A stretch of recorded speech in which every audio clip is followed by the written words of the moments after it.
what, 375? So, anything is possible in these high school games. First pitch taken in for ball 1.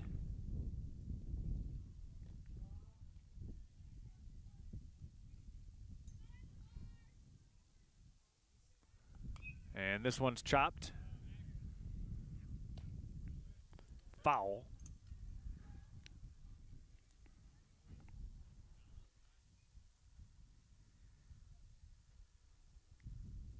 Here's the 1-1 pitch. Looked like an off-speed breaking ball that missed down and in.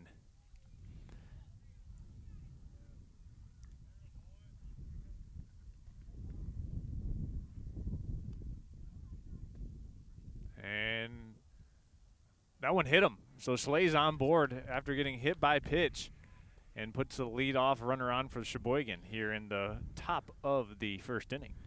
Yeah, Reynolds just, first guy at the pitch. You got to see maybe what you're going to do, see if you can set the tone early. And there, Schlee's just a big guy out there, so you really got to be accurate with those passes, and clipped him there, and they're going to start off with the guy on first.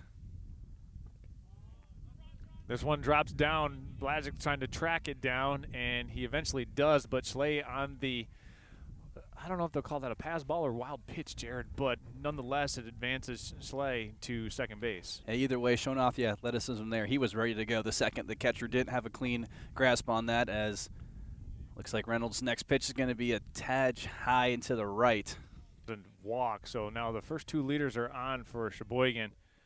And, you got to think right now, if you're the manager, Michael Pearsall, how do you want to proceed here? Maybe a mound visit here might be in order. You don't want to put too much pressure on the young man, as there is one right in the middle of the zone, and he will start off with a strike after those 4 balls on the last at-bat.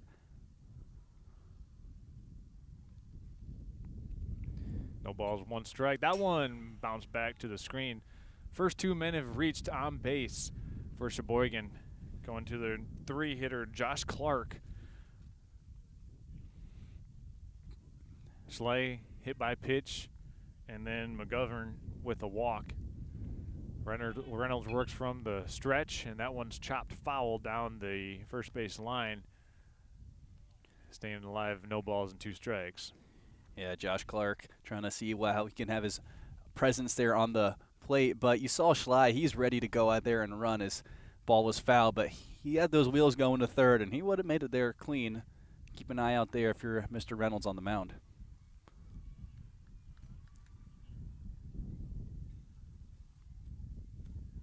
Looks like time was called here. Reynolds working from the stretch. No balls and 2 strikes ahead in the count. Checks the runner at second. This one's popped up high in the infield and ranging over there to make and unable to make the put out at second base.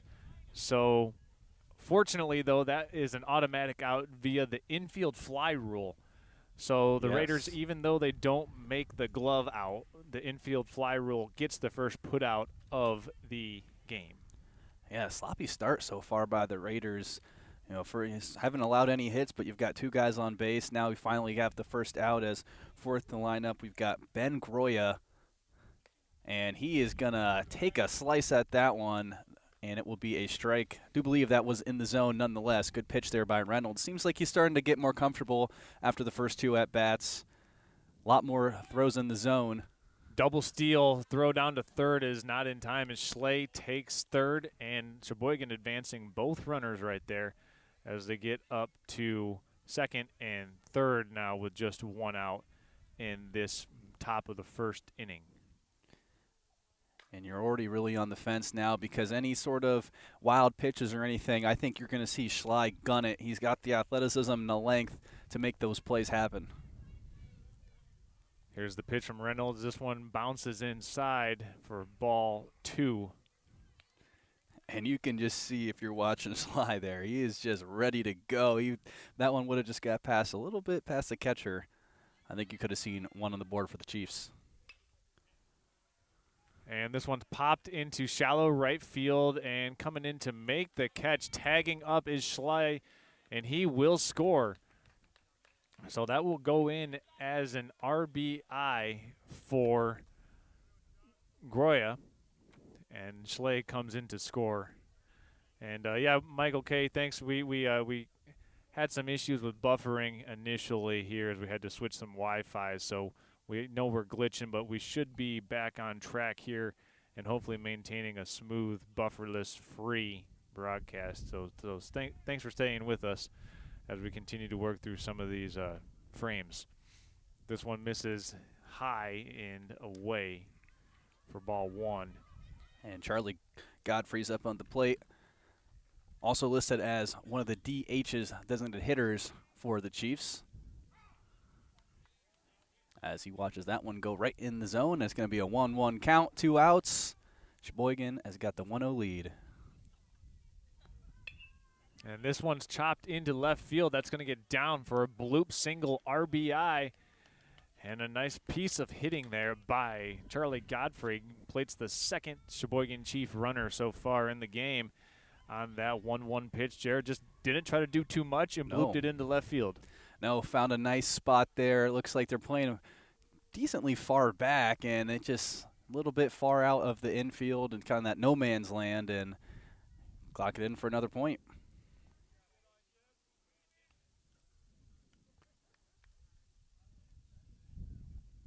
Reynolds' first pitch outside the zone. He's keeping an eye on first base. These Chiefs look ready and able to steal. That one's in there for a called strike, though, so Reynolds maybe settling in a little bit, Jared, as there's 2 outs, runner on first base. Charlevoix trying to get out of this inning here, only allowing 2 runs. And Reynolds trying to catch him off guard there. But Godfrey, he was ready for it. He was on base well before that ball made it to the first.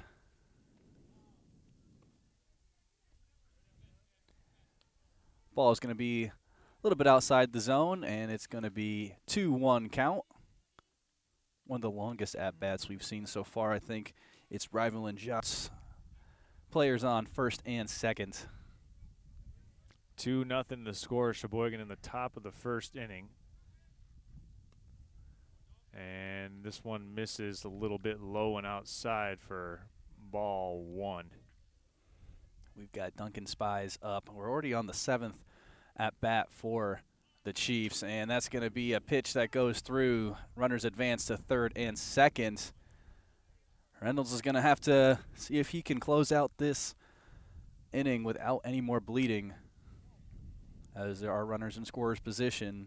Yeah. 1-1 is the count. Presumably, Jared, if they do get a hit, it would plate 2 runs, depending on how deep in the outfield it was hit. As there's a strike. Count goes 1 ball, 2 strikes. Reynolds trying to work out of this jam. And that one's chopped into right field for a base hit. Digging it out, run comes around to score, and around from second all the way in, and the Chiefs double up their lead. It's now 4-0 after that RBI single. Doing a nice job. I've been impressed with their late count hitting so far of Cheboygan, Jared. Yeah, they've done a really good job at just not being phased, even if they're in, pitcher's count right there. You saw the count was 2-1 or 1-2, and you still have a nice shot there. And it was a great pitch by Reynolds. Just better contact there as Hudson is going to rip one into left center, and it's going to be only a single, but still a runner advances to second, and Chiefs are looking like they're knocking on the door again, trying to get this early lead already 4-0 at the top of the first. Definitely doing a good job. Want to remind everyone at the in-between innings, we will be switching over to a different internet source here so we can kind of work through some of our buffering issues that was pointed out to us. So we'll be doing that here at the end of this inning after presumably the Raiders are able to get out of this. But if the Chiefs keep it moving like this, Jared, we might have to do it between batters. Yeah, the Chiefs are coming out here making a statement. Like I said, you started off with Nolan Schley, someone very comfortable in the Charlevoix area, and it looks like the rest of the Chiefs have followed suit as they're almost through the whole order in the first. There's a first pitch in there for a called strike, so Reynolds finding the zone here, working against, believe, for Cheboygan, number 9 hitter in the order.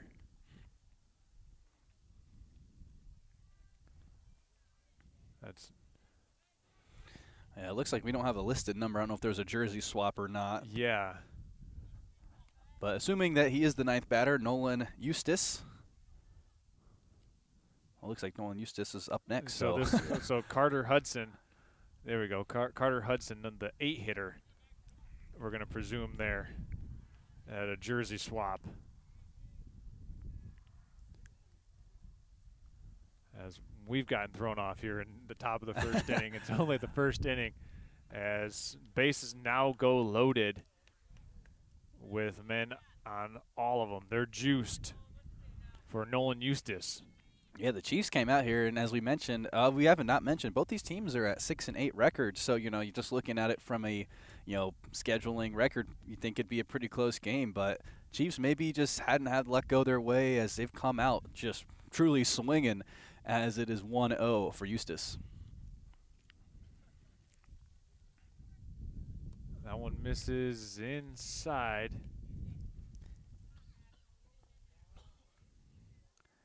And Reynolds got a good chance here to just end it as bases are loaded. It's going to be a swing and a miss. Well, looked like it was tipped by Eustace. Count goes now to 2 balls, 1 strike. A lot of cancellations this year in the baseball season, so some of those scores, as this one's ripped right to the third baseman, making the play there for the Charlevoix Raiders, doing a good job of gloving that one, was McPherson. And that will end the inning. The Cheboygan Chiefs send 9 hitters to the plate, and the Raiders will now have their opportunity to come to the plate in the bottom of the first inning. Stay tuned. You're watching this presentation of high school boys baseball here on Next Level Broadcasting. We'll step aside and be back after this.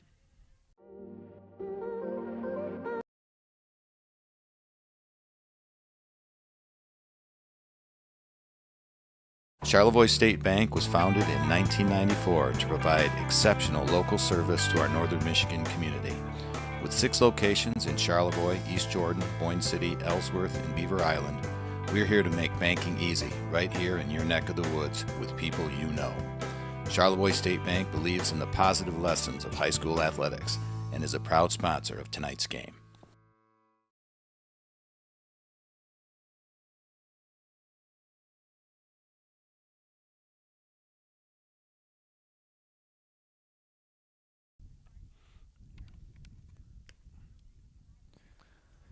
Okay, welcome into the bottom of the first inning here between the Cheboygan Chiefs and the Charlevoix Raiders. Charles Trail along with Jared Stamen. It was a rough first top half of the inning for Charlevoix. Cheboygan came out here. They got off the bus ready to play, Jared. Yeah, they definitely did. All 9 batters had a chance to bat. You see the 4 runs, and, well, even though Eustace was the last guy at bat, the bases were loaded. Reynolds ended up getting out of that half with the bleeding not being too bad, as 4-0 is the score through the first inning, well, through the first half of the inning. But we still have a lot of baseball left to go, and we haven't even seen Charlevoix's offense yet, as they are up to bat. Pitching for Cheboygan, Charlie Godfrey. And first up for Charlevoix will be Evans, followed by Glass and Reynolds. Then McPherson, if one man gets on board, will be on, in cleanup. That one misses high and inside for ball 2. Had to do a little bit of dodge there. He would have had a nice shiner the next day, as that would have likely been hitting him right there in the face. 2-0 count. That one also high. So now the leadoff hitter for Charlevoix in a favorable count, 3 balls and no strikes here, Jared. If Charlevoix can try to get some of this momentum back that they gave up in the first inning to Cheboygan, as Godfrey works from the windup, and that one's in for a called strike, the off-speed pitch, and it appeared that Evans was taking that one all the way. Yeah, he was going to make him make one. As you know, the spirits are still high, as the Raiders dugout is very vocal out there, so this 4-0 deficit is not phasing the Raider faithful so far. That one's fouled back over the top of us. Count goes full, 3 balls and 2 strikes. Well, good job by Godfrey. He had to put one in the zone, does it again. Now you got a full count. kind of back to zero, seeing if he can get out of here in a 1-0 start, or is he going to have a runner on first? Here's the full count pitch. Godfrey sends it, delivered, and it's chopped down to the third base line. It's going to get down, and digging it out is Evans, and he's on board for the Raiders with a infield single. It was an in-between hop going over to the third baseman, so I would imagine that gets ruled as a single. But from our vantage point, it looked like it was an in-between hop. Jared, did you see it otherwise? It looked like third baseman Spies could have had an out there. It looked like it was above the ground, but didn't make the catch. And also, it is sometimes hard to see with that grate in front of us, but I believe he had the chance. But nonetheless, we got a 0 outs and a runner on first. That'll bring up Ryan Glass, the number 2 hitter, as he looks at that one missing inside for ball number 1. And early on, both pitchers having trouble locating that zone efficiently, but it is the first inning. The wind is prevalent out here. On a pitch, you don't know how much that really can play effect. Evans is taking second base, and he does it successfully, so the Raiders now advance that runner to scoring position. Yeah, and the catcher there almost had him out.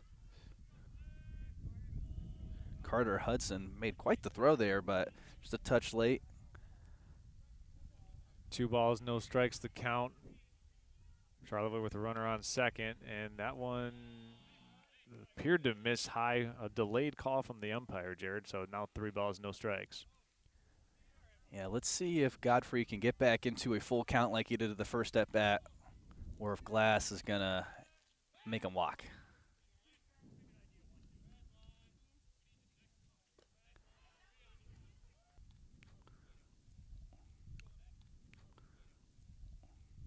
Very similar start to what we saw in the first inning when the Raiders were pitching. 2 walks to start. Well, I guess the first one was not a walk. It was a hit. Close to a walk. It was a full count, but 1 hit, 1 walk. So far, runners on first and second, no outs. Looking very eerily close to the first half of the frame. This brings up Reynolds with an opportunity to help his own cause, Jared. He takes that one as it spins him away from the pitch inside, ball 1. And I can imagine those pitchers carry an extra little bit of burden knowing, you know, they could have struck out 3 guys. So now I'm going to try to make up for it on this end. And, well, potentially could knock in 3 runs. Curveball drops in for strike 1. But, yeah, as a pitcher, if you get up there and you're looking at it and thinking, man, I got 2 guys on, no outs, feel good to go back to the mound with some run support. Here's the 2-1 pitch. Reynolds checks his swing, and he doesn't go around. 2 balls, 1 strike, now the count. And that last curveball by Godfrey, one of the, you know, more technical pitches we've seen so far from these 2 pitchers on the Raiders and Chiefs. See if we'll see any more fancy throws here as the game goes on. That one misses outside as well, Jared, so now count goes 3 balls and 1 strike.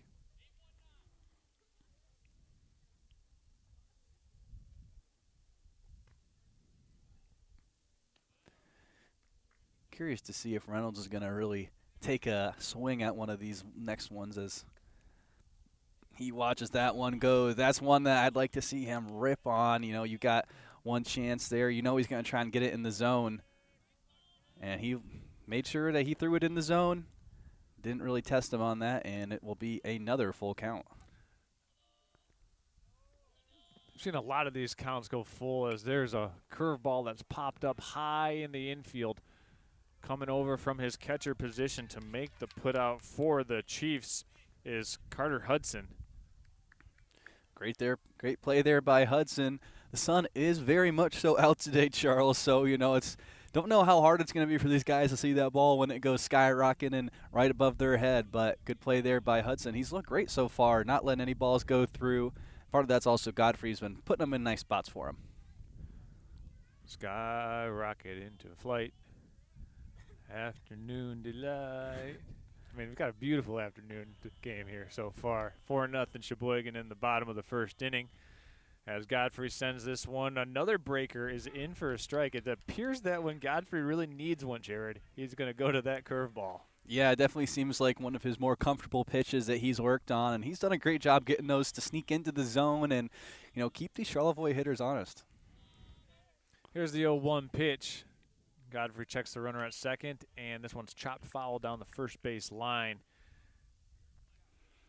This is McPherson, who is playing third base. He had the final out of the top half of that first inning for the Raiders.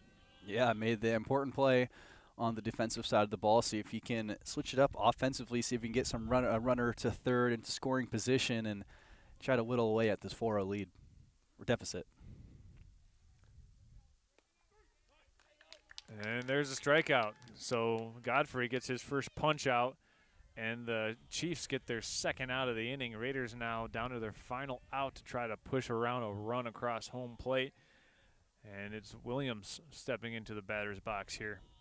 And it's been a good job by Godfrey as he led up those two early runs. And then the third bat, another full count, not being phased. Done a good job getting those two guys out and putting the momentum back on the Chiefs' side. There's strike one, as it seems like Godfrey has found his zone right now, Jared. Absolutely. And it really helped when he got that curveball going. Then he started finding the fastball. Yeah, once he got that curveball going, the hitter is a little bit more skeptical. Is if this one going to go in? Is it not? As that one's going to be a little high and right. And usually that is not the case. Most of the time pitchers want to establish the fastball before getting the curveball going. But Charlie Godfrey using the curveball to set up the fastball. Sometimes, when you're comfortable with what you know how to use your own styles against other players as he tries to get that out on Evans at second, but again, a little bit late. Wasn't leading off all too much. 1-1 is the count, 2 outs. Seeing if Williams can keep this inning alive or if the Chiefs are going to start off the first frame with a 4-0 lead. This one's pounded back up the middle, right to the second baseman, but unable to get there. We've got a play at second, and all runners are safe. As the bases now go loaded, the Chiefs unable to handle the baseball there up the middle. And Charlevoix now with a golden opportunity, Jared, courtesy of Cheboygan infielding, not quite ready for that one. The ground is wet. We were talking with the groundskeepers earlier. There was home and first were flooded this morning. So, who knows how that turf and that, gravel is being, who knows how the balls are bouncing, if they're taking these weird lines or not. So even the home team might be unfamiliar. The divot they thought was there could be deeper than they thought or non-existent. Something to just watch out as this game goes on, as both infields for both teams have made seemingly, mental mistakes early on.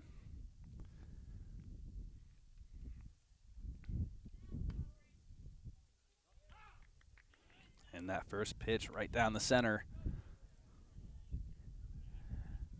You really did say Godfrey really has found that zone, and it's very evident that he's getting comfortable out there. And that's something you don't want to see. He seemed a little shaky early, but as this inning's gone on, his feet seem to be great. As Hudson's also done a great job catching some of these few off balls that Godfrey has thrown, helping keep them scoreless.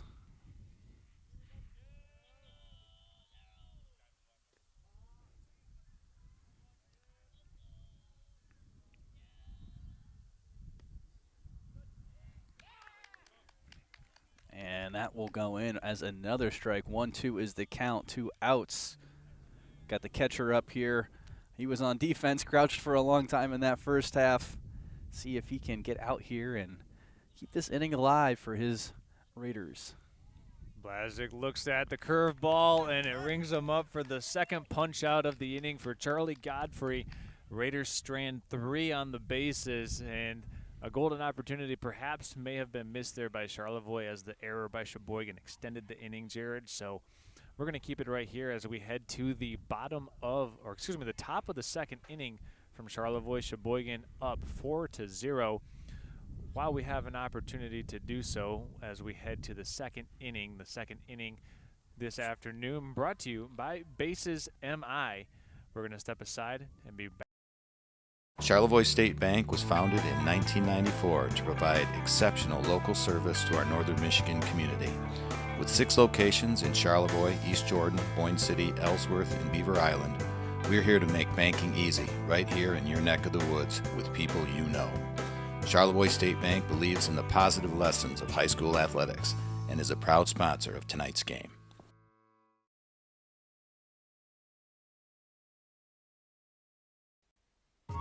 Bases MI in Charlevoix has everything you need for a successful recovery journey from any type of substance.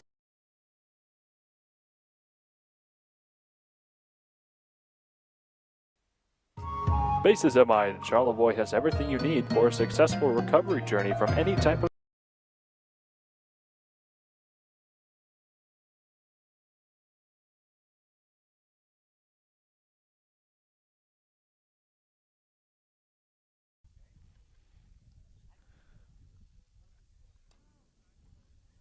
All right, welcome in to the top of the second inning. Charles Terrell along with Jared Stamen, Charlevoix Raiders and the Cheboygan Chiefs. Both these teams very young, Jared. They still trying to get into the positives of the winning column.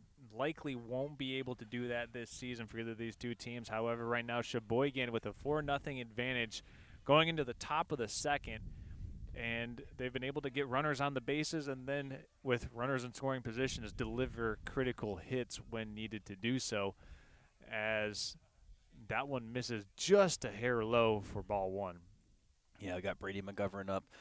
He got on base his first time at bat as the lineup has already turned over for the Chiefs, and that count will go to 1-1 as Reynolds trying to keep them scoreless in this inning and see if he can get out of here without any more points scored. As a little bit of a rocky start to the first inning, but got more comfortable as it went on.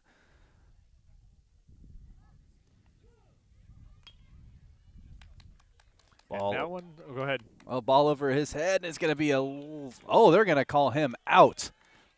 My initial thoughts were he got there a second early, but those umpires, they're right there, eyes loaded on those bases, watching those feet, and he will be out. Great start for the Raiders. Knock one out early. Took them a few batters to get that first out in the first. So nice put out by Williams over there playing shortstop.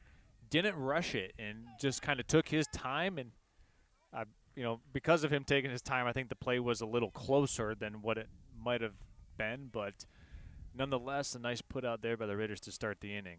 Yeah, and a swing and a miss by Clark to start his at-bat. And he's going to rip one to the shortstop again.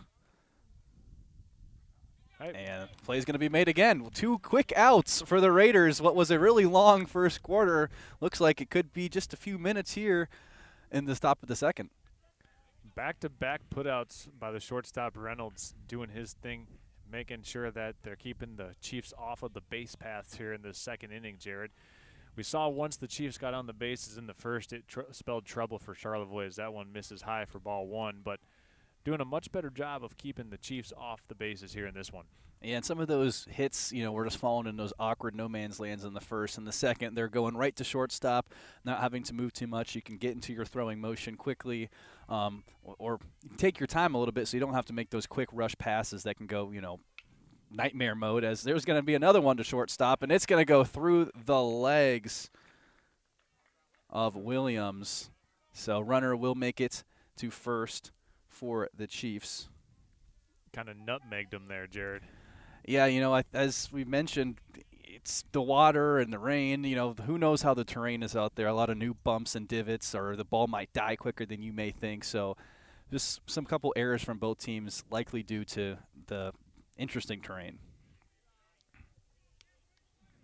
First throw is going to be low and out of the zone.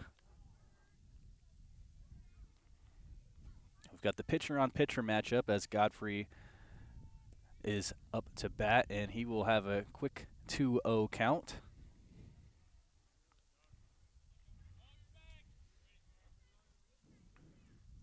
Reynolds trying to get out of this with only seeing 4 hitters in this inning.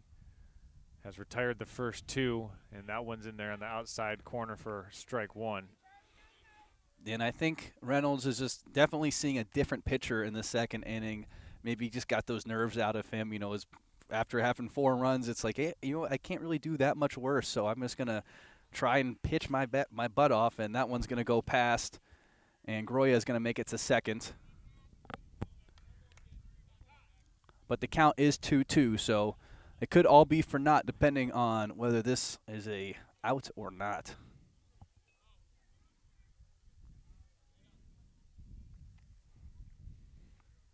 Second inning today presented by Bases MI. Bases MI in Charlevoix, your best place for your recovery training and all steps along the process of recovering on your road through addiction.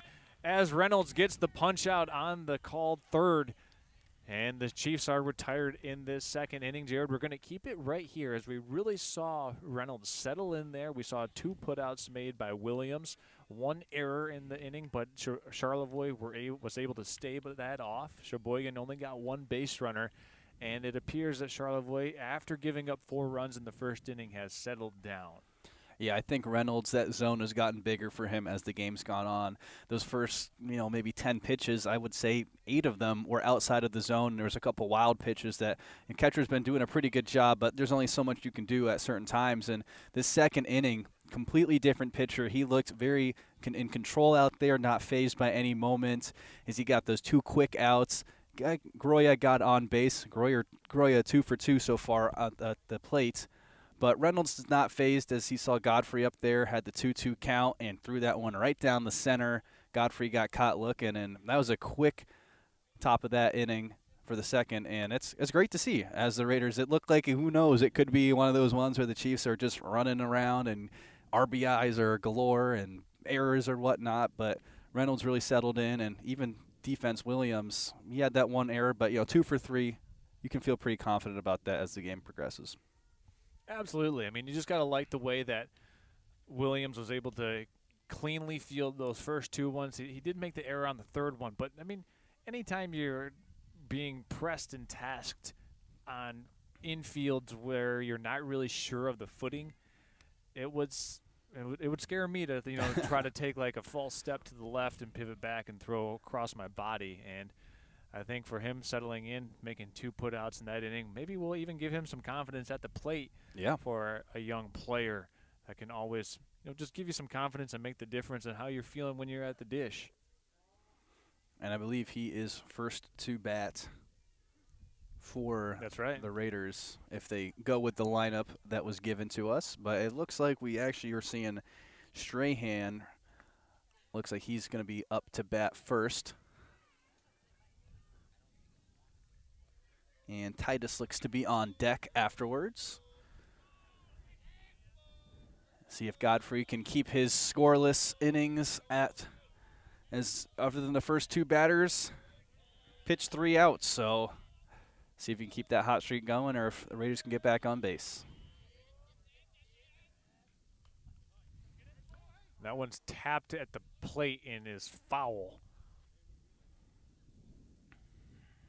Hudson was ready for that. There's second time we've seen him rip off that mask and beeline it for the ball.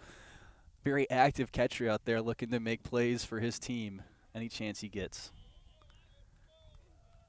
Godfrey from the windup, sets, delivers. This one's popped up right back to Godfrey. He'll retreat a couple of feet off of the mound and make the first out of the inning.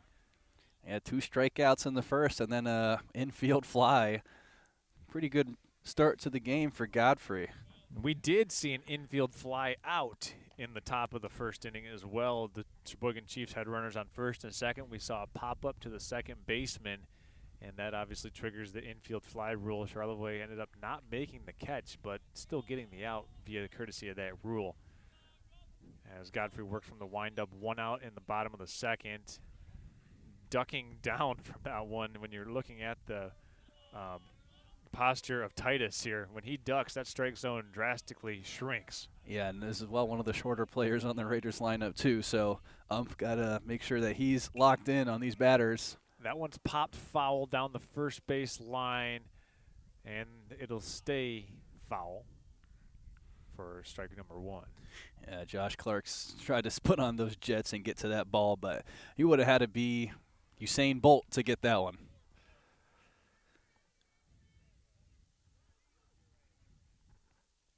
1-1 is the count with 1 out so far.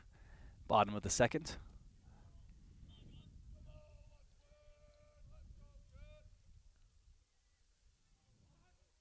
Showing bunt is Titus. He pulls it back at the last second, but it's going to be called strike 2. Yeah, I'm not sure. I'm not a baseball coach by any means, but not sure about that one. But still, 1-2 is the count. See how his presence can be. Slow breaking curveball is in there for a called third strike. That's the third punch out for Charlie Godfrey, and I believe all 3 coming on the curveball as well, Jared. I was just about to say that, Charles. That curveball has been really serving him nice. It's just that off speed to throw off these hitters, get them off the rhythm, and so far just destroying them on the plate. Great job by Godfrey. That one's a fastball on the black for strike 1, and it's interesting, Jared. We talked about it in the first inning. The curveball has set up the fastball for Godfrey, and that's not always the case for most pitchers. No, it's definitely not. And, as I mentioned, these guys get comfortable with what they're comfortable with. And if, you know how to manipulate yourself and get these guys off rhythm, who cares if it's not, the most efficient way? As long as you're getting strikeouts, I think coach is going to be pretty happy. Yep. Once again, second inning at bats brought to you by Bases MI in Charlevoix, Michigan. Here's a swing and a miss on the curveball again, and that's the 4th punch out for Charlie Godfrey. The 4th one on the Uncle Charlie, the breaking ball. Gets the Raiders down in consecutive order. It's a 1-2-3 inning for Cheboygan. We'll keep it right here as we'll go to the top of the 3rd inning, Jared. And obviously, this is the 3rd baseball game that we've done here on Next Level Broadcasting. We've been over to Gaylord St. Mary's, seeing the Snowbirds play. Last week we were down in Traverse City, seeing Traverse City St. Francis play. Saw East Jordan play. Now we're seeing Charlevoix play here, and the youth on this roster for Charlevoix and for Cheboygan, as they've got a lot of young players coming up. Had an opportunity to talk with the head coach of Charlevoix, Michael Pearsall. He said, he just wants to see development and constant improvement, see these kids getting 1% better each day. And that 1% ultimately over time and time again continues to compound. And then all of a sudden he's looking at a team that he wouldn't even recognize a year and a half ago. Yeah, and it's nice that, you do have a young team that's going through these trials and tribulations. It builds a brotherhood bond. And those kind of things can really go a long way as, what happens in those dugouts. We don't have a mic out there, but, there's a lot of good and bad things that can happen there. The energy, what's being said, the teammates, are you supporting each other or not? Are you getting mad at each other? So when you go through these tests together, and then by the time you get to your senior year, you're battle tested, you've been through the woes, and now you can expect to be great, and you know what it takes. And so it's really exciting to see. And, I did a lot of Charlevoix Raiders basketball games this winter, and that's, very true with them too. Pretty much a mostly sophomore roster, going against a lot of seniors and juniors. And so, Charlevoix, there's definitely a youth movement. So the next, 1 to 2 years, it's going to be really exciting to see what happens when everything comes to fruition. Absolutely. Reynolds now working from the wind-up, pours in a strike. That'll be Ben Schultz up for the Chiefs. Reynolds is going to knock that one down, throw over to first base. Is high, pulls the first baseman off. And Schultz will be on via the error. So the Chiefs get another runner on to start off the inning, as they did in the top half of the first, Jared. And we saw when Cheboygan gets runners on base that they're pretty good at moving them around. So let's see if the Chiefs put that runner in motion and try to take second. Yeah, a lot of speed and athleticism. And it's just like you said, Schultz is going to make the run to second, and no contest even from the Raiders. He was gone like a bolt and right on second to start. I'll take the prediction market cue of the day there. So Schultz on second. Reynolds working from the stretch. Bounces that one in. Good stop by Blasick. Yeah, Schultz wanted to go again on that one, but the third base coach told him to, take it down a notch. You've still got 3 outs to play with. Exactly, and you're in scoring position now, so the bulk of the heavy lifting has already been accomplished. A single in either part of the outfield likely scores him. As this one's bunted down, Reynolds coming over to field, flip toss over to first for the out. Or I think they're calling him safe. He pulled the foot off of the base, and that's a tough one because it looked like the Raiders were going to be in position there, and for sure thought, is that Titus? I think it was, I believe it was. Titus playing second, or excuse me, the second baseman, Evans. Yeah. I thought he was going to be able to drag his foot. However, they rule that he didn't. So now it's runners on the corners. And looks like we've got ourselves a pickle going on here. Let's see if the Raiders are going to be able to execute this one. And look at that, Schultz taking advantage of the situation, coming across to score. And a good diversion. Yeah. Even though he ended up getting out, it spies. Great play, distracting the whole team. Tunnel vision. It's something in every sport. Don't want to be ball watching. And that's what happened there. And Scholes just took a nice stroll to home plate to make this a 5-0 lead. There's a swing and a miss. And now ahead in the count is Reynolds. And Hudson really took a swing at that one. Yeah, He's man. seeing if he could go hit our camera out there in left He was trying to field. hit the camera out in left center field. He saw that thing and said, I'm going to see if I can put one in there. And this is an important at bat for Reynolds, as it is an 0-2 with one out. If he can get this guy out, put Charlevoix back a little bit more of that control, start to take a little bit of that momentum off of the Chiefs' side, as they've really had their way here through 3. And that curveball just missed, Jared. I thought that breaking pitch might have a chance to catch the inside part of the plate. But now we go even 2 balls, 2 strikes, no men on in the top of the third. And that one bounces, so now we go full. And Reynolds got to take a breath here. Important pitch. Just get one in the zone.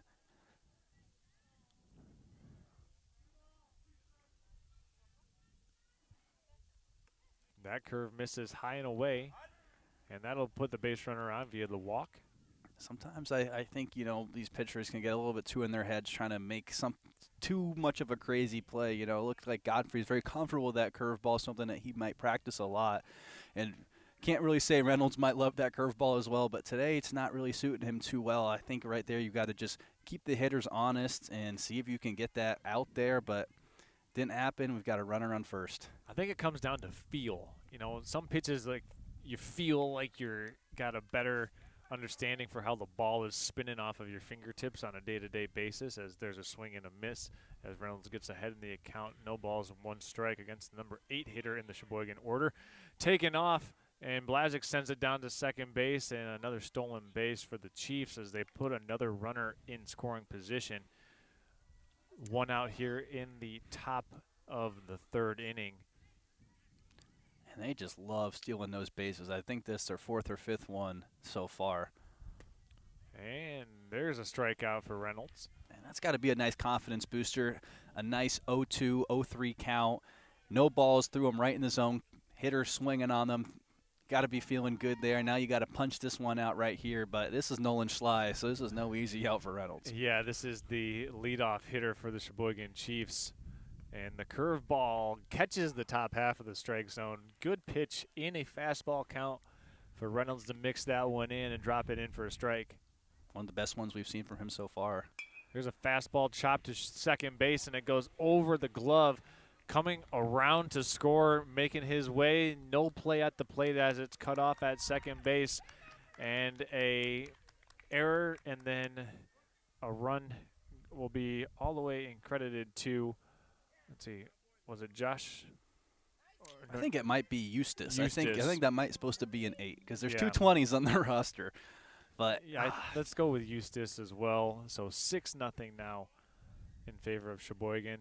Steal attempt, and Schley, it's going to be hard to throw him out as he takes second base. yeah, he's done that twice now. His first at bat, both for singles, both times, pretty much immediately stealing that second plate. And that one misses outside for ball 1. For the Raiders, it seems like anytime you feel the momentum going in their way, you think Reynolds is starting to feel it. You see the Chiefs respond in a big way, getting hits infield, and just staying alive at the bat, at the plate.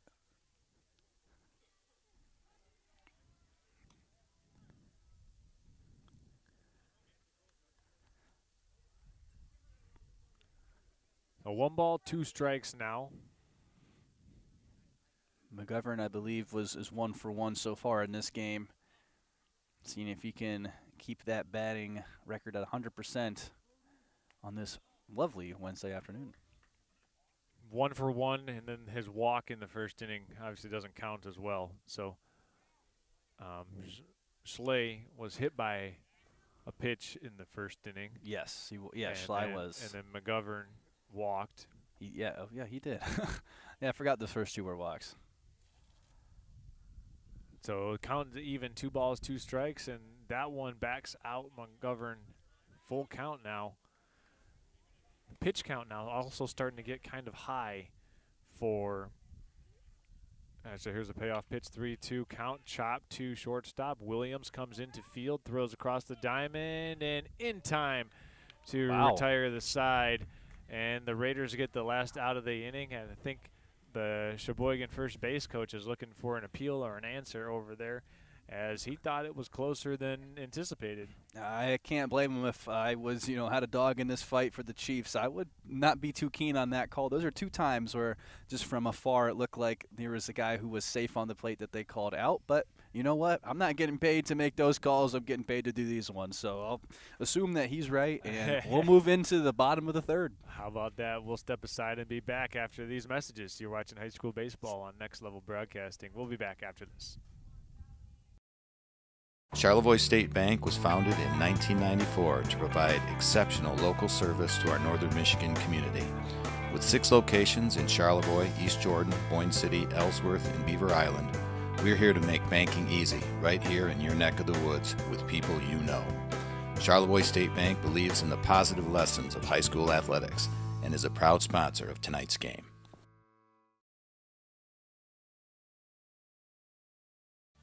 If you're a parent enjoying a day out on the water with your family, you've heard these words before. I'm hungry, Mother.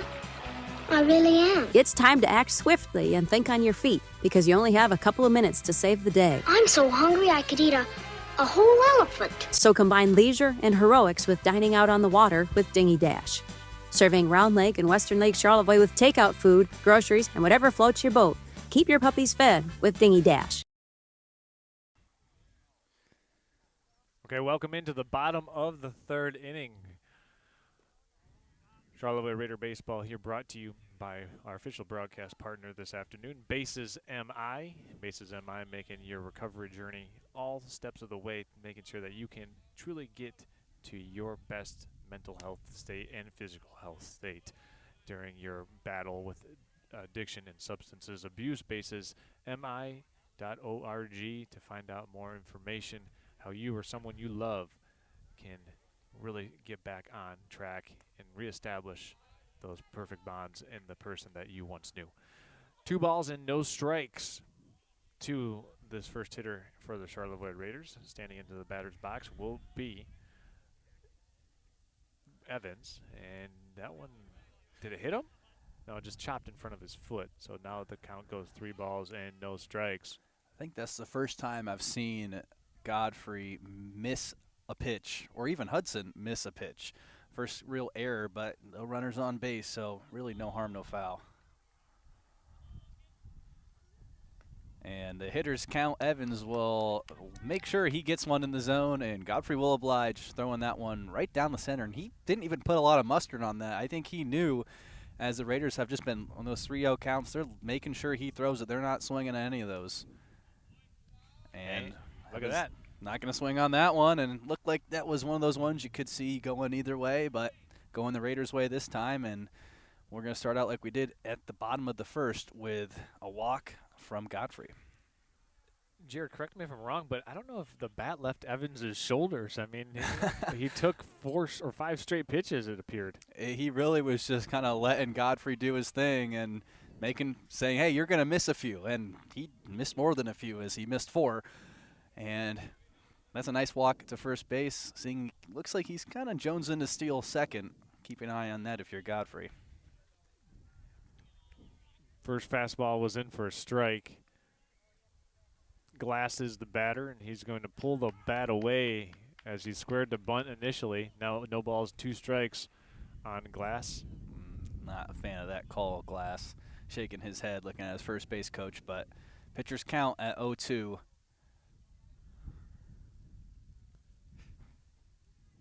Godfrey sets, curveball swung on and missed, and Glass will be tagged out. But it looks like Evans was on the move on that pitch, and he timed the curveball, Jared, so he will get to second base without any contention.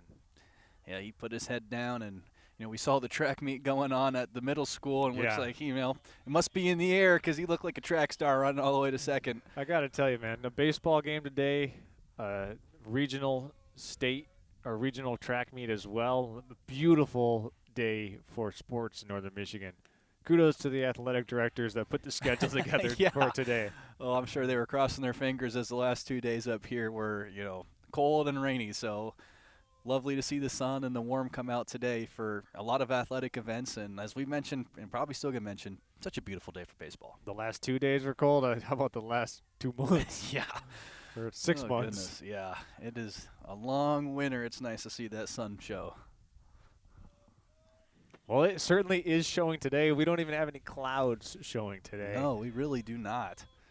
A picturesque day for baseball. First pitch was, I believe, 61 or 62 degrees, depending on where you get your weather, as this one's popped up first base side, and that's a foul ball. It was a fight for the first baseman to be able to track that one down against the sunlight, as he was working against the sunlight. And first base, Jared, is where a lot of that water had collected, so not great footing down there either. No. And obviously you can see the struggle that they had down there, and it was Josh Clark who was trying to battle the sun. Yeah, and you can see it on the camera, that big dark spot. I mean, before the pitch, they were doing a lot of work to try and dry that out, as that one's going to go right over our heads and close to the concessions, but they've got that, thankfully, that net above our heads, or goodness, there'd be a lot of concussions. Yeah, there would be. I mean, we'd all be in the protocol. 1-2 is the count, 1 out, runner at second. Charlevoix still trying to get on the board.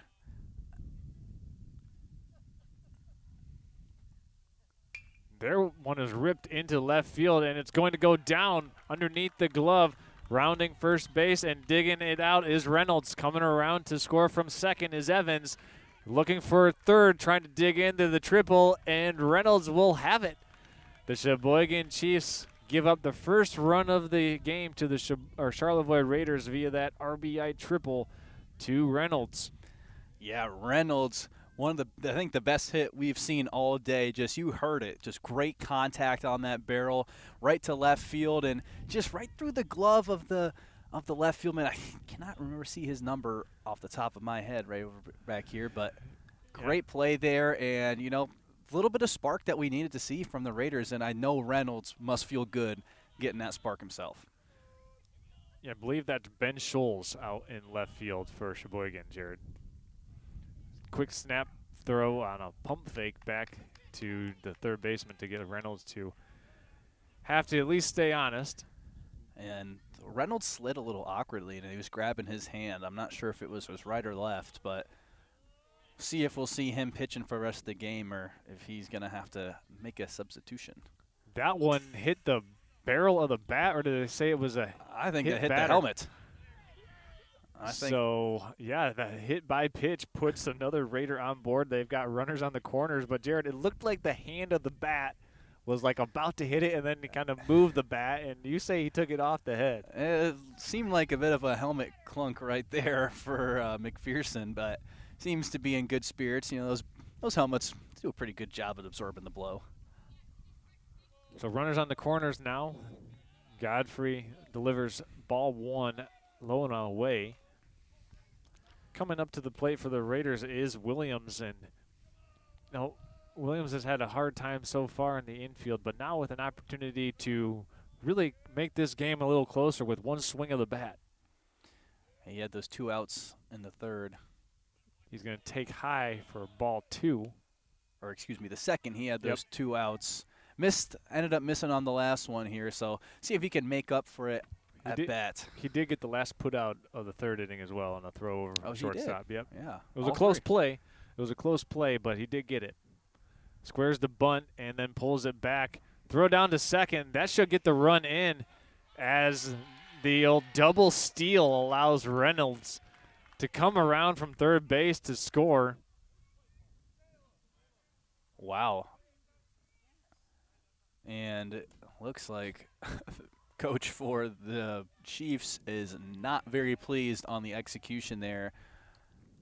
No, that one right there, Jared, is one of the oldest tricks in the book for baseball. When you have runners on the corners, you do the double steal. And if they throw down to second, the guy from third just jogs in from home. You got a big old smile on your face as you're going down, and it looks like that there's going to be some film talk about that. I can tell you, it's fundamentals, as you mentioned, something very basic. Yeah, definitely a teaching moment. As we said here, both of these teams come in with records below 500 and a lot of youth on each of these two rosters. And that's an opportunity for the youth to be educated. So that way, next year they don't make that mistake, or maybe even the next game. As there's a walk on 3 or 4 straight pitches, Sawyer Blazik comes up with the bases on first and second. Excuse me, I was about to say bases loaded. Then I opened my eyes. Yeah, Blazak was he got struck out there at his first at bat, trying to make up for it as he's got runner on second and first. The one thing you don't want to do here if you're Sawyer is you don't want to hit a ground ball on a line to either the shortstop or the second baseman. That might make the double play in order. Godfrey, after the strong start in the first 2 innings, starting to show a little bit of maybe fatigue or not, so you really don't want to give him that easy out, build his confidence back up. You want to try and see if maybe they'll make a pitching change. That one's ripped into left center field, and that's going to get down for a base hit, maybe more. Blazik rounds first base. Coming around from third is McPherson, and the Raiders add another one on via the RBI double by Sawyer Blazik. And just like that, Jared, we've got ourselves a 6-3 ball game in the bottom of the third. Great job there by Blazik. Strikeout in the first time at bat. You definitely want to make up for it, and wow, he did a great job putting that in a beautiful spot between center and left.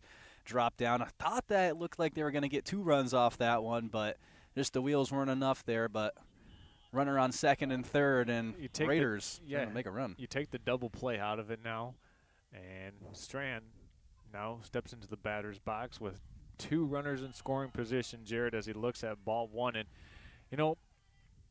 if I'm Cheboygan right now, specifically if I'm Charlie Godfrey, I'm going back to that curveball, Jared. He was really able to find his rhythm once he started establishing that pitch, as that one misses outside as well. Oftentimes when he's been missing, it's been outside from these right-handed hitters as well. So maybe here's a fastball count, 2 balls, no strikes. Time to throw the curveball here to get yourself back into a rhythm.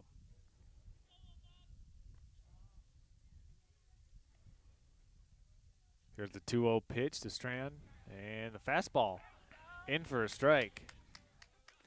And he's starting to get that zone back. Those last few at-bats, the zone started to shrink a little bit for him, but starting to open back up as he's trying to stop the bleeding here as the Raiders are clawing back into it.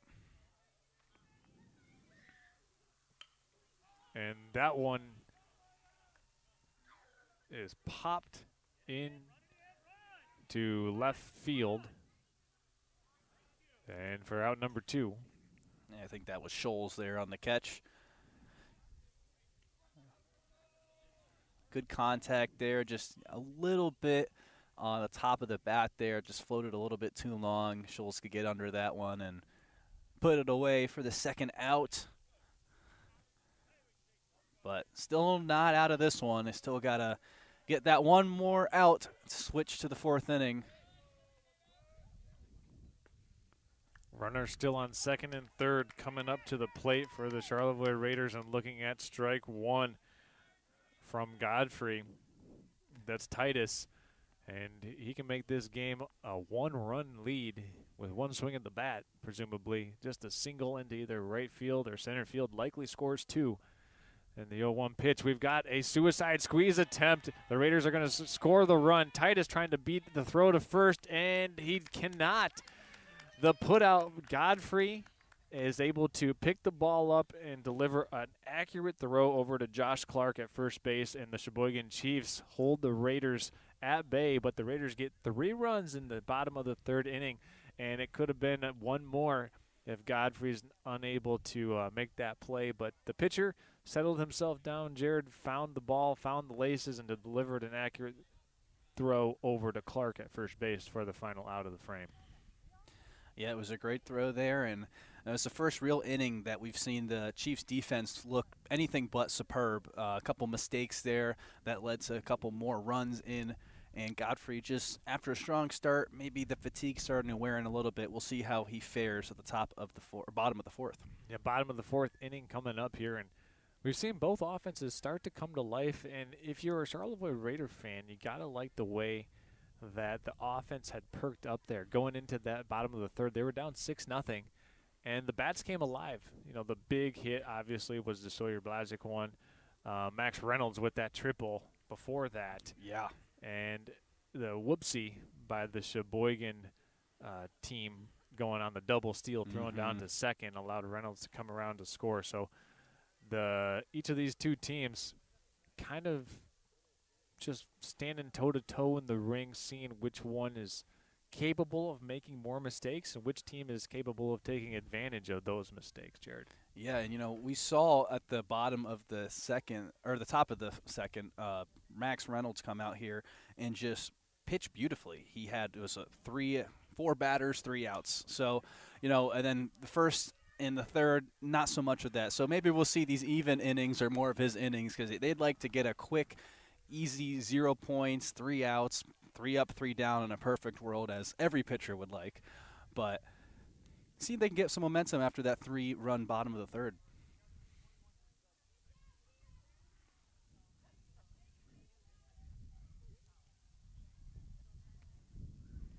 So we've got a defensive adjustment for Charlevoix. Towsley will be subbing in for Vondran and taking his place in the outfield. So that's number 21, Towsley, coming in to the outfield as the Raiders go back into the field in the top of the 4th inning. Leading off will be Clark for Cheboygan. Charles, I'm not sure if we've seen these Chiefs really get any balls past the infield. I think maybe one went past Williams there in the 2nd, but besides that, outfielders haven't been doing much for the Raiders. That one looked like it was fouled off the bat of Clark. Was it? Or let's see what they call it, a ball or a strike. I believe it foul tipped the bat. And nope, they're going to say it missed him completely, so ball 1. Looking more like dodgeball there for Clark. That curveball, as we wait in suspense, misses. Yeah, going to be wide right again. The curveball still hasn't really, Reynolds hasn't really found his footing with it, but fastball has been hit or miss with him as well. But he's had a couple of those real nice ones that just drop right into the glove. Here's the 3-0 count. Taking all the way is Clark, and Reynolds pours in a strike.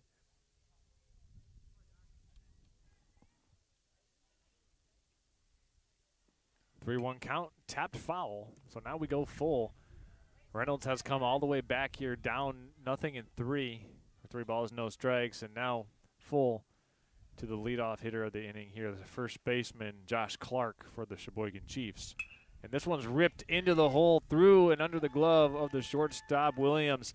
And Clark is going to lumber his way down the base path for a leadoff single. And I think Clark's going to be pretty happy with that one. That pitch earlier, just knew he wanted that one back. It was a very great pitch to really get under that ball, but he just got a little bit too above it, ended up going out foul. So they're getting some weaker contact, but splitting between third and shortstop. And getting to the first base, good way to start. So runner on first, leadoff hitter on again for the 3rd of 4 innings, Jared. As that bunt goes foul. Strike 1 here on Ben Groya.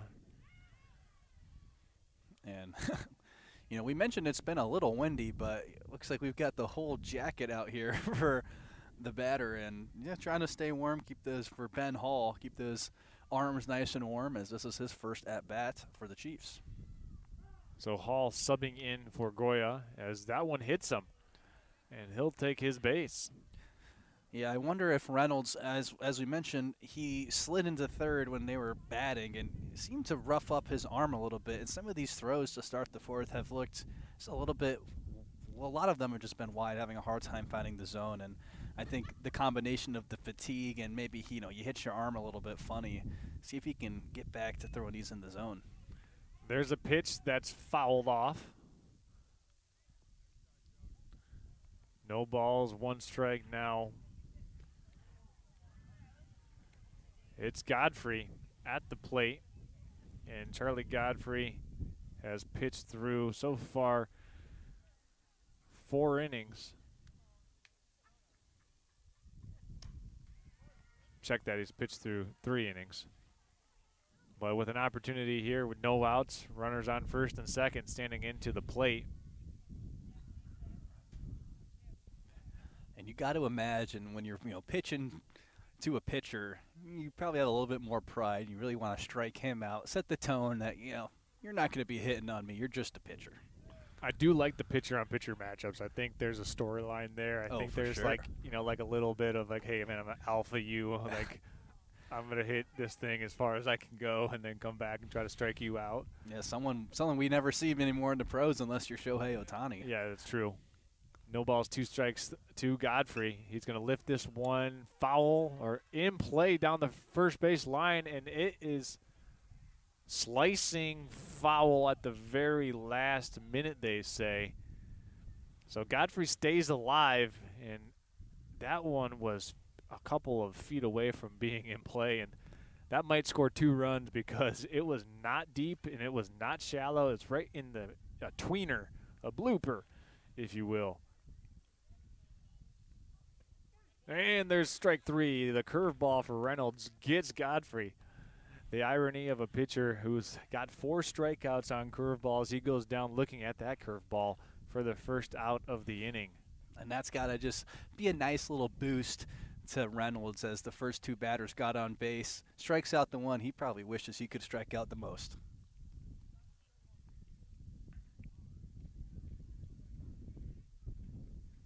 So runner still on first and second, 1 out. Reynolds sets some fires, and that one is low. Both runners are going to advance as it got by Sawyer Blazik. I think he just had it dribble underneath them and just couldn't locate it. Blazik is the defending heavyweight wrestling champion for Charlevoix Wrestling, a team that had another state champion in Blazik this year after having won 2 of the 3 previous years. And he sure looks the part, I'll Yes. tell you. He's one of those guys where you look at him like, I don't think baseball's his main sport. Well, he certainly was a force playing offensive line in football. Oh, and yeah. his wrestling career capped off with the state championship, as it's now 2 balls and no strikes to count. Reynolds working from the stretch. That one's chopped, fouled on the third base line, coming in to glove it. But there will be no play for McPherson. And that will be a base hit. I said chopped foul, but it stayed fair. And McPherson wisely just ate the baseball there, Jared, because there was not going to be a play at first base. No, and with a runner on third and second, and the last thing you'd like to see is an error over first, and you get 2 runners score. That curveball is in for strike 1.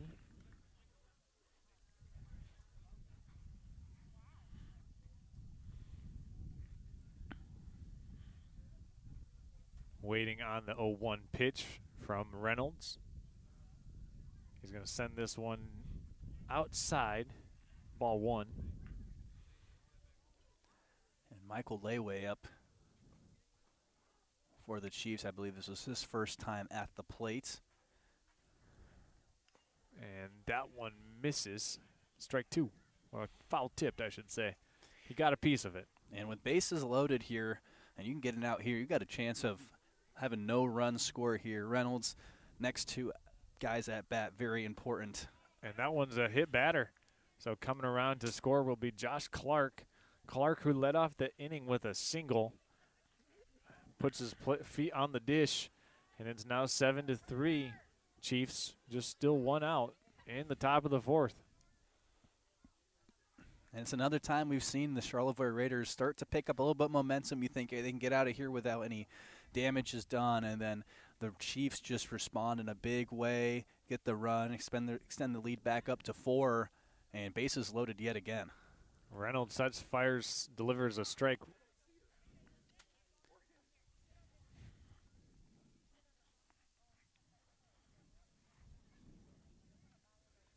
Oh, 1, and curveball is in for strike 2. So Reynolds goes ahead in the count, no balls, 2 strikes here at the beginning of this one. What do you think, fastball, curveball here, Jared? What are you dialing up? Well, I was going to say, I think he's going to try to put one in the zone there, and I think he did try to, just got a little bit away from him, going to be a little touch to the right. Here's the 1-2 pitch. That one's foul tipped at home plate. Staying alive is Carter Hudson. And good job, Hudson, because that would have been a strike, and he would have been taking a walk to the dugout. I've been impressed with the plate discipline of Cheboygan, Jared. They don't swing at a lot of pitches out of the zone. As that one's bounced right back up through the box, fielding over, stepping on second for 1, relay over to first in time for the double play. Nice play made by Williams, and the double play goes 6-3. And the Raiders get out of the inning after only giving up 1 run. The Chiefs strand 3 as Williams makes another nice play at shortstop and retires the side for the Chiefs. Yeah, he's been doing a great job. Besides that one error he had, he's been pretty much lights out there, just getting the fundamentals down, not overthinking it, setting his feet, driving through the ball, throwing accurate balls to first base. And, hey, they got out of that inning with only 1 run. I mean, they had bases loaded with only 1 out. So, Raiders, that momentum, they got to see if they can keep going on offense, as they did have 3 runs at the end of the third. And maybe Godfrey's getting a little bit tired. Maybe they're feeling more comfortable with his curveballs. We'll see how the bottom frame of this fourth goes. Jared, we talked about it, I believe, in the bottom of the 3rd inning during the at-bat by Sawyer Blazic. I said anything hit on the infield hard could potentially put the double play in play. This time, or I should say back when Sawyer was at the plate, he hit it into left field for an RBI double. But that time, it was Hudson who grounded into the double play by hitting it hard. Unfortunately, Williams was able to range over to his left, taking him closer to second base, where all he had to do, because the bases were loaded, was tap on second base and then throw over the first, because anywhere you go when the bases are loaded is a force out. Absolutely. And there you have it. Williams with a good baseball IQ there, just to know that as soon as he got it, all he had to do was get to second and throw over to first, and then took his time. I've been impressed by Williams, just taking his time making these throws. Now, granted, he's doing that, and the plays at first have been a little closer because of that, but you could say that the accuracy on the throws has been improved by him being patient. Absolutely. If I'm a baseball coach, I'd rather have my guy really set his feet, make sure that ball goes to the spot he wants it to, than trying to, be Superman, just spin around, no-look throw, as you see a lot of these pros do. It's one of those things you talk about all the time in other sports is, hey, just because Steph Curry's shooting threes from the logo doesn't mean you need to shoot threes from the logo. You want to make sure you can hit the three when you're standing still first before you start shooting them from half court. So it's the same kind of thing in baseball. You want to make sure that your feet are set and you're throwing that ball versus just picking it up and spinning it and throwing it like you see the pros do. So Ryan Williams is doing a good job there, disciplined, fundamentals. He gets you outs, and we're seeing it there. Yeah, you see it right there looking down the first base line as the Charlevoix Raiders will be coming up to bat. Charlie Godfrey back onto the bump after he's pitched through 3 innings, looking to get out and get through 4. Raiders added 3 runs in the bottom half of the 3rd inning, and it all started with that Max Reynolds triple, that RBI triple that he came around to score, and then he came in to score actually on a stolen base as the Chiefs threw down to second, and then the final run was punched in by Sawyer Blazic on that RBI double. Yeah. The only real mistake we've seen the Chiefs make so far through 3.5 innings. But we'll see how the Raiders can respond, if they can keep that offense going, if they figured out Godfrey's curveball, or if Godfrey will get back in control. So there's ball 1 on the opening hitter of this 4th inning, as Godfrey misses this one high and away to Tousley. Tousley, who checked in and is now playing defense in the outfield, stands in and takes strike 1.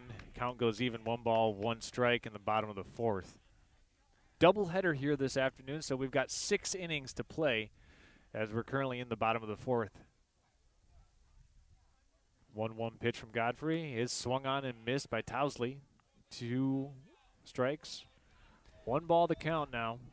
Ball just a little bit higher than the bat for Townsley, but definitely one he'd like to have back. Definitely one you see and you can get good contact on and get an easy double off. Ooh, there's the curveball for a punch out. That's the 5th strikeout for Charlie Godfrey on that same pitch, and that one caught the high half of the zone. But nonetheless, man, he's starting to find it again, Jared. Yeah, he had a little bit of a fumbling, you could say, in the 3rd frame, but dialing right back in here, getting the K to start. And now you've got Evans, who's been one of the best batters for the Raiders, seeing if he can break what has been a marvelous game from Godfrey. That first pitch misses a little high, Jared. From our outfield camera, it looked like it was right down the middle, just above the numbers by Evans. Evans came around to score on his last time up on the bases. This one's popped up and eventually put out, made by the 3rd baseman. Coming over to make the play is Nolan Schley. And that's one of those ones. Actually, that's Michael Lawe, excuse me. Yeah, and that's one of those ones, Charles, where you just kind of get a little bit too antsy. You know, the count's 1-0 and you're swinging at what will very likely be a ball high right, and it just hit him almost in the hands, popping up into the infield, and just a very routine play for the Chiefs. And Evans has been great, but just a little bit of a lapse there. And there's a hit. Let's see, that was a hit batter? No, it was Ryan Glass, and it looked like it was coming in hot on his shoulder, but yeah, called ball. Maybe he turned out of the way there at the last second, Jared, but it almost looked like it deflected on him. I sure thought it did too, but he doesn't seem upset, so I'm sure that it didn't. He waves and misses on that offering. Now even 1 ball, 1 strike. 2 outs here in the bottom of the 4th inning. Godfrey looking to get a 1-2-3 inning. He's got a strikeout and a pop-up, and this is one will miss. 2 balls, 1 strike now the count. And he has done that before. He's had a 1-2-3 against these Raiders earlier. I believe it was in the 2nd. So looking to see if he can make that not just a one-time thing. That one just misses on the outside part of the plate. 3 balls, 1 strike now on Glass.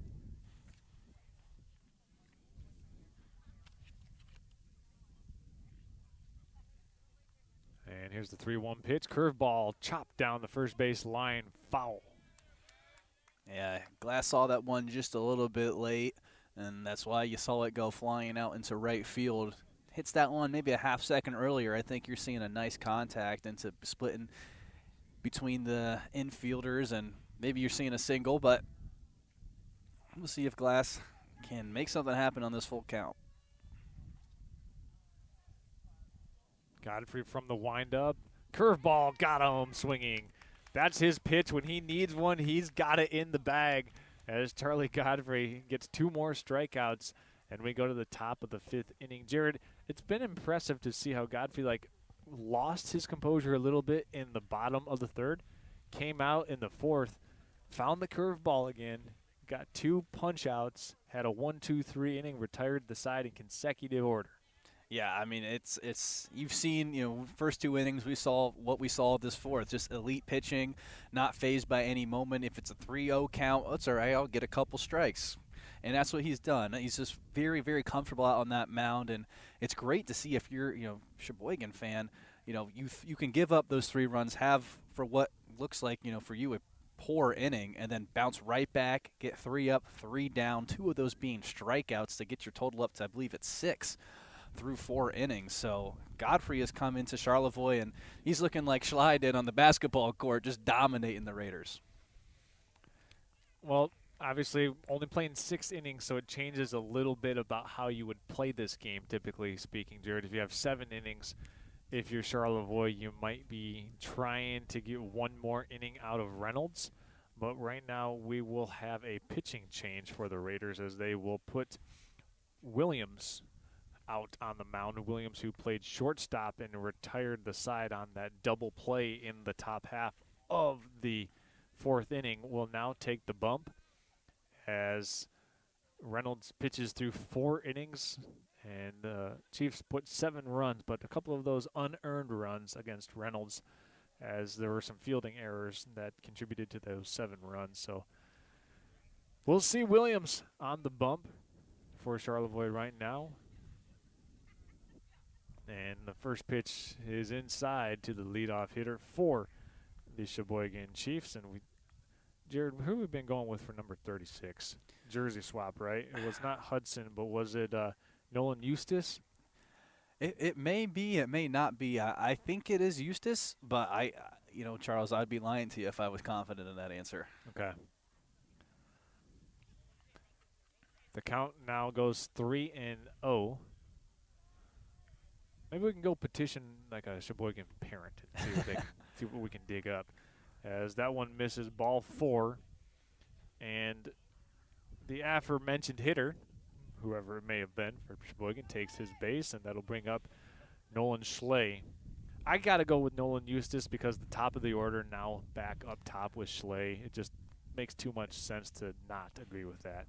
I'm in agreement with you on that one, but we'll see if Schley can continue getting on base, but it's not looking too good so far, as that will be a great play there by McPherson. Yeah, I mean, he came over from third base and called off the shortstop and the second baseman. And, credit to him, made the play, because if you're going to be demonstrative about making that call, you better catch it. Yeah, he had that great catch to end the first. That ball got driven right to him, and he crouched down, grabbed it. One of those ones you don't even see some pros even missing. So Williams pouring in a fastball, swung on and missed. And that one went right by Brady McGovern. And it's rare that we've seen Cheboygan just swing and miss that hard. Very good disciplined team, as it looks like. Eustace getting second. Yeah, kind of just jogs over there, as something that we've seen with both pitchers is some of these balls going by Zach and just leading to even more steals. I think the combination of steals, it's got to be close to 10 for Cheboygan. 2 balls, 1 strike now the count as that one misses.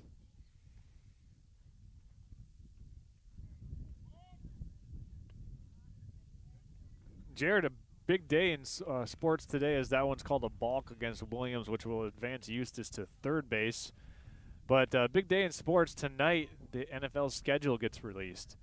It does. You being a Cincinnati Bengals fan, the Bengals have some games that have already been pre-released. They have. I know that they're playing, I believe, the Falcons in Europe. Madrid, okay. Week 9. 3 balls, 1 strike, the count now on McGovern. But we'll get to some more NFL scheduled talk after this 3-1 pitch. Williams from the stretch delivers, and that one's missing low and away, so a walk. That'll put runners on first and third. So now we can talk a little bit more about the NFL schedule release. Jared, I mean, the Bengals will be awarded a third-place schedule this year. So, or did they tie with the Browns? We had a third-place schedule, but when you look at the strength of schedule, when you know last year how they do, who's got the easiest schedule, I believe we are 4th or 3rd. So, things are lining up for a dominant Bengals run, barring any injuries. Will Joe Burrow play the whole season? Ultimately, that is unfortunately a question, you have to ask. As in every sport, availability is the most important thing. Doesn't matter how good you are if you're not out there. But, with a pretty solid, healthy offensive line, first time that the Bengals have had the same starting 5 in the Joe Burrow era season throughout a season. So, things are trending in the right direction, but football is one of those things where, crap happens. You never know what's really going to happen. Injuries can completely derail your season, as we've fortunately seen with the Lions the last couple of years. So there was a double steal on first and third. Charlevoix, Sawyer Blazek ripped it down to second, just daring the Chiefs to try to come home and take home plate from him. Tell you what, I'd like to see somebody try to charge home plate against Sawyer Blazek. You'd be watching an Oklahoma drill, I think. Yes, you'd be watching a state championship wrestler get ready for some contact at the dish. It'd be run into a brick wall. As there's another base awarded to Josh Clark, and now, don't look now, I should say, the Chiefs have him loaded up. And this is Ben Goya, who's going to lift this one into right field, and that's going to get down for a bloop single. One run comes around to score. That's Eustace. Schley goes to third on that RBI single. 8-3 now, Cheboygan. Yeah, Ben Hall just coming up, swinging at the first pitch, no hesitation, gets it to drop into right field. And, well, Cheboygan's keeping that train rolling. Besides that one inning where Reynolds went 3 for 4, 3 outs, 4 batters, it's really been all Cheboygan on offense. That one floats in for strike one. Leading or coming up to the dish is Charlie Godfrey. 1 out in the top of the 5th. Godfrey has pitched 4 innings so far in this game. That one misses high. Ball 1. Yeah, last time Godfrey was at bat, we had the pitching, dual Reynolds pitching to him, and he got the better half of him, striking him out. But seeing what he'll do against Williams, as those last 2 pitches will be high, and 2-1 will be the counts. Coming up next week on Next Level Broadcasting, we'll be going back to the Ski Valley on Wednesday night. The one of the top-ranked teams in Northern Michigan, Gaylord St. Mary, will be going and taking on Mansalona and Mansalona, Michigan. That'll be a fun one, as we'll have the Snowbirds and the Ironmen coming up next Wednesday. So mark your calendars for that one. If you haven't seen either of those 2 teams play, they are a treat to watch, as that one's ripped down the left field inside the bag at third base, and it's fumbled in the outfield. Josh Clark's coming around to score right after McGovern. It's an RBI double as 2 runs come around, and an excellent piece of hitting for Charlie Godfrey, and he helps his cause, Jared. This time he gets it done with the 2 RBI double. Yeah, it's one of those runs as an infielder, you're just like, are you kidding me? It's not going to go out. Just right in the line to perfection, something you just can't practice. It just happens that way, and advantage goes to the Chiefs. They've had a lot of those little things go their way. They just have had a great offensive start. I mean, they've scored in every inning besides the second. This one's going to get away from Blazik, and coming in to score is Hall. 11-3 now, and it will be, if Cheboygan is able to add 2 more runs, if they're able to have a 10-run lead or more after 5 innings, it will be a mercy rule situation. So now just 1 runner on third, as that one misses. Count goes now to 2 balls and no strikes. And we saw that a couple weeks ago in St. Mary. Cal Royce was pitching quite the game, also hitting quite some big home runs and shots. So, precursor, if you ever do get a chance to watch those Snowbird games, I'll tell you, there's some names you might hear going to some college teams. I mean, there's some legitimate talent there, and another really young team. Yeah, I believe the Snowbirds have 1 senior on their baseball roster this year, so definitely a team primed as they are hoping to make a long postseason run.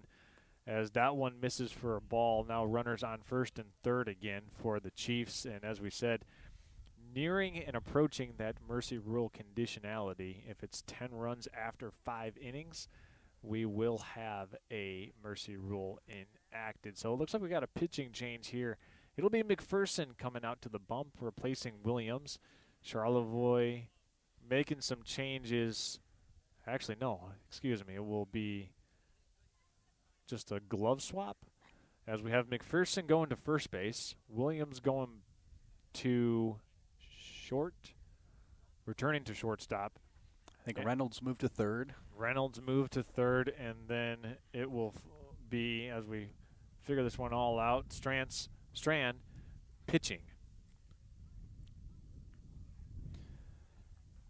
Well, I think, Raiders, they saw enough with what Williams is doing. He's just having a really hard time getting those in the zone. They kind of threw him out there and was doing a phenomenal job at shortstop and batting. Pitching maybe something he's still working on. As we've mentioned multiple times, another very young team.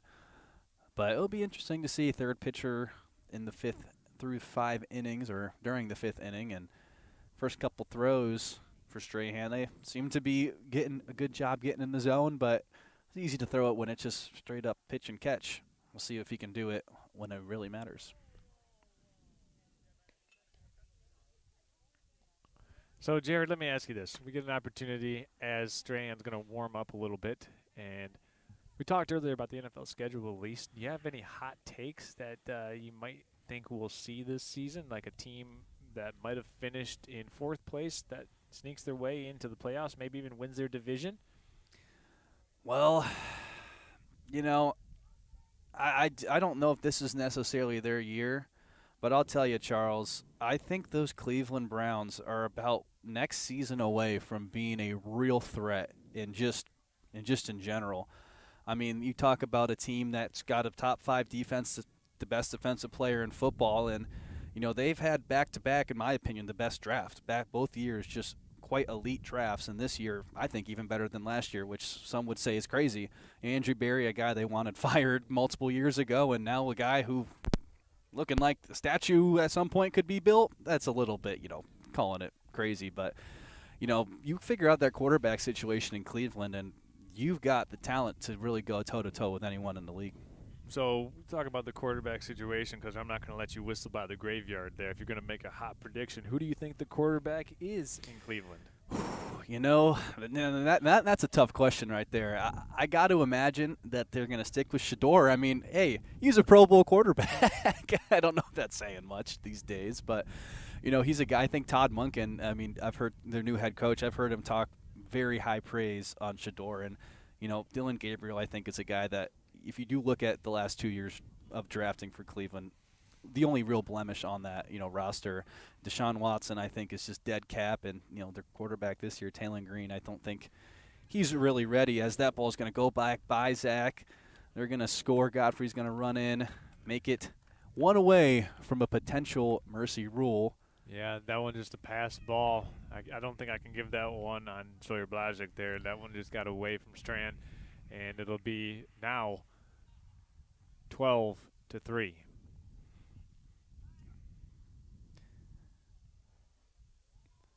Runner stays and advances to second.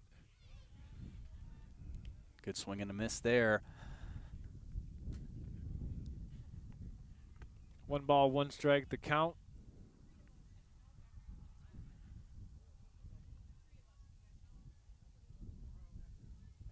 And that one's in there for a called strike 2. Yeah, and as we were watching Strahan warm up, he was really getting a good job getting those balls in a nice zone. He had that one early one. His first pitch was a little wide, but, first pitch, first time out there. He's been in the outfield all day. And there's strike 3. Gets his first punch out and the second out of the inning. Great start for first guy that, you're pitching against. To strike him out, you really can't ask for much better. Trying to see if they can get out of this inning without letting up any more runs, see if they can finish out this game, all 6 of the innings. Here's Carter Hudson standing into the right-hander's batter's box, looking at a first pitch ball as the wind's starting to pick up just a little bit more, coming from left field across the diamond to right.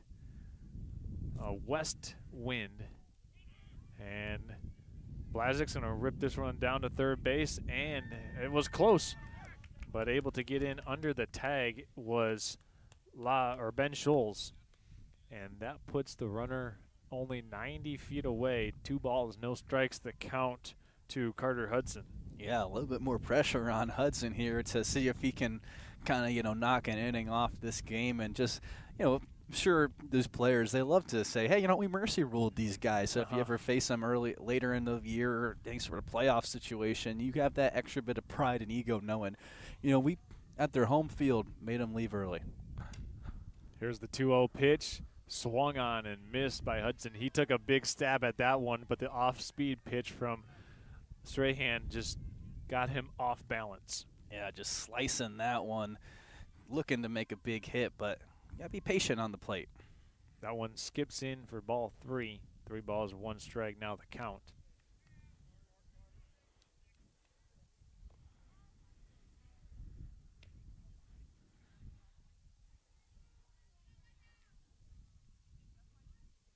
And that one is low, ball 4. So runners back on the corners now. And every time they get in the corners, I think back to the bottom of the third inning when the Raiders made that Double play, yeah.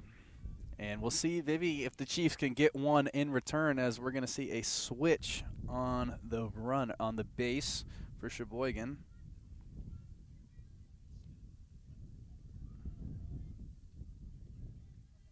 Number 28.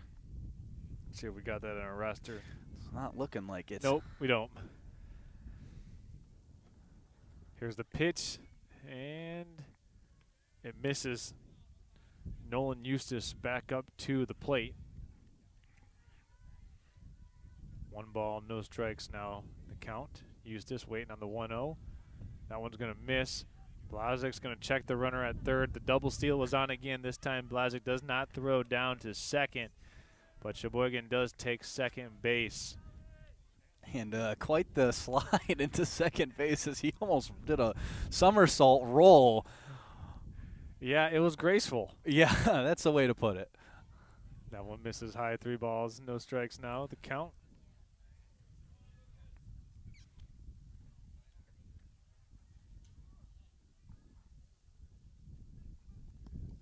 The 3-0 pitch misses away, and that's going to have a play at the plate, and that will be the 13th run of the game.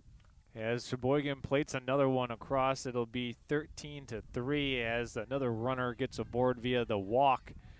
So we'll have runners on the corners again. It's now still 2 outs, runners on first and third. And we'll see, and now we've got big old Schley up to bat. So see how Strahan can fare against the heavy hitter.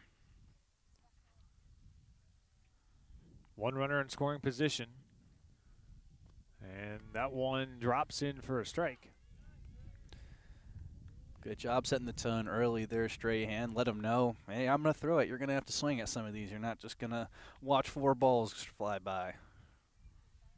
There's the 0-1 pitch, and that one's ripped down the left field line. Fair. That's going to get down. Coming around to score as Schley takes the turn at first. Eustace turns the bag at third, and he'll get held up by the third base coach, but nonetheless an RBI double by Nolan Schley. Jared, you said it best. He's the heavy hitter. He turned on that one and ripped it. Yeah. He's the tone setter. That's why you have him, not only is he the tone setter just at bat, but, just the physical presence of him at the plate to start for pitchers, it puts him on edge. He's a guy who can get on base. I think he's made it to base every single time, whether he's hit it or been walked. So just great plate presence, good job getting on base. And then when he's on base, he's got the athleticism and the length to get any steal and, keep these pitchers honest.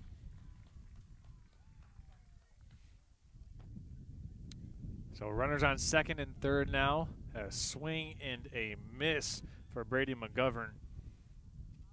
And that'll go no balls, 1 strike.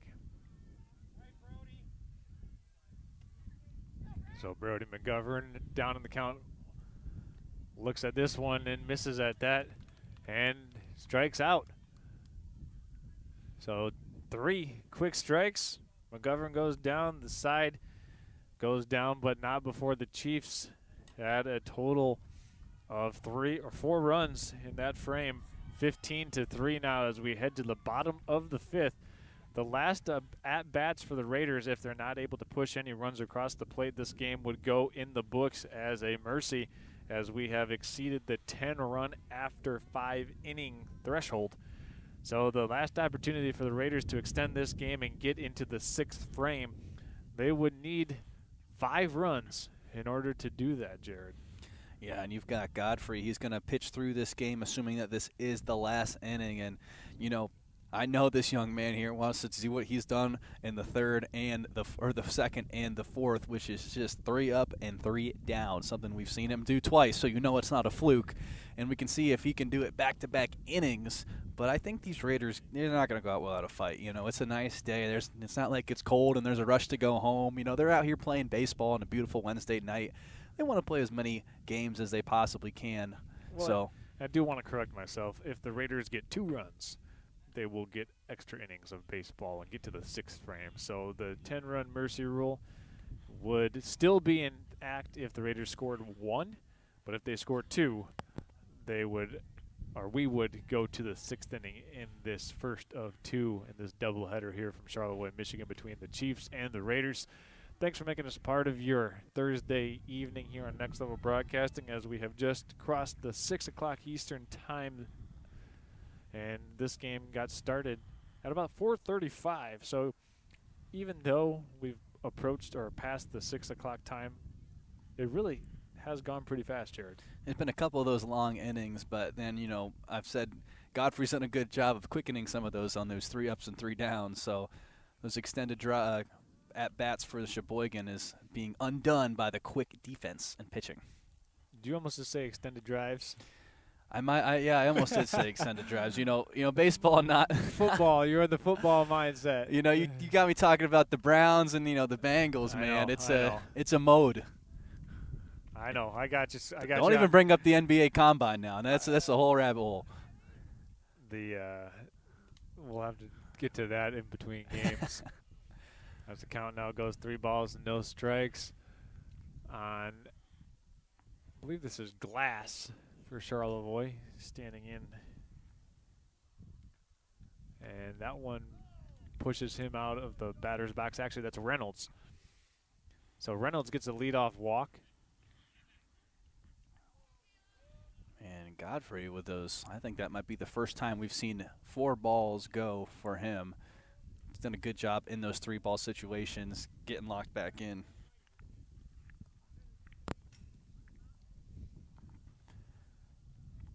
See if the Raiders have some gas left in the tank here in the bottom of the 5th inning. There's a strike. And we've got the runner in a pickle. And the ball gets away, and he's going to take third base. That's Reynolds. So McPherson at bat. Reynolds now all the way over to third base after he got on board. Very aggressive running there by Reynolds. They've really got nothing to lose here.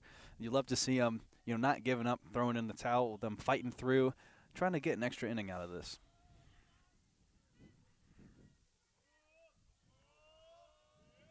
Godfrey delivers the ball. So 1 ball, 1 strike. Runner on third is Reynolds.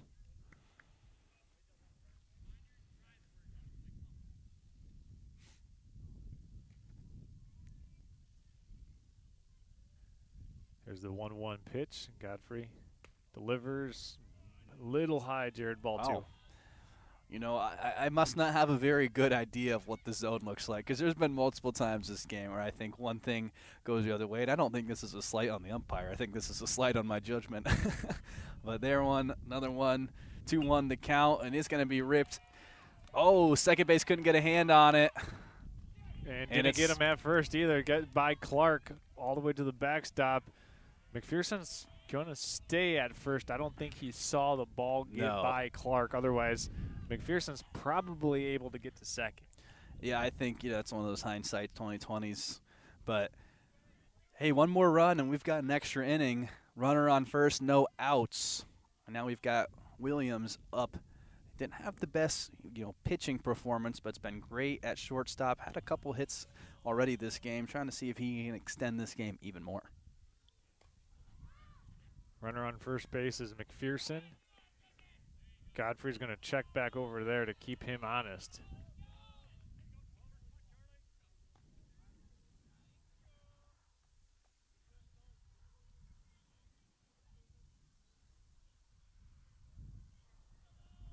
Williams waiting on the first delivery, down low. And Hudson is ready for the steal. He knows desperation mode is out for the Raiders, so steals are going to be very likely happening, so eyes got to be locked in on 24. Here's the 1-0 pitch, missing high and inside. 2 balls, no strikes now on Williams. He's found himself in a hitter's count here, Jared. As the Raiders going into this inning were down by 11, 14-3. They've pushed across 1 run so far. If they can get 1 more, they will avoid the mercy rule, and we'll go to the 6th inning, as that one's in for a called first strike. Godfrey finds the zone, and when he's needed to, Jared, he's really dialed in that curveball and the breaking pitch. That's been his go-to so far when he's needed one. Yeah, I'll be curious to see if, we see what we saw in the third from him, where he kind of lets up some runs, or if he gets back to what we saw in those other innings, just dialing in, as we saw right there, 2-0 count. Now it's a 2-2, keeping Williams honest. And I think Godfrey doesn't want to see this game go to extra innings. I think his pride is too big to let that happen. There's the curveball, and the curveball missed. Wow. It would have been his 6th one, I believe, on the day. Umpire saying it was a little bit high. He's got to recalibrate his zone and see if he can strike him out here, if Williams is going to keep it alive. And they almost get him at first base. Josh Clark with a very nice snag. And McPherson was very close to getting picked off at first. Yeah, it kind of got caught napping there, and Clark made, like you mentioned, a great catch there to almost get the runner out. This one's fouled out of bounds near the softball field. It's going to drop in for a base hit over on the opposite field here, adjacent to where we're broadcasting from. That game is 6-0 in favor of the Chiefs in the bottom of the third inning.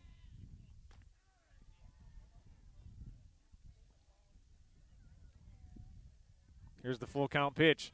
Lined into right field, in for a base hit. Williams connects, chugging around the bases. Going first to third is McPherson. And don't look now, but the Charlevoix Raiders have something cooking here in the bottom of this 5th inning, 14-4. And coming into the batter's box will be Sawyer Blazik. Yeah, Raiders have done a good job. We've heard their dugout get more alive as the runners. Reynolds did a great job leading off with that single. Then he had the double steal off the air at second from the Chiefs. And yeah, next thing you know, we've got runners on the corners and scoring in position for the Raiders.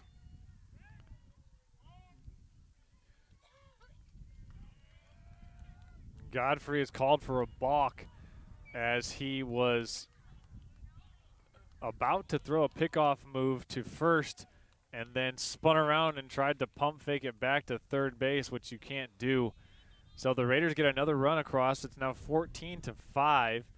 Charlevoix has scored 2 in this inning, and the runner advances now to second base. That is Williams now, standing in scoring position. Still no outs in the inning for Sawyer Blazik as he steps into the batter's box, waiting on the first pitch from Godfrey, and that one just misses a little high, Jared. Yeah, the Raiders staying alive there, and just a mental lapse there by Godfrey. Maybe just getting a little tired, or maybe the frustration showing as he thought he could come up here and just close out the game. But the Raiders being really feisty, staying alive out here, and not giving them anything easy. Yeah, definitely something that you would want to keep an eye on and just kind of monitor is, the pitch count of Charlie Godfrey. It looks like Cheboygan is pretty intent on just letting him try to close this one out, Jared. Now, we will, though, have play in the 6th inning after this, as that one's in for a strike. 1 ball, 2 strikes now on Sawyer Blazik. And for how great Godfrey's been all game, it's really seeming like, I think, just fatigue has really started to wear on him, as the zone has just been very hard for him to consistently hit. A lot of 2-0 early counts for the batters, but Blazik will go out swinging. That's his 2nd strikeout of the day after hitting a nice double in the 3rd. Yeah, there's that curveball for Godfrey. He gets the punch out in the first out of the inning via that pitch. Jared, that's 6 strikeouts on that curveball alone for Charlie Godfrey. Whenever he's needed it, he's found it.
Hi, folks. I think that we're back here. We had a minor difficulty. Our power ended up getting cut, but still could see all the visuals and didn't really seem to miss all too much, as the score, as you can see, is still the same. 2 outs as Godfrey just struck out the last Charlevoix batter.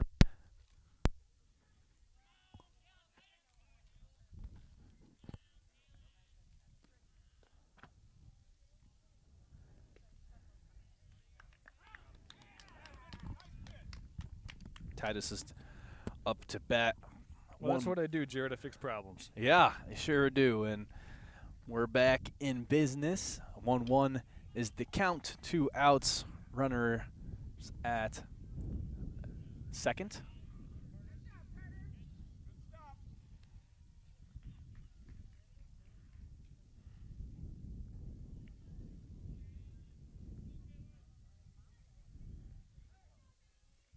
See if Godfrey can get the third out of this inning. 2 balls, 1 strike to count. There's that fastball. Finds it. And they'll give that one to him. That's been that kind of that high zone. It's been kind of up to the ump whether it's in or out. Sometimes I'm having a hard time judging from my vantage point. Here's the 2-2. That one curveball got away from him. Now we'll go full.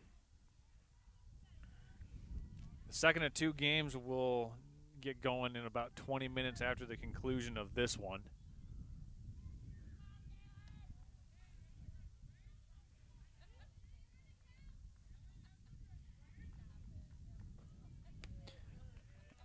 That's ball 4. Runners back on the corners as Titus draws the walk, and Williams takes third on the steal.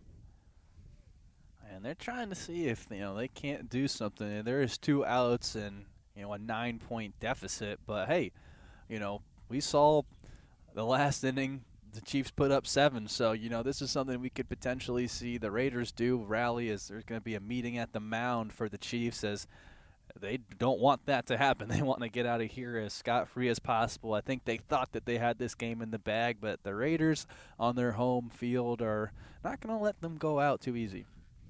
Exactly. Well said, Jared. I mean, you just look at the pride factor of this, you don't want to get mercied on your home field. You don't want to, have that happen on senior day. Yeah. And, for this Charlevoix group of seniors, they definitely don't want that to happen. And, you've seen them bounce back when they could have folded. And kudos to them for being able to stick this one out and show some moxie here in the later stages of this 5th inning. Because after that 7 spot that Cheboygan put up in the top half of this inning, it could have been easy for Charlevoix to give in, but nonetheless, they've come back out here and answered the bell. Yeah, and even the energy in the dugout just to start this bottom of the 5th. They were already cheering her on, chirping the pitcher. They think they knew that they were going to be able to extend this game. They had the 3 runs in the 3rd. They looked pretty good. Godfrey got him back in the 4th, but in the 5th they seem to have his number, and it looks like the Chiefs are going to say, we've seen enough from Godfrey. You've done us pretty well so far, and it looks like Michael Layway is getting a chance, playing a little pitch and catch with Carter Hudson. Pitching change sponsored by Bases MI in Charlevoix, Michigan. Bases, your destination and the way for you or someone you love to be able to battle any type of addiction. They can go into Bases and get their professional help so they can be able to get back on the straight and narrow. That's Bases MI in Charlevoix, our pitching change sponsor. So the Raiders with runners on the corners now, 1st and 3rd in the bottom of the 5th inning. Jared down by 9. Let's see if they can string together some magic here in the late innings and make what will be a huge comeback.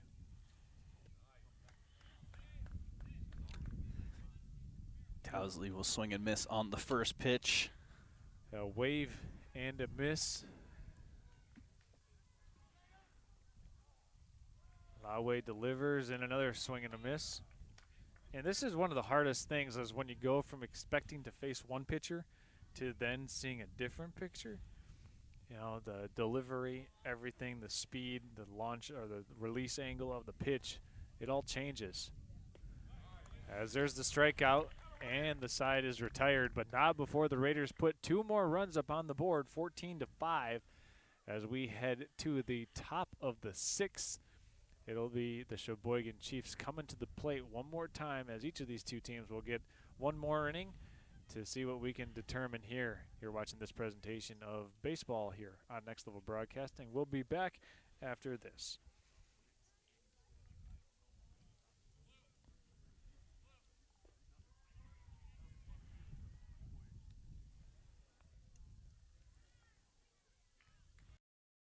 Charlevoix State Bank was founded in 1994 to provide exceptional local service to our northern Michigan community. With 6 locations in Charlevoix, East Jordan, Boyne City, Ellsworth, and Beaver Island, we're here to make banking easy, right here in your neck of the woods with people you know. Charlevoix State Bank believes in the positive lessons of high school athletics and is a proud sponsor of tonight's game.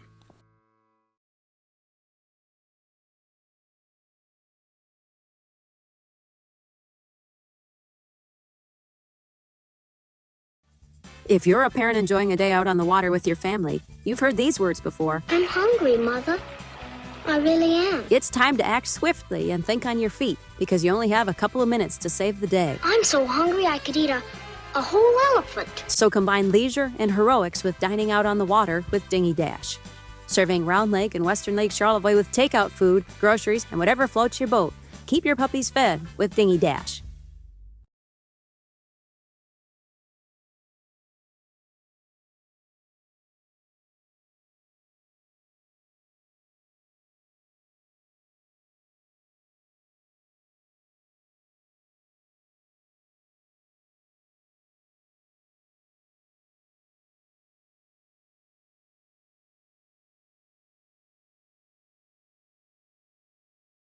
Back in here for top of 6.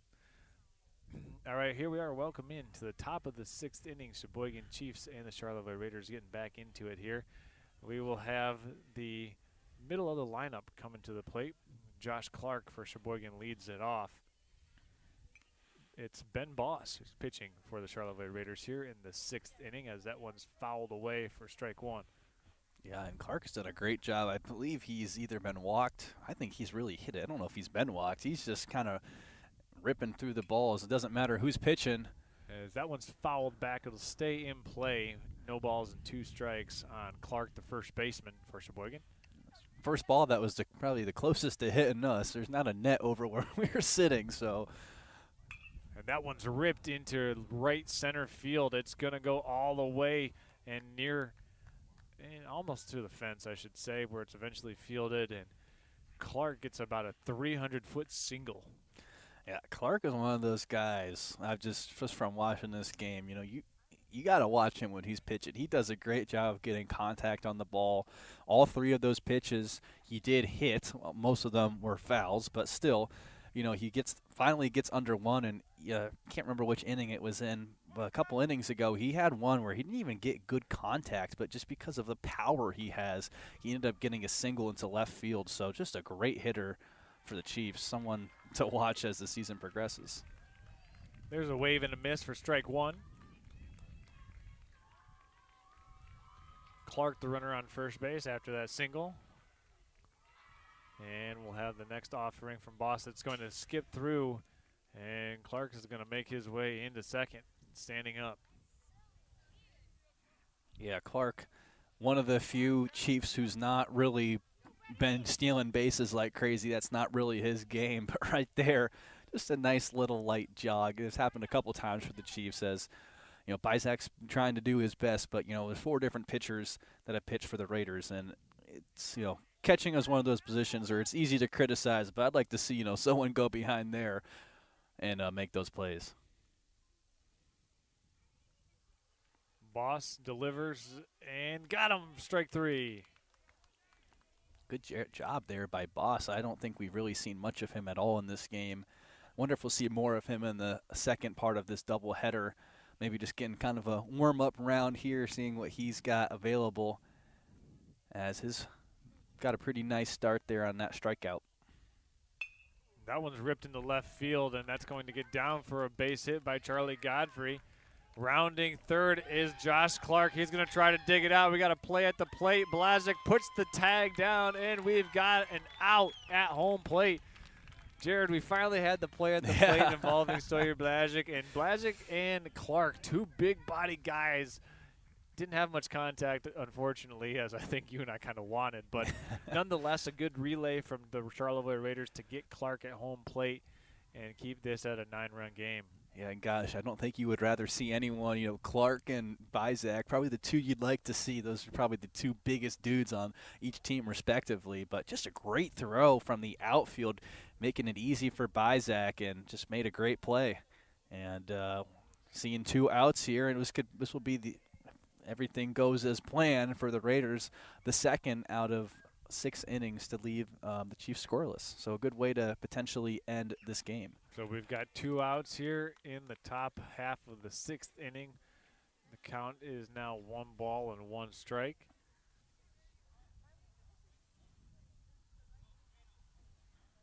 Boss delivers outside 2-1.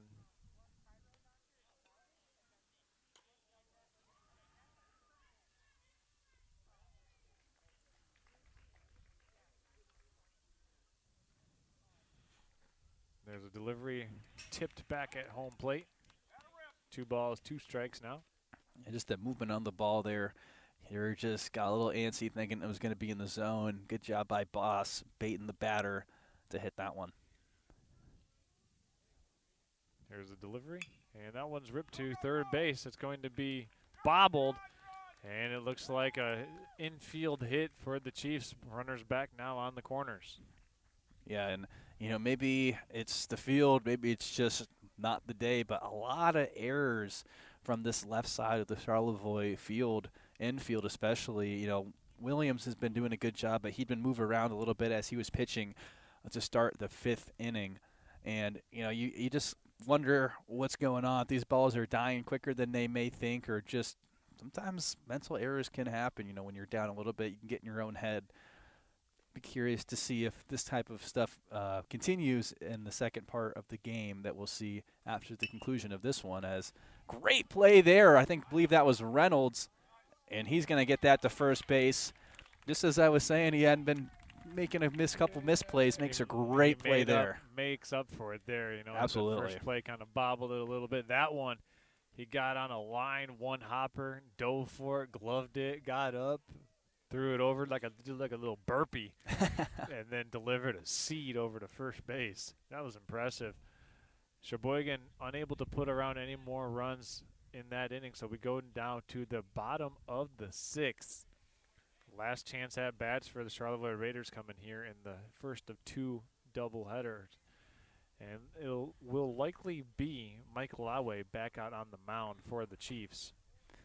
I think that we're going to see him conclude this game as well as he's out there pitching.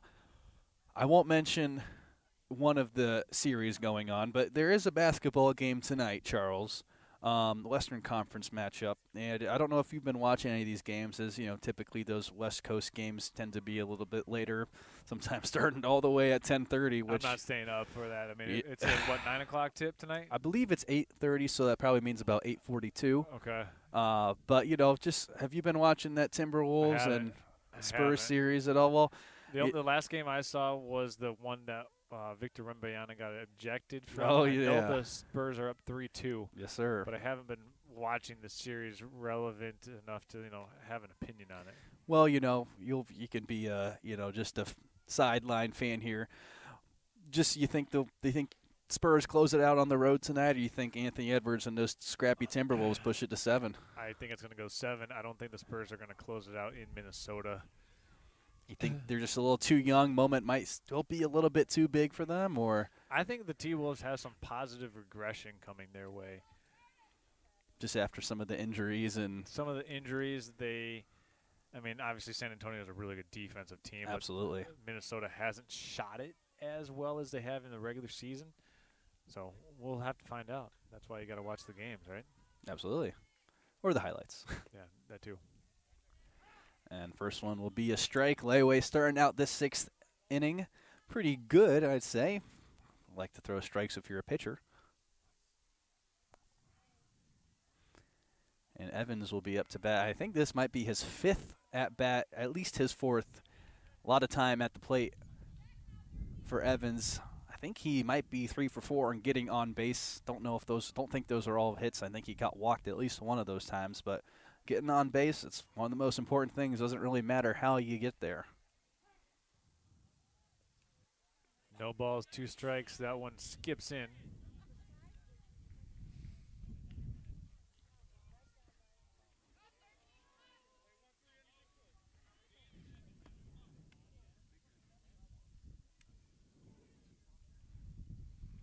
One, two pitchers count. And that will be a back-to-back ones, kind of getting away from Layway. And Hudson's been doing a good job getting those ones, but sometimes you can only do too much. He doesn't have that, the length and reach of Victor Wembanyama. Can you imagine Wemby as a catcher or a pitcher? If a ball got by him, I think you can finally blame the catcher. There's a strike, and Lawe gets his 2nd strikeout. Well, he's come in and really looked good. The pitching so far from the 2 pitchers we've seen from the Chiefs have been quite exceptional, getting lots of strikeouts, just keeping these batters, looking a lot of times as they've able to change up their speed and their pace and just provide no obvious tell of what pitch they're going to be throwing. Still about 55 degrees here as the sun's still up in the western sky, Jared. It's a very pleasant evening. Charles, living right on that border of Central Time this time of year, and just in general, you can't beat it. The more sunlight you have in a day, just the happier you are. There's a defensive swing there by Glass, and he's down in the count, no balls and 2 strikes. And Lawe bringing the heat right now, Jared. Yeah, he's trying to close this game. He's trying to do a little bit of the Godfrey, the 1, 2, 3, and this would be the 3rd time. And if this does go on this way, all even innings for the Chiefs would be 1, 2, 3s. That's pretty good spotting of a trend. Once gambling makes it all the way down to high school, eventually, someone will be very happy. And there's a strikeout for Lawe, his 3rd punch out, 2nd of the inning. And 2 outs now. Potentially the last batter coming to the plate will be Reynolds for Charlevoix. He made an absolute web gem of a play in the top half of the 6th to get the final out of the inning. And I don't think Reynolds will be the last one at bat. I think, he was carrying that chip on his shoulder as he did pitch the first, I think, 4 innings, letting up 7 runs. And I think that's something you like to see him try to make up for on the offensive end, as he had done that. He had that great shot earlier into left field. As that pitch will be a touch high. We've had some wind, but right now, very calm. It just feels like a great day for baseball. Feels like a good time for somebody to hit a home run. Yeah, it's something we haven't seen. We've still got 6 more innings potentially to play after this one.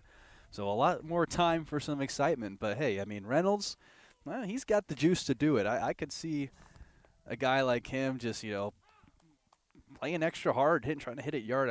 Think this is likely, he won't probably play much in that 2nd game. If so, very much likely as a DH, as they don't want to injure their likely star pitcher. Here's a full count 3-2 pitch. Called for a strike 3rd, and that will – wait, was that not the 3rd strike? It's looking like 2nd strike. I could have sworn that it was a full count, so now we're in a full count. And here it is, ball 4. Good discipline there by Reynolds. And that would have been 3 up, 3 down, all on strikeouts. That would have struck out the side.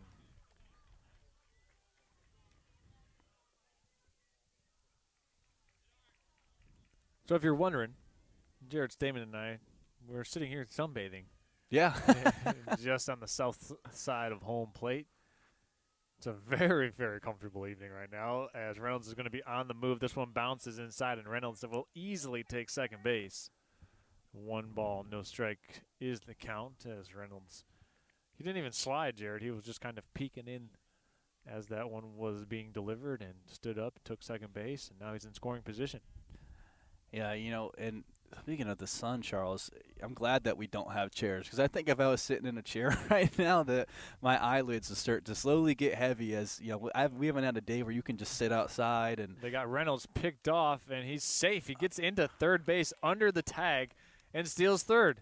And now he's going to be coming home as Max Reynolds steals home. How about that? The Cheboygan Chiefs caught napping, and Max Reynolds steals third and then home. Great job by Reynolds. You know, he's trying to make up for it. I'm telling you, this kid, you can tell, you know, he's one of those guys where he just plays his butt off, especially if he feels like he needs to elevate for this team. And we've seen that twice. His last 2 at-bats, he has gone all the way around the diamond and scored, and I don't think that's a coincidence. Reynolds was a member of the Charlevoix Raider baseball team 2 years ago that made it all the way to the state semifinals. Wow. Yes, he was, and he was a contributing piece on that team. And this one's going to be ripped into left field. He put a good swing on it. It's gone. A home run. That one goes all the way over the left field fence for McPherson. And he is going to slowly trot around the bases. He got all of that one, Jared. He sure did. And, Charles, we were talking about, hey, we needed a home run here. It's home run time. And, you know, I was calling it in the second game, but McPherson said, no, you're not going to have to wait that long. We're going to end this inning on a bang. Well, we said, man, it'd be a good time for a home run. And right there, McPherson delivers at the plate, 14-7, as the Raiders have put 2 more runs up on the board in this 6th inning. You know, and assuming that there's, 7 more runs don't get scored, which is very possible, unlikely, but possible. You know, I think this momentum you can see carry on as, Charlevoix handled business at the top of this 6th, closing them out early, and now they're staying alive in these last 2 innings. You know, there's a lot of fight in them, and baseball, especially knowing you're going to have another game after this, sometimes you can see people, kind of concede and be like, let's start focusing our energy on the next game, but the Raiders have the moment mentality where right now we're in this moment. We're going to try and win what we can. That one misses high for ball 1. Laue just needs 1 more out, and we will be headed to our intermission between game 1 and game 2. Here's the 1-0 pitch. High. 2 balls, no strikes.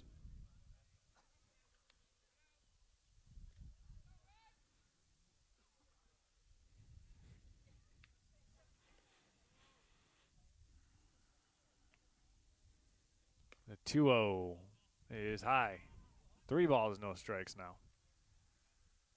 And Laue came in throwing some heat with those 2 early strikeouts, but looking like the Raiders and just the zone starting to shrink a little bit as maybe nerves are starting to lock in as the Raiders are staying alive. Williams will get to first.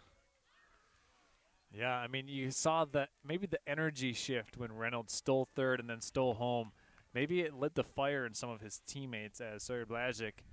And Blazik, you saw earlier in the game, he had some good contact. He'll come into the batter's box looking to dig in and do some damage with a runner on first base as Williams. Williams dives back into first base. Yeah, and Bizak had the strikeout, then he had the nice rip into left field and a strikeout. So if he's following a pattern, those left fielders better be ready. Here's the first pitch to Sawyer Blazik, and that one's in for a strike.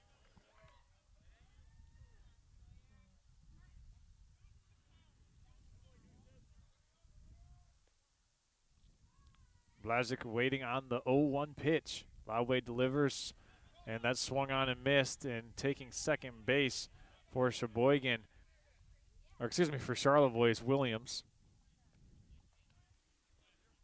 Pitchers count at 0-2. Just need 1 more strike here if you're Cheboygan to put this one on ice.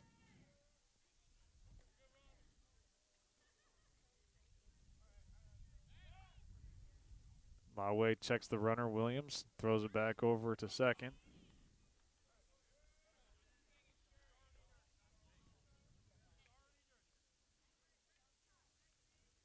And Blasdick waiting on the 0-2 from Laway.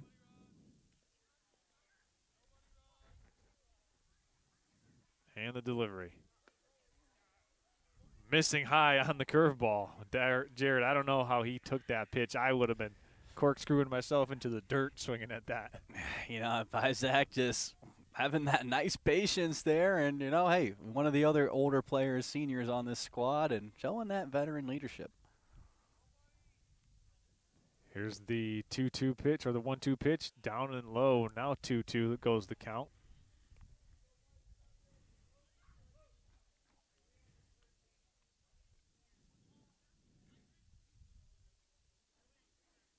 Two runner on second base is Williams. That one misses high. Count goes full. Just a heck of a catch by Hudson. I've just been impressed with him all game. He's done such a good job at, you know, any wild pitches. I think there's only been 2. I don't even know if there's been. I know there's only been 1 for sure that's gone past him through 6 innings. And it's not just because the pitchers are throwing him in the zone. It's because of the skill of Hudson. Here's the full count 3-2 delivery. High, ball 4. So Sawyer Blasdick draws the walk, and the Charlevoix Raiders now trying to keep something going here with 2 men on in the bottom of the 6th inning. Looks like we've got a conference out on the mound right now for Cheboygan. I don't know if we'll have a pitching change or just some sort of consultation to try to get Michael Laway to settle down. You know, I think, you know, you got to instill confidence in Laway. I don't think they're going to pull him, as, you know, he had such a great start to this inning and finished the 5th one quite strong as well. So this is one where you got to say, hey, you know what, take a breath. We've got this. You've got a lot of room to work with. It's 2 outs and it's still 7 runs just to tie. So, you know, you've got a lot of confidence and, you know, ability to have a couple bad throws and maybe a couple nice hits by Charlevoix and still feel confident in this game. But still, nonetheless, you know, keeping them alive slowly and slowly. It's been, I think, 3 batters now that have survived after that 2 outs.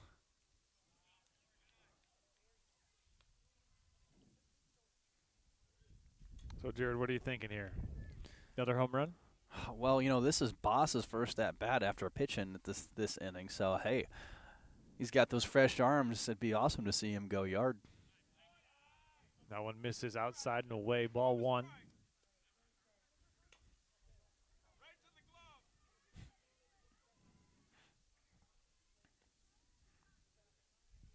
And 2 balls. No strikes to count to Boss. That one's going to hit Williams in the back. Ouch. Yeah, that'll hurt. You know, I didn't play baseball in high school, but I played lacrosse, and ball's about the same size, and it doesn't really ever feel good hitting that. You never get used to it. Especially depending on where it hits you. Yeah, back, ooh, that's one, you know, you got to lay. You're going to feel that one. That one misses high. 3 balls, no strikes. And Layway maybe just a little bit in his head here.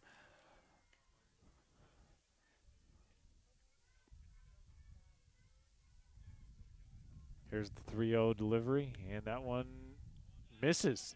Ball 4. So the Raiders, don't look now, Jared, have loaded the bases in the bottom of the 6th inning, 2 outs. And I think now we will have a pitching change for Cheboygan. Yeah, you know, I think at this point it could be Layway's just a little in his own head and just a little flustered. And they're like, you know what, let's not make this any worse. Let's not have you kind of have this blow up and think, oh no, I can't do this. I can't close a game. You know, let's have someone in here just get this one out, get on to the next game, and maybe we'll see Layway pitch a little bit more in that one, as he really hasn't pitched all that much, really only an inning and a half if we're being generous. So we'll look to see if we can get an update who will be coming in to pitch for Cheboygan. It looks like it's Ben Groya, number 4, who is standing on the mound right now, taking the place of Michael Laway on the bump. And he did a great job at batting, getting multiple hits, driving in a couple RBIs. So we'll see if he's got that two-way player potential we've seen with Reynolds, as Reynolds looked to be somehow an even better batter than a pitcher.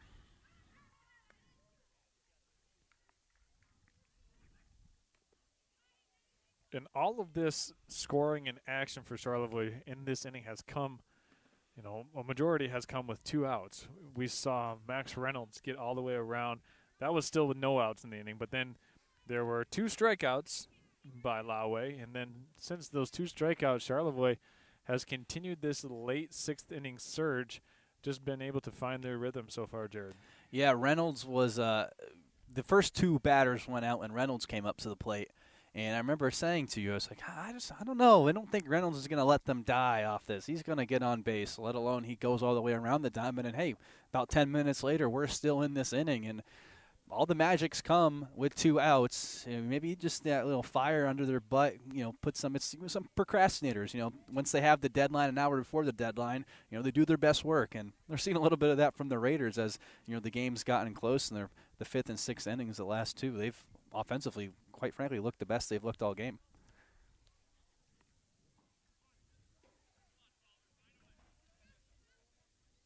So Ben Goyen pitching, and there's a bunt by Titus and a heads-up play there. What a play right at the plate by McGovern. Hudson, excuse me. Yeah, just being able to grab that ball right in front of the plate. Bases were loaded, so he just had to step on home plate for the easiest out he'll get all game. Yeah, he did a great job all game. So that will go into the books. The Cheboygan Chiefs win game 1 of this 2-game twin billing here. We'll have about 15 minutes to get back and get settled in before we have game 2 of our doubleheader here on Next Level Broadcasting of the Cheboygan Chiefs and the Charlevoix Raiders. Stay tuned. We'll be back in roughly 15 minutes with game 2.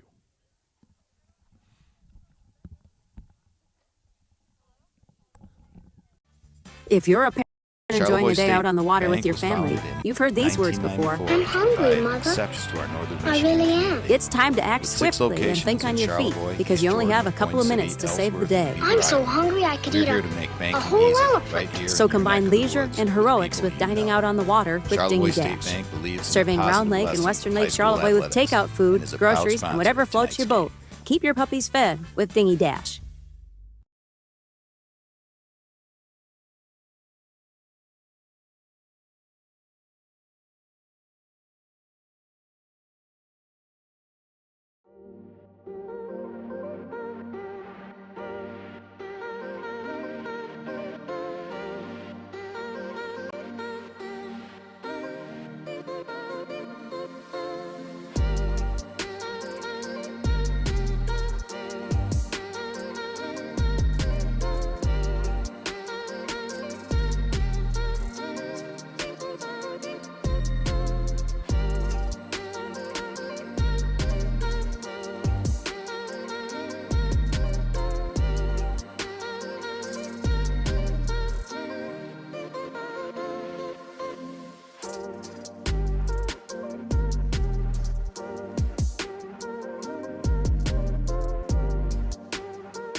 Alrighty, folks, welcome back to Next Level Broadcasting. You're watching the second game of our doubleheader tonight.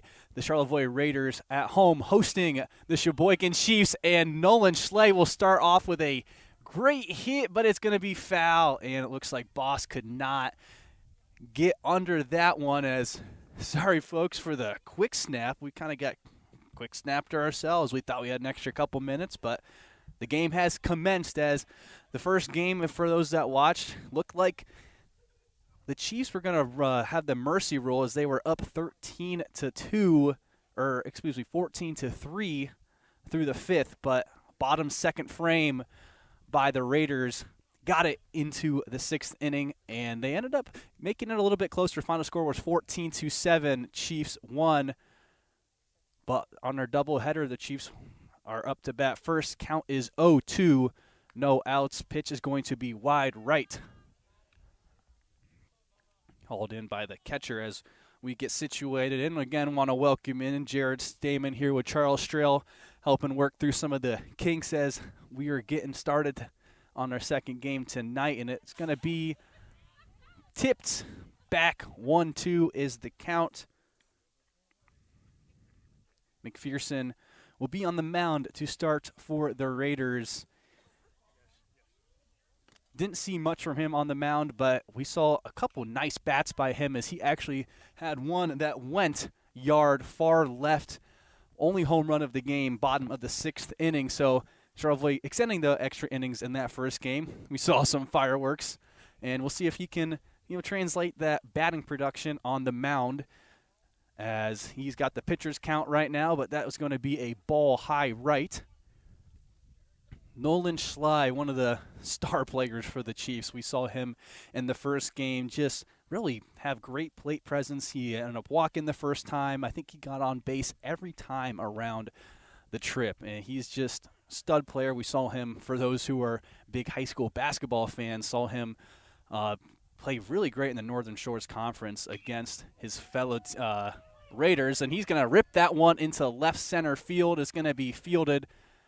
Williams will get it, and all the way back to the top to McPherson, but strong hit there after the early 0-2 count by Schley, and he's going to stay consistent tonight. His on-base percentage, whatever their max is, I'm not always versed in these baseball terms, as some of those numbers I think are kind of wonky, but getting joined now by Charles Strail. Yeah, hey, I'm glad to be a part of Game 2 here, Jared, as we get ready for some twilight baseball, as the timing and the place of the sun has changed, but Nolan Schley still delivering at the plate.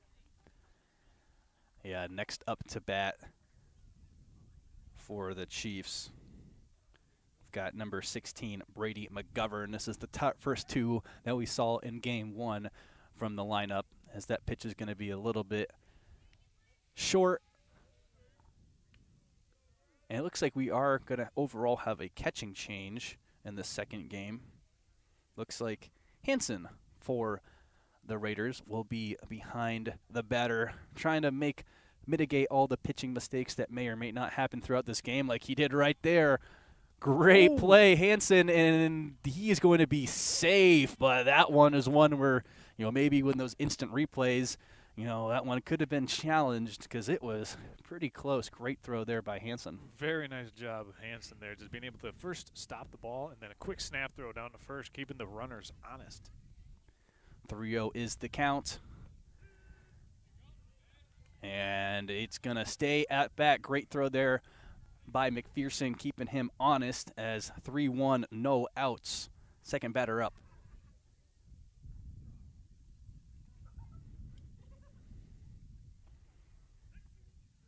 And there's going to be another strike.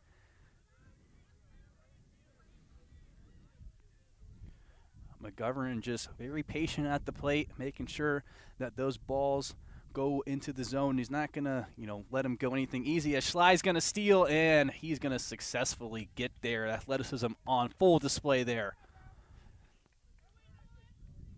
But they do get the out. So you get the strikeout, you get the stolen base. It advances the runner down to second, and the first strikeout of the game for McPherson. got to feel pretty good for McPherson getting that strikeout, even though runner did advance. 1 out, I think you can live with that one. We've got Clark up to bat. That's going to be pop fly, and it looks like that's going to be very easy for McPherson. Yeah, as a pitcher, when you can make an out, it's not only good for the team, but it makes you, like you're solely responsible for getting that extra out. So you definitely want to make that play. Yeah, especially, first pitch going right up in the air, just kind of a routine pop fly there. And now we've instantly already at 0-2, but with 2 outs, 4th batter up. And that is going to be strike 1, 0-1 goes the count. McPherson seems to have found his rhythm on the bump here early in the top of the first, Jared. Yeah, very confident coming out here. Full game has been played even though he hasn't been pitching, as that one is going to be in the zone again. Pitchers count at 0-2. 2 outs. Runner on second.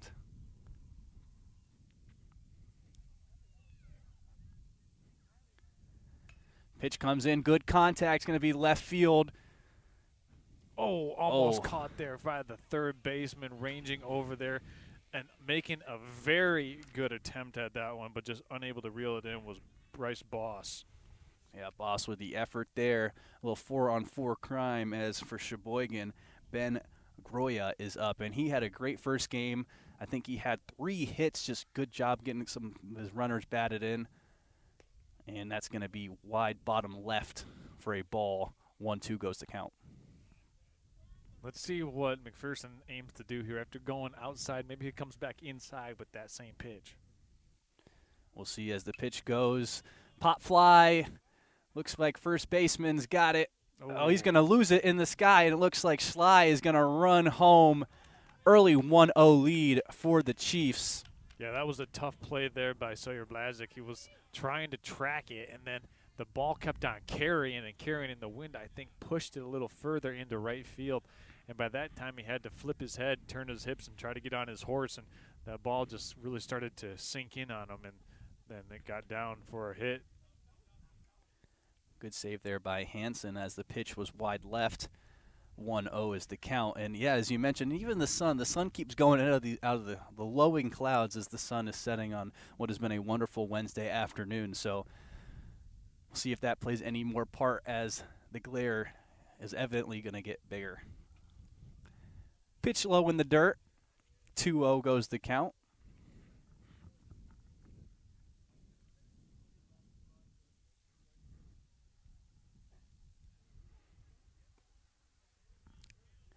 And we're going to see another one go left. And up to bat is Godfrey. He pitched almost the whole game for the Chiefs in the first, ended up pitching through 5 innings. And really, Charles was great. He had that nasty curveball that ended up getting 6 strikeouts.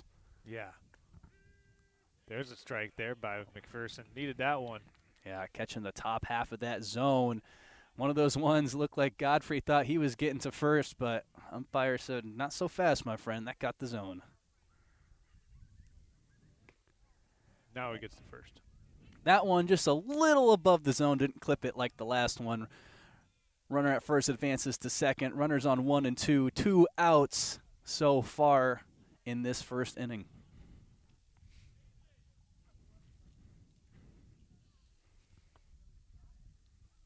Number 32, Ben Schultz, up to the plate. And again, looks like McPherson has that tendency to have his pitches go a little bit wide right, or excuse me, left, something that these players at the bat, might need to notice. Coaches will tell them. As that one's a little bit high, but contact there, it's going to go out of bounds, foul. You could see, though, that this hitter right now for Cheboygan, Ben Schultz, is on the money. Just has to slow the bat down a little bit, maybe just be more patient on that pitch, and he can do some damage. After the 1-1 count, it will go to 2-1.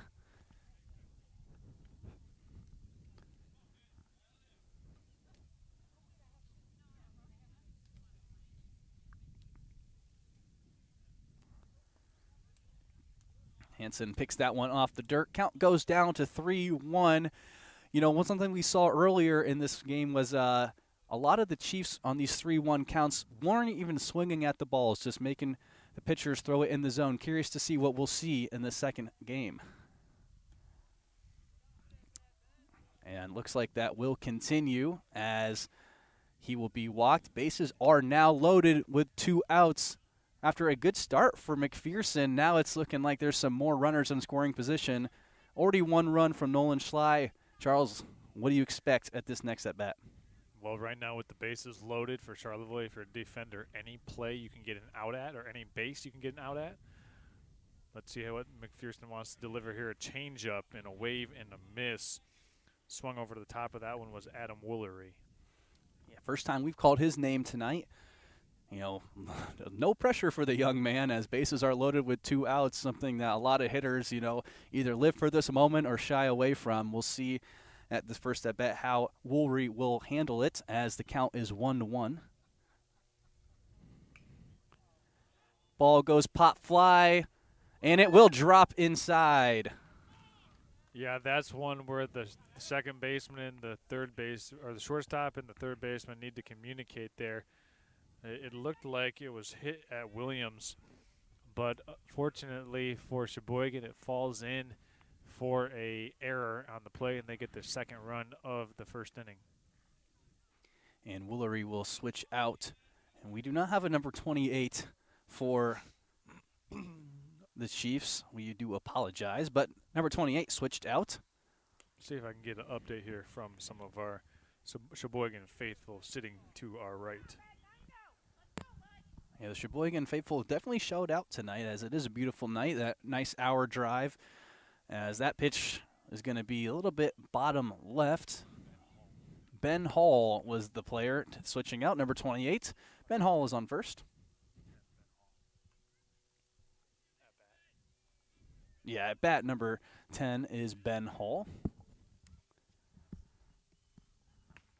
Oh, and a big swing and a miss there. Just a tad late on that one as he was looking to see how deep he could drive that one, as we only saw 1 home run in the first game. And even though the Chiefs put up 14 runs, I think they'd like to see one of those get out of the ballpark. And we have an official confirmation. Number 28 on first is Liam Finette. I think Fredette. Fredette is how it's pronounced. 2-2 is the count, 2 outs. And that will be 3. End of the first frame. We've got 2 runs by the Chiefs. And the McPherson-led Raiders on the mound. They get out of the top of the first inning down by 2. We've seen the Charlevoix Raider offense perk up in that latter stages of the first game. Let's see if that offense continues, because in the last 2 innings they scored 4 runs, Jared, when it looked like they were down and out for the count. So we'll see what Charlevoix has here coming to the plate in the bottom of this first inning. Our starting pitcher for the Cheboygan Chiefs in this second game, we saw him at first base in the first game, is Josh Clark. Jared, an old adage in baseball is most oftentimes your best athletes are also your best pitchers. We've seen Josh Clark do his thing in the batter's box. Sure have. Now we get an opportunity to see what he can do on the mound. Yeah, definitely exciting to see. He had a phenomenal batting. I think he had 4 hits, as the Chiefs just did a good job of getting through their order multiple times in innings. The first inning, actually, of the first game, all 9 batters had a chance to batting in 4 runs. But in the second one, they will survive with 2 after 5 batters. And yeah, Clark is one of those guys that, you know, he's got the power, but does he have the power in the pitching, or is it just more of a batting kind of guy? But that's why we're going to see him on the mound. Exciting to see how it will turn out. And they've also got a change from the catcher. Hudson will be replaced by Adam Woolery.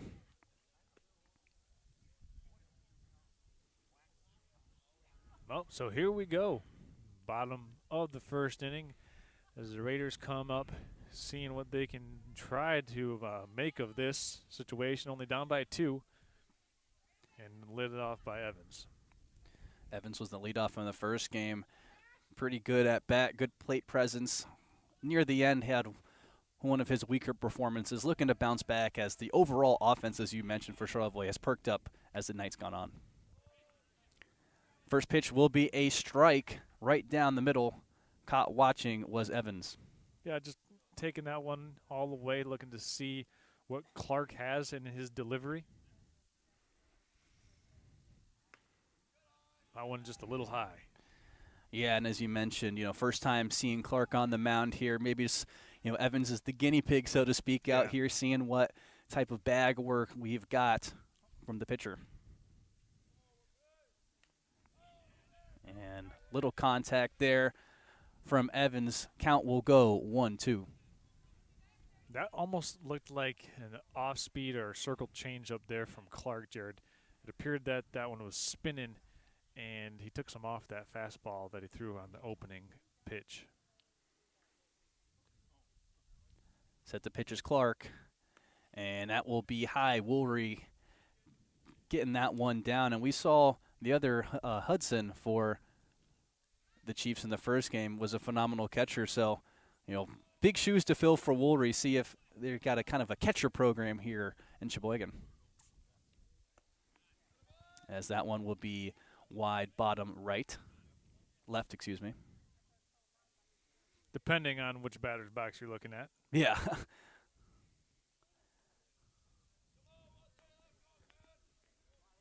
Full count for Evans. That will be driven right down center field, and a routine catch there for the Chiefs. As I believe it was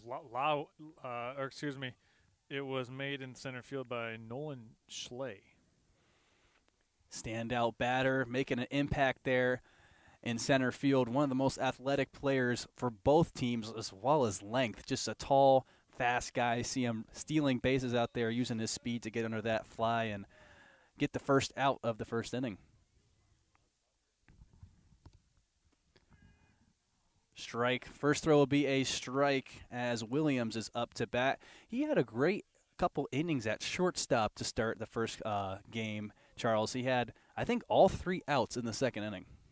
Yeah, he did a nice job there making some plays, and he had a double play by himself, or at least he just got it unassisted as that one's chopped foul. And, yep, that one will go foul. Count goes 0-2. Pitcher's count.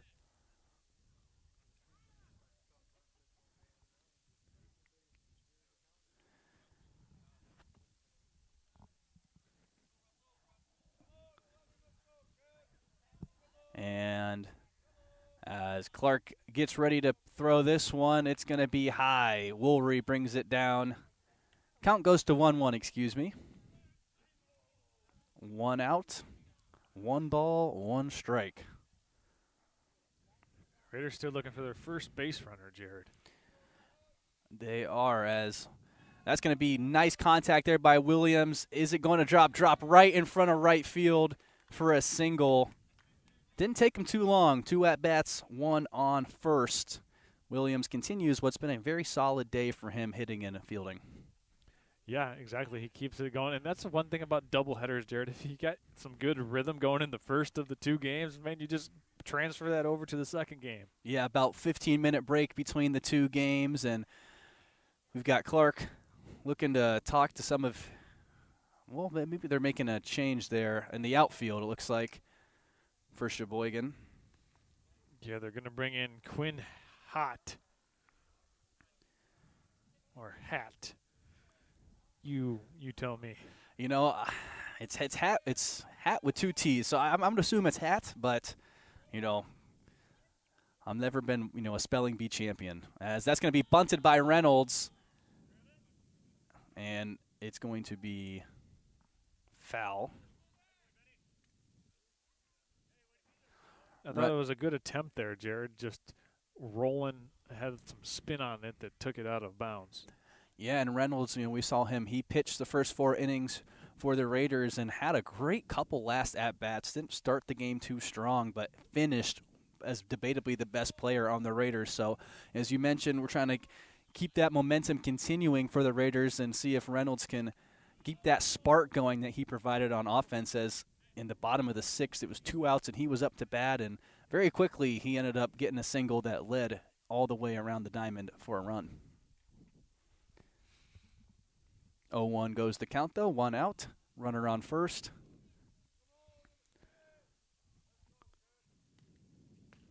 And that is going to be ball number 1 as Clark's trying to set the tone. In the first game, we had Godfrey, who just in the second and the fourth had 1, 2, 3 out. So some big shoes to fill from Clark, but he seems to be built for the moment as Reynolds is going to get some inside contact. Looks like that ball is going to go foul. And the count was going to go, I believe it should be 1-2, but on the big board it's got 0-2. So we're going to live and die by the big board. Count is 0-2.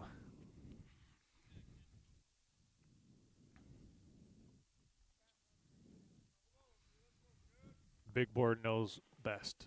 Absolutely. Don't want to doubt those people behind the big boards. And that one will be a ball. First ball for Clark at this at-bat. Third at-bat for the Raiders. For, nonetheless, number 3. I wonder if he knew that. He knew he was going to be the third guy in the order, so he's like, give me that number 3. That's pretty intuitive, Jared, for Reynolds, as this one's going to get away. Oh, there's a seed down to second, and gunning. Oh, man. I thought that was going to be a gun down. Yeah, I can't really disagree with you on that one. That was a great throw there by Woolery, caught in by Ben Hall, but they're going to say that Williams made it to second. Man, I will say this, Woolery's got an absolute cannon. Yeah, it looks like between Hudson and Woolery, there's no doubt of catching talents on this Chiefs roster.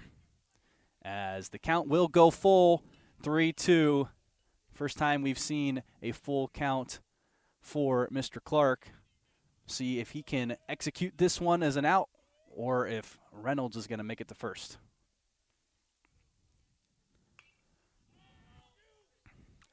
That one's lifted foul, out of play. Had to watch out for the crowd as that one was in the danger zone. Yeah, we call those spectator eliminators. Yeah, we had to make sure to move our cars out of the way That's right. You know, any dings and broken windshields that may occur as the count remains full. And Reynolds gets nice contact. That's going to go right to slide, drop in front of him. Williams is going to get to third, and Reynolds is going to stop at first. Runners on the corner for Charlevoix, 1 out. Good piece of hitting there by Reynolds. Just got a pitch down in the zone and just put the head of the bat out in there. Didn't try to do too much and laced it into center field for a seeing eye single. There wasn't much that Schley could do. I mean, either you try to dive for it, make a crazy highlight catch, and it gets by you. So Schley decided to play it safe and keep the runners on the base paths for Charlevoix, not allowing a run to come in. Yes, veteran move there by Schley, not trying to do too much as we've got pitcher McPherson up to bat. And they got him in a pickle. Reynolds is in the pickle, seeing if he can show off the athleticism as they're going to have this happen again where the corners go against them. Williams will run, but the pickle is still going on with Reynolds. He's being chased down, and he will be out. Unfortunately, Cheboygan makes the same critical error they made in the first game where the Charlevoix Raiders had runners on first and third. They steal second. Cheboygan takes the bait, and Cheboygan gives up the run to Charlevoix coming home. You know, Charles, it's a little bit better of a result than last time. Last time, runner was safe at second, and they got the score. At least this time, Brady McGovern got the out at first. So 2 outs, bases empty. McPherson back up to bat. And that will be a ball, 1-0 count for the pitcher, McPherson.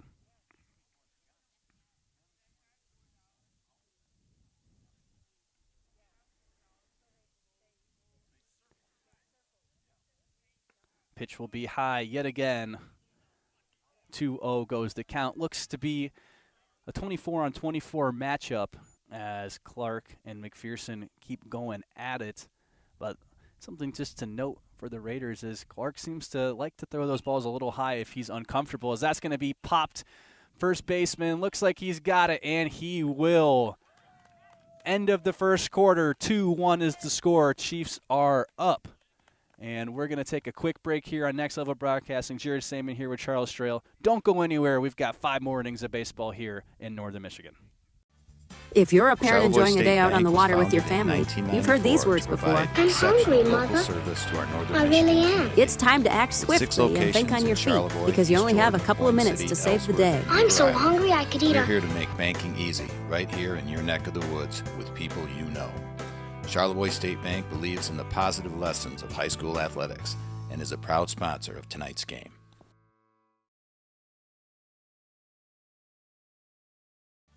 If you're a parent enjoying a day out on the water with your family, you've heard these words before. I'm hungry, Mother. I really am. It's time to act swiftly and think on your feet because you only have a couple of minutes to save the day. I'm so hungry I could eat a whole elephant. So combine leisure and heroics with dining out on the water with Dingy Dash. Serving Round Lake and Western Lake Charlevoix with takeout food, groceries, and whatever floats your boat. Keep your... I'm coming back in soon, Jared. All right, welcome back to high school baseball up here in Northern Michigan. Your second inning is presented by Bases MI.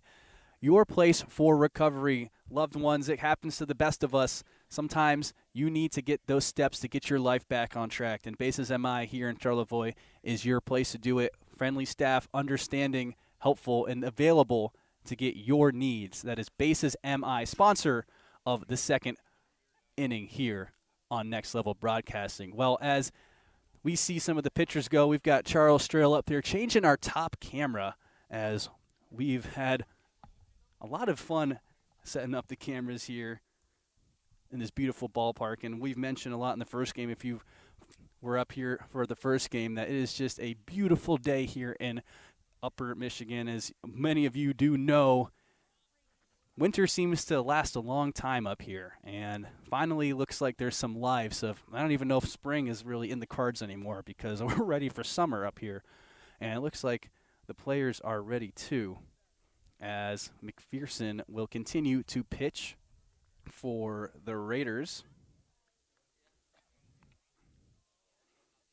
And up to bat first for Cheboygan will be Quinn Hatt, and first pitch will be a strike. 0-1 goes the count. 2-1 is your score. Chiefs are leading the home team Raiders. And Hatt will watch that one go right down the center as the pitch, it goes to a pitcher's count of 0-2. Contact there by Hatt. It's going to get to second base. And that will be easy pitch and catch by Zach on first. Will line him up and knock him down. 1 out for the Raiders. And looks like back up to the plate, we've got Nolan Schley, one of the standout players for those Cheboygan Chiefs. We've been mentioning his name only so often, as he has made great plays at the plate. But we'll see how he'll fare round 2 against McPherson. First one will be a little bit left and will be called ball. 1-0 is the count.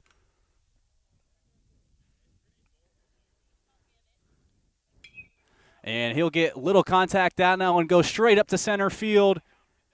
And it will be made by the center fieldman for Charlevoix. Heck of a play there. In the first game, we saw maybe some early game jitters or wind. Some of those pop flies for both teams were not going down, but so far so good. No errors through 1.5 innings. A quick 2 outs for the Raiders, and McPherson's got to be feeling pretty confident as he's trying to see if he can line him up and knock him down. Third batter up, 2 outs. And that will be foul right over our head. And that will be a crowd watcher as people are ducking out of the way of that one. Count is 0-1. McGovern up to the plate. And that will be a nice catch there by Hansen.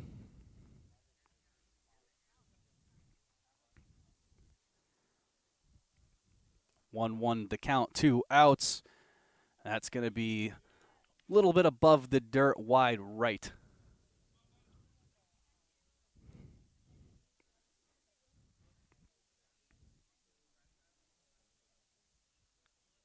McPherson's pitch going to be really wide of Hansen. No runners on base, so no worries there as the umpire will give Hansen a new ball, and 3-1 will go the count. 2 outs. Curious to see here how we're going to play this. If McPherson's going to just go for the knockout right now or test him there, and he is going to see if he'll get him to swing. And, oh, they're going to call that one a strike. I thought that was a little bit wide of the zone, but it must have just clipped in there. The count is now full. And that one will go past, and that will be a walk, technically, to number 16, Brady McGovern. Trying to see if they can survive this inning as third batter does get on base, but still 2 outs. Batter on first.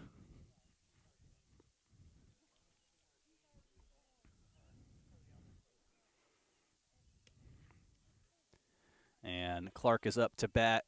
We saw earlier when McPherson was at bat against Clark, he did not get the best of him. So seeing if he can maybe get the best of him on the mound.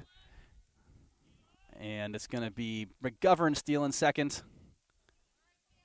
And the count goes 2-0. After a strong start in this top of the second, it looks like McPherson starting to get a little bit small on him. See if he can finish strong here. But going against Clark, debatably the best bat for the Chiefs. And count will go 2-1 as he got caught looking on that one.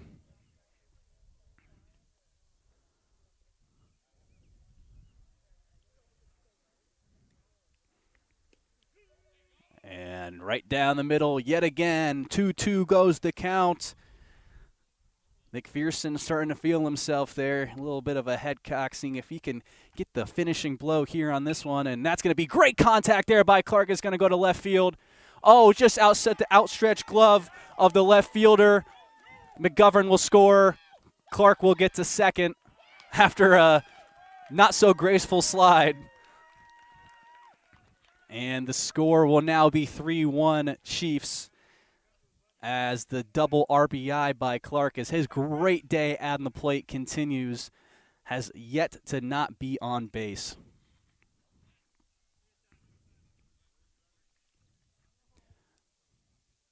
Next up to bat for the Chiefs, we've got Ben Groya, another one of the guys out there who's just been hitting lights out there as Clark's going to be subbed out for Eustace.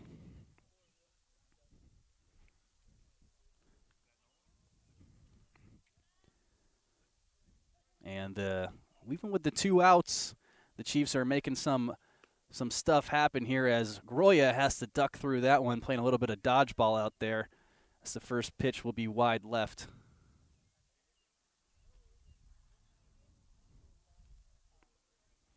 McPherson winds up, and that's now going to be wide right. Runner advances to third. A couple of these last pitches have gotten away from him. He's been doing a great job, but I think just the Chiefs sitting up here, just extending these at-bats after the quick 2 outs. Been doing a good job fighting back, getting into this, and now we've got a runner in scoring position. Big at-bat for Groya, and McPherson trying to stop the bleeding as he can.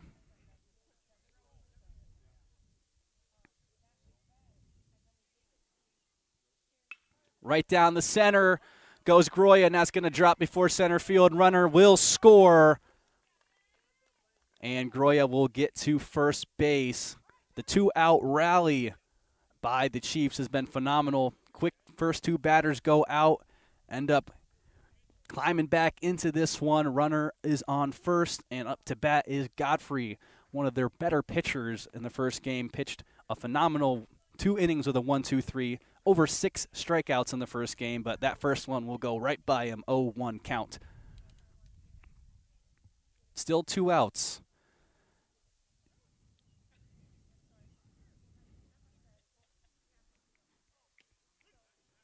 And that is going to be, I believe, strike 2. 0-2 goes the count. McPherson's got a little bit of room here to try to get him swinging as he's got 3 balls to throw before he will be walked. That one maybe caught the zone a little bit. Good contact there by Godfrey, keeping his bat alive. Count stays at 0-2.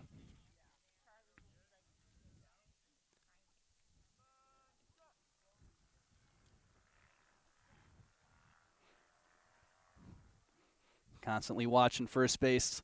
Knows that Groya's got the speed to make it there, and that one will be strike 3. Third out. Top of the second is done. And we're going to take a quick commercial break. You're watching Next Level Broadcasting here on beautiful Wednesday night. Don't go anywhere. We'll bring you the bottom half of the second.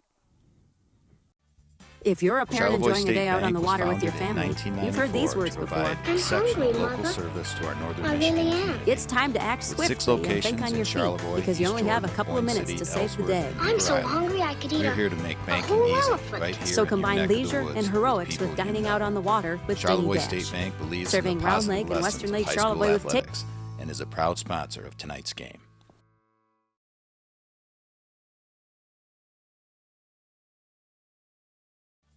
If you're a parent enjoying a day out on the water with your family, you've heard these words before. I'm hungry, Mother. I really am. It's time to act swiftly and think on your feet because you only have a couple of minutes to save the day. I'm so hungry I could eat a whole elephant. So combine leisure and heroics with dining out on the water with Dingy Dash. Serving Round Lake and Western Lake Charlevoix with takeout food, groceries, and whatever floats your boat. Keep your puppies fed with Dingy Dash. Alrighty, folks, welcome back to Next Level Broadcasting, bringing you Northern Michigan baseball as the Chiefs are up 4-1 through 1.5 innings. Bottom of the second is about to commence. Second inning is sponsored by Bases MI. Your trip to recovery is a lot clearer with Bases MI here in Charlevoix, Michigan. Give them a call. Visit their website, Bases MI here in Charlevoix. As the first pitch from Clark will be down the center and strike 1. Strahan up to bat for the Raiders. After a nice rally, 2 outs down the top of the second for the Chiefs. Charlevoix looking to answer, and that will be picked up by the shortstop. And it looks like he's going to be out. That was close there. Ball was a little bit bobbled there by the shortstop, but he still got it there in time. Strahan will be out. Quick out for the Chiefs. Next up to bat is Bizak for the Raiders. 2 for 4 on his plate appearances, I believe, in the first game. 2 strikeouts and then 2 nice hits. Powerful hitter, all-state wrestler, and, well, that big frame of his is going to cause him to walk right there, as you got to make sure not to throw it anywhere close to him, as he's probably the biggest guy on that field at any given time. He will get to first base. Will be 1 out. Just 1 pitch is all it took for him to get there. And next up to bat, we've got Titus. Again, another one of those batters for Charlevoix, hit or miss. And we'll see if Clark can make those a lot of misses or if Titus can make those a lot of hits, as Bizak's going to use the athleticism to get to second, and he will be safe. Think about going to third as the ball went over the head, but knowing the arm of Schley, Bizak's going to decide better and hang out there at second base with those 1 out. Yeah, for Sawyer, I mean, I don't think he oftentimes gets an opportunity to showcase his speed. And for Sawyer, he's just going to put it out there on the tape that he got from first to second, beat the throw. Great catch there by Woolry, as that was very high over the head of the batter, pretty much anybody over there. Count is 1-0. 1 out, runner on second.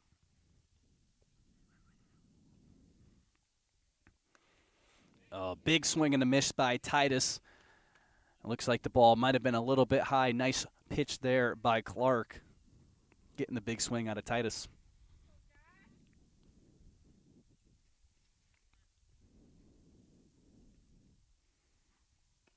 Oh, another one that he'd like to have back, as that's one you could definitely get under and see that one go the distance, but instead it will be another swing and a miss.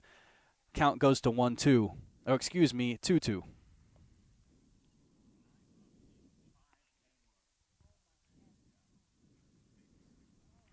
Clark keeping an eye on second, as it will be a pop fly there by Titus. Is the sun going to play a factor? It is not. Ben Hall with the catch. 2 outs, runner on second.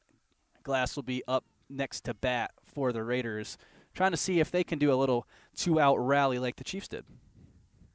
Was that Hall or McGovern there on the put out there, Jared?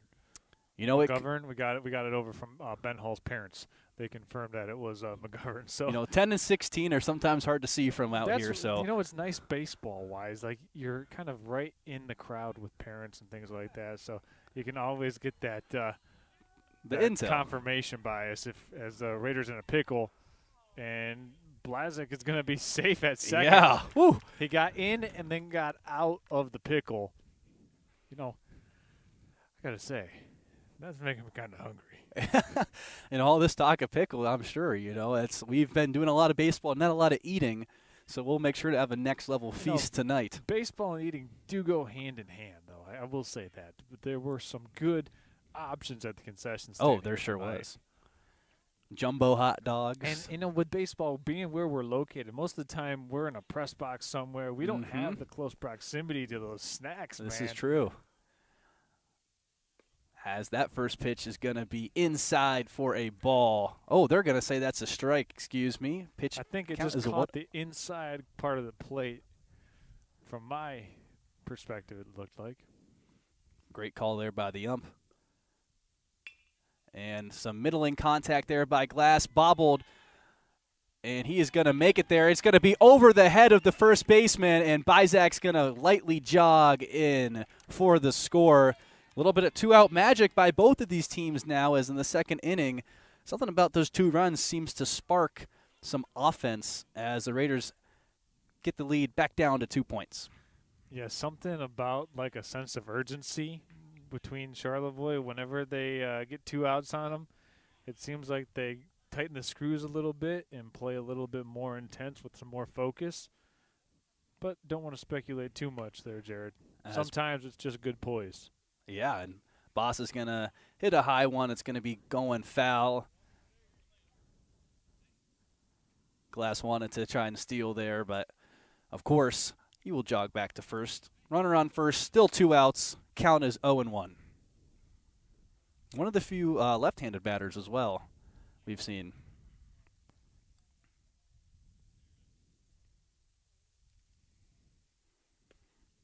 Pitch is going to be wide right. Actually, I think they're going to give him a strike there.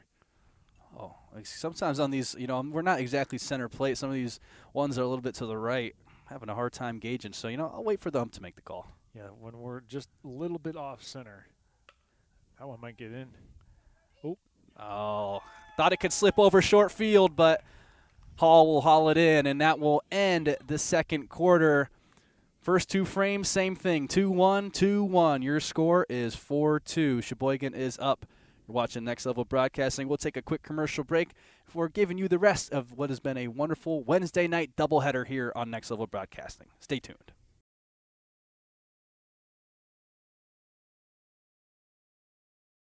Charlevoix State Bank was founded in 1994 to provide exceptional local service to our northern Michigan community.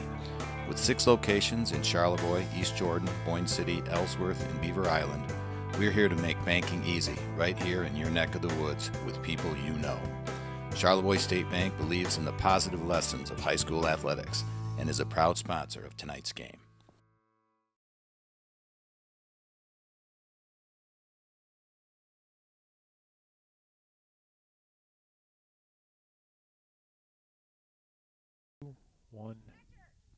Welcome back to Next Level Broadcasting.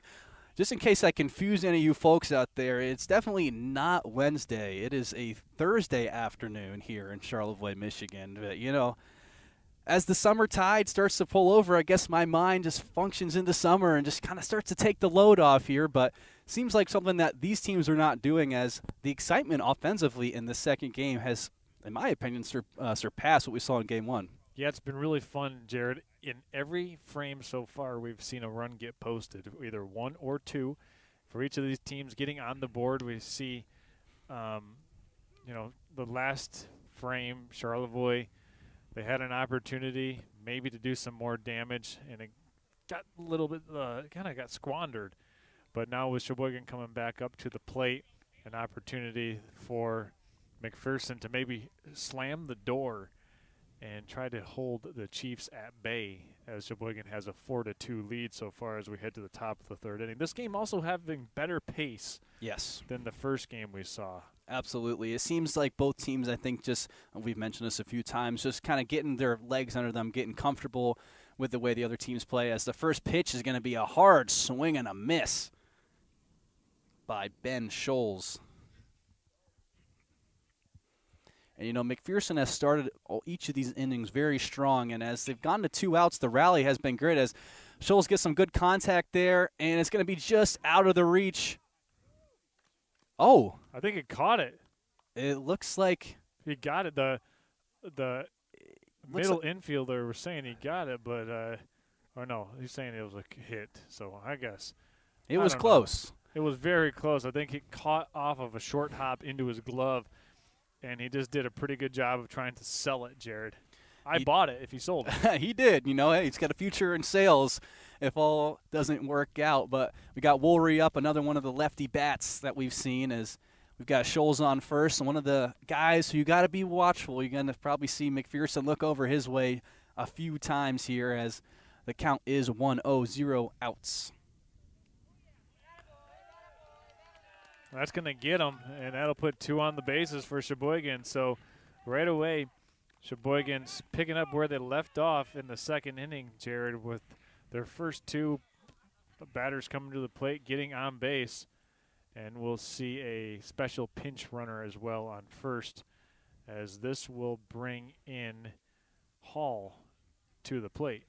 Yeah, and I think that Woolry's going to be feeling that one. That hit him right in the calf, and even with my headset on, I heard that one pretty good. So we'll have a nice little welt there tomorrow. But Ben Hall up to bat so far. Runners on first and second, and he's going to bunt it. That's a great bunt. And the nice sacrifice.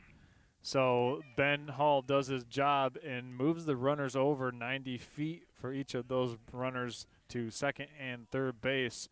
Only 1 out for the Chiefs here in this top of the third. Yeah, he did his job to a great – he thought he made it there. He's arguing with the umpire to say that he made it there, but nonetheless did his job right. Runners now on third and second. Quinn Hatt up to bat. Struck out in his first affair, seeing if he can bounce back and get some runners to cross that diamond. First pitch will be tipped. 0-1 goes to count.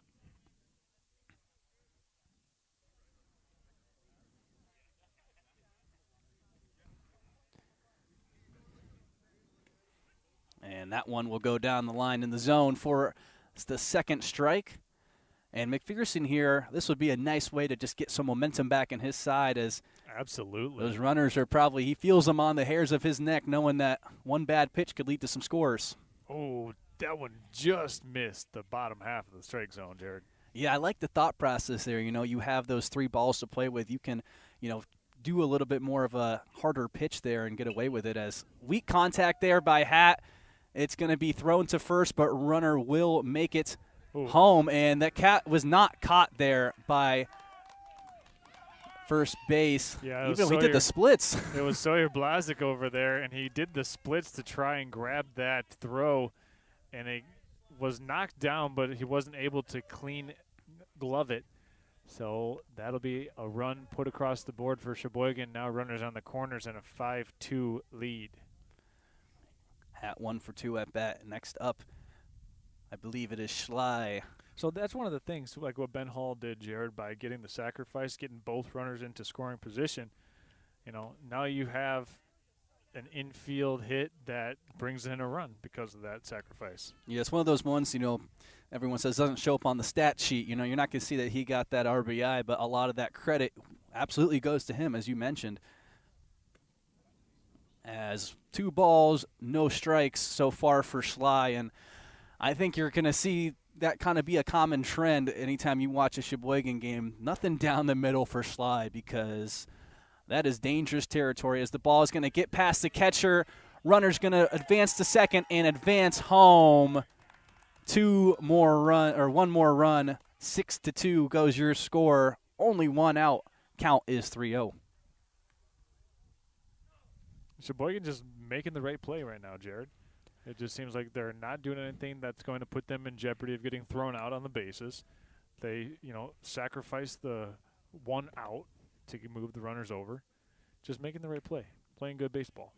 And patience there by Schley will be rewarded as he will walk to first base. Runners at first and second. And, yeah, Charles, I agree. They've done a great job at just limiting errors and playing just smart fundamentals, not trying to do too much, take the low-risk plays. And it's really aided them well as the first game was pretty dominant. And so far they're looking to continue what they did in the first. As that ball will be high out of the zone. 1-0 goes the count for McGovern. Brody McGovern made 2 putouts in the top or the bottom half of the previous inning at shortstop as he looks at that one on the inside of the plate. Nice throw there by McPherson. Those are tough, those inside ones for those righties. Not a pitch that a lot of guys can get contact on. And he's going to look for contact there, but get a whole lot of nothing as he swings and misses. Count goes 1-2, 1 out, runners at first and second. This is a big pitch here from McPherson. And put that in a good spot, but good contact staying alive there by McGovern. Yeah, that was a pitcher's pitch. And when the pitcher throws a pitcher's pitch, it's up to the hitter just to try to foul it off like McGovern was able to do.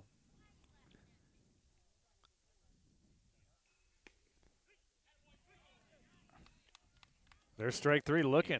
Yeah, I was making sure I didn't jump the gun on that one, but great throw there by McPherson, not being phased. But right now, this is, Charles, probably the biggest one because we know Clark has yet to not get on base here. Man, this is the guy that you don't want to see at the dish right now if you're Charlevoix because this dude knows how to swing the stick. And another one of those crowd killers, you could say, popped over our head. Spectator eliminator. Spectator eliminator. Couldn't think of the saying. Well, now next time you'll remember Spectator eliminator. There it just rolls off the tongue. That throw is going to be, I believe, out. Yep, out of the zone, 1-1. The sun right now is directly on our right field scoreboard, so we're just having to go off our scoreboard on our computer. Throw is going to be wide left there. Job by Clark. Very good plate discipline by all of the Chiefs here. You really don't see him swinging at anything that's not really hittable. I can't even think of one example of a time that I would say there was a quote-unquote bad swing. As weak contact there is going to bounce to shortstop. Try to make the double play. Instead, it's going to be a play to first, and he is out.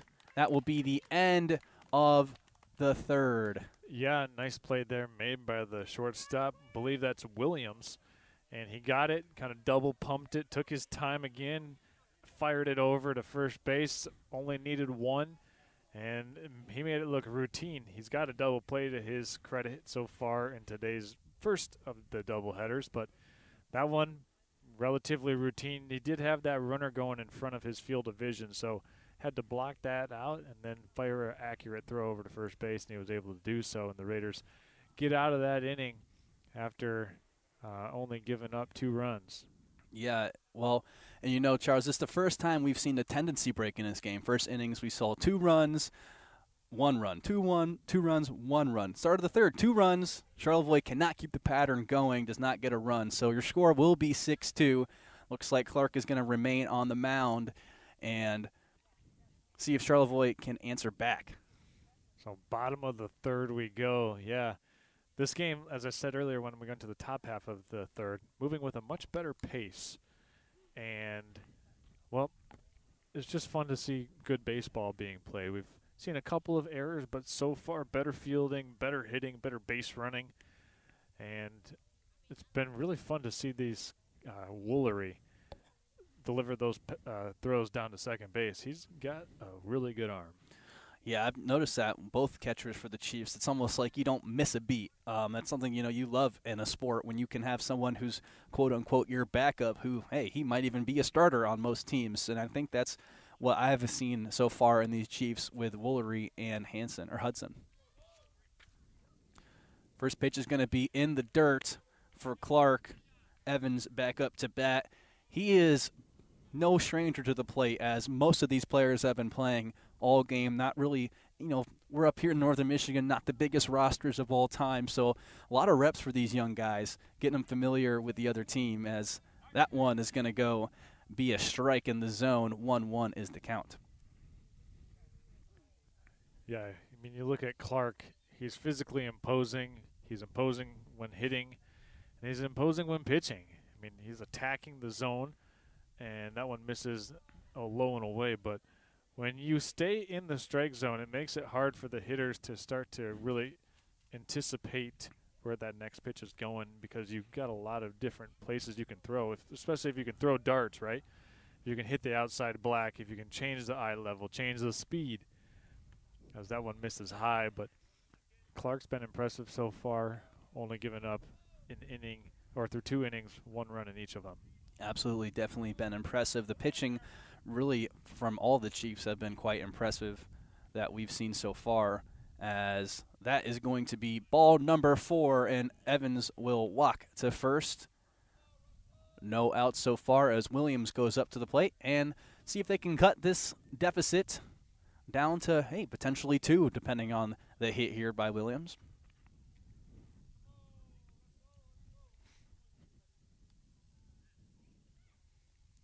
Russell Williams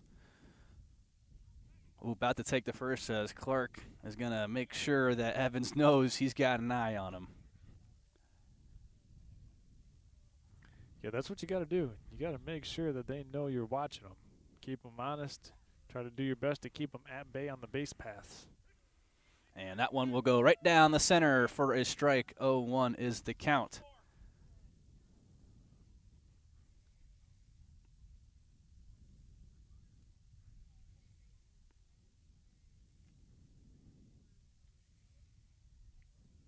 And that pitch is going to be a little bit high. Woolery doing a great job getting those ones down. Only a few have gotten away from him, but sometimes as a catcher, there's only so much you can do. Those, the dirt, as we've mentioned in the first game, not as much in the second. It was very wet and rainy the last 2 days here, so the dirt can be a little bit different, as that's going to hit him in the leg, and he's going to throw it to first, and he will be out. Scholes, first baseman, makes sure to secure that one. Runner will advance to second.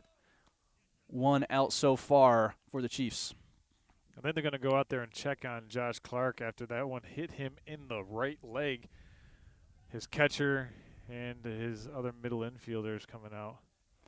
Yeah, Clark pointing to his left ankle. And he doesn't seem to be limping or anything. It seems like the adrenaline is going to cure him. Absolutely. I can just probably pretty confidently tell you that, most players up here are 3-sport athletes: basketball, football, and baseball, or wrestling instead of basketball. Sure. And I think that Clark is one of those candidates that you could probably see him running over a few people on the offensive defensive line during that football season. I'd like to give him the rock on like a fullback trap. Little Caden Proctor, like Alabama did. Something. I mean, or I just wouldn't want to see him pulling around from like a guard or guard position on like a toss sweep. Oh, those linebackers probably got nightmares. As he's going to check Evans yet again. Unsuccessful. Count is 0-0. Reynolds up to bat.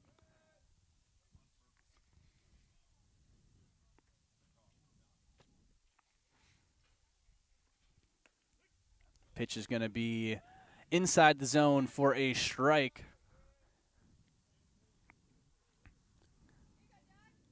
When Clark finds the zone early, you can see his confidence builds, and those throws he is able to make seem to be, a little more elevated, as the comfort is there. And that one is going to be hit high into the left field, and it will be snagged by Cheboygan.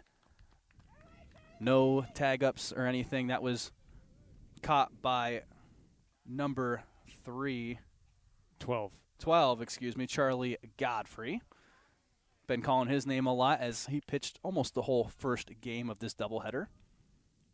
But the pitching duel is back in action as Clark is going against McPherson, who is the pitcher who's been pitching this game for the Raiders.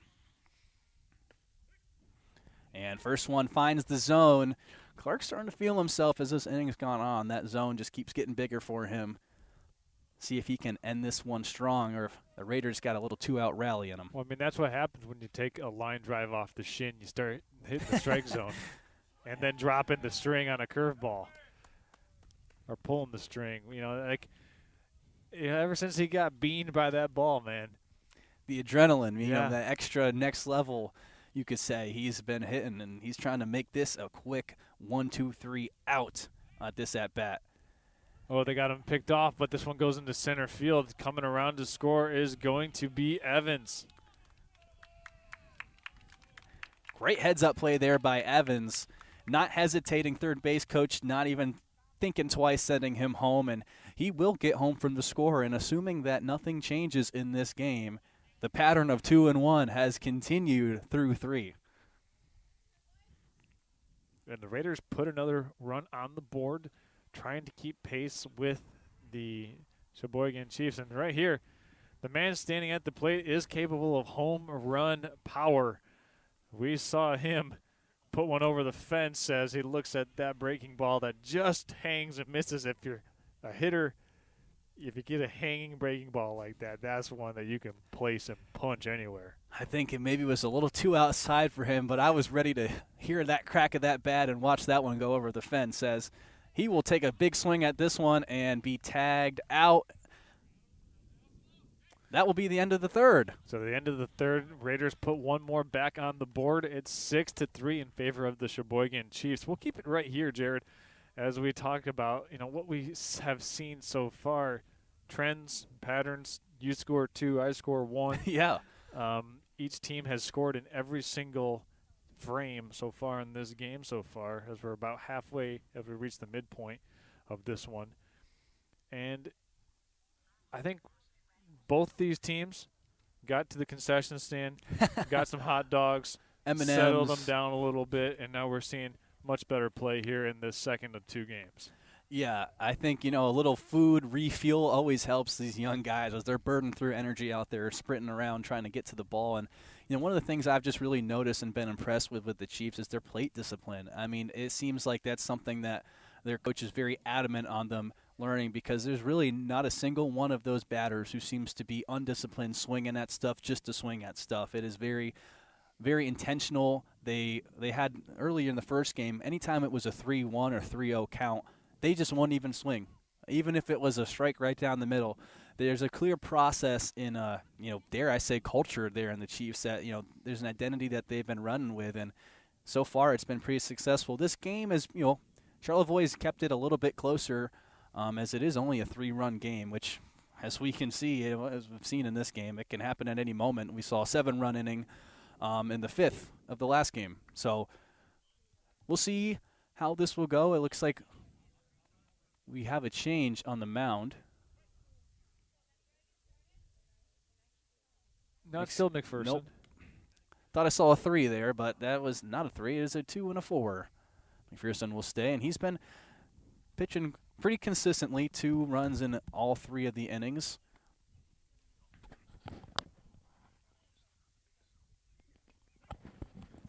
And that one will be a strike. 1-1 goes the count.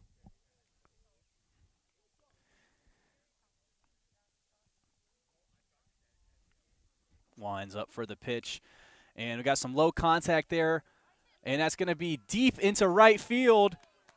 And it's going to fall just short of going out. And it looks like that's going to be a double there. Great hit by Ben Groya, just continuing his elite game batting streak. The first 4 batters for Cheboygan, Nolan Schley, McGovern, Clark, and Groya, I don't think they've missed a single time. I think every single time those 4 have been to the plate, they've gone on base. Maybe besides once. You know, we'd have to check the tape. I'm not a supercomputer, but I got to tell you, there's just a lot of consistency, a lot to be excited about for those Chiefs, as that ball is going to be in the dirt. 1-0 is the count, no outs, runner on second. And now we've got Godfrey up to bat. One of the pitchers, he has had the pitching duel with Reynolds in the first game. And that one is going to catch the top of the zone there for a 1-1 count. Godfrey has cooled off as the game's gone on. His arm's surely tired after pitching well over 60 pitches in game one. And he's going to go for the bunt. Ready for it was McPherson, and that's going to be a sacrifice. Runner advances to third, out at first. 1 out. Score is still 6-3. And as we've mentioned, the 2-1 pattern has been very evident through 3. And, well, the pace so far of this one looks like we could potentially see the Chiefs go over that 2-run mark, but still no runs so far. So speculation really doesn't do us too much, as that one's going to be just a little bit wide right for Scholes.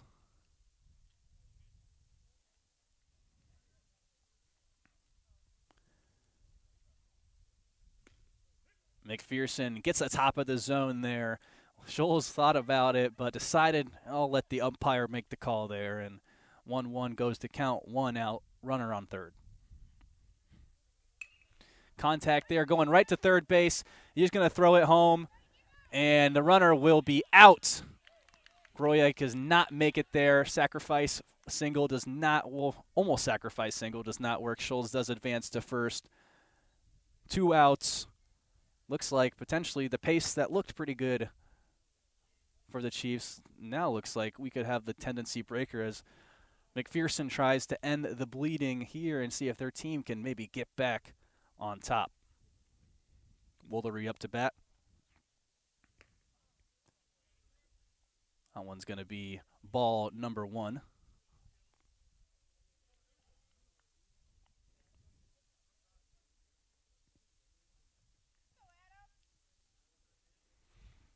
McPherson having quite the strong 4th inning. Almost said quarter. Goodness, too much NBA basketball.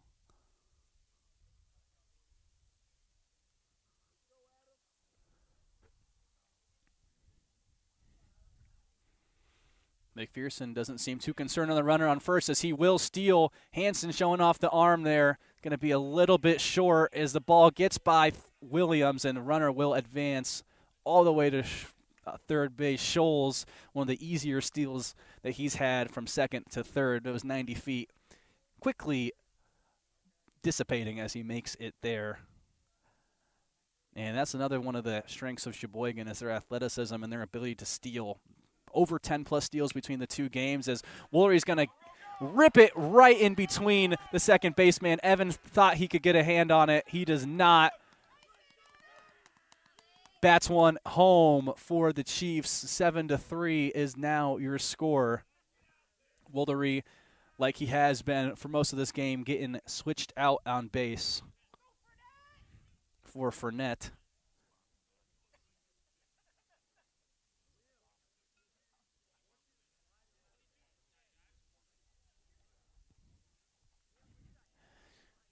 And as it looked like McPherson was going to leave this inning without any runs scored, next thing you know, the hit by Woolery will add 1 to that score.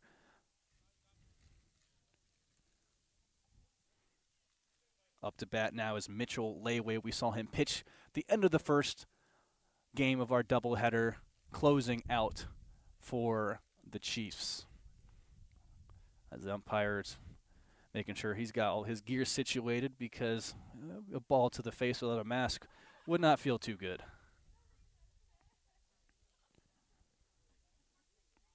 Pitch is going to be wide right. McPherson has this, I've noticed, he starts these innings very strong, and it's the hardest thing is to close. You get those 2 early outs or 2 out of the first 3 out, and then it's like, you think you have it in the bag, and next thing you know, these batters are keeping you honest. And right there, catcher tries to make the play to first. Hansen's been doing a great job showing off the arm there, but looks like Fournette is going to make it back safe and sound. 1-1 is the count. 2 outs, runner on first.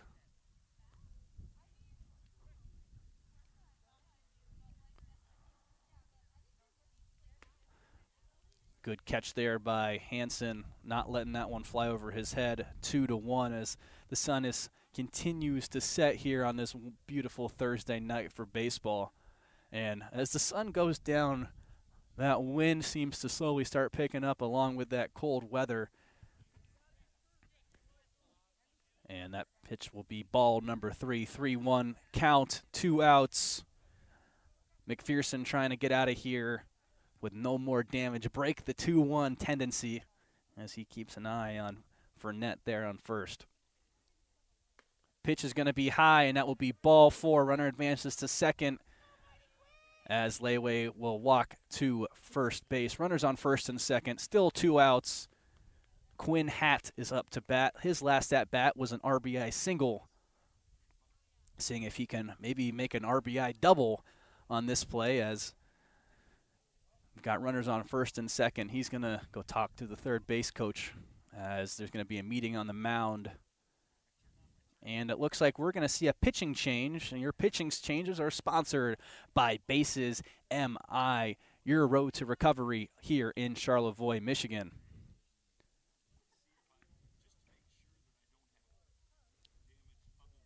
And it looks like Eurodron, excuse me if I'm mispronouncing your name, is going to be taking the mound for the Raiders, trying to get out of this inning without another run as there are a runner on first and second. Quinn Hatt will be the batter after Eurodron gets familiar with Hansen. They get their familiarities. I'm sure they've thrown these pitches on this mound a handful of times throughout their days and practices, but the real game is always a different experience, especially as the sun starts to set. Sun's mildly in the face of the pitcher as they're kind of facing southeast, or excuse me, southwest, not east. Sun does not set in the east.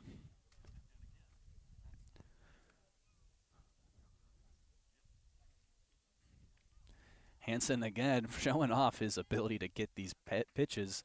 Just a great job extending the arm. Catching us has been wonderful to watch for really both teams. Bizak, has been trying his best and has been doing a overall good job. But some of these other catchers have been phenomenal. As that's going to go right up into the air. It's going to be an infield pop fly caught by Williams, and that will do it for the top of the 4th inning. Tendencies finally got broke as only 1 run was allowed there by the Raiders. Good job by Eurodron coming in there and finishing the at-bat.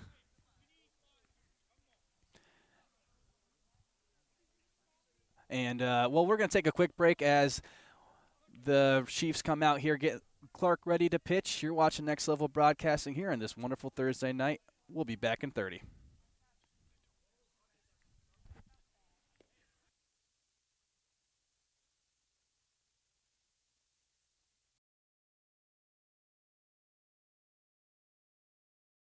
Charlevoix State Bank was founded in 1994 to provide exceptional local service to our northern Michigan community. With 6 locations in Charlevoix, East Jordan, Boyne City, Ellsworth, and Beaver Island, we're here to make banking easy, right here in your neck of the woods, with people you know. Charlevoix State Bank believes in the positive lessons of high school athletics and is a proud sponsor of tonight's game.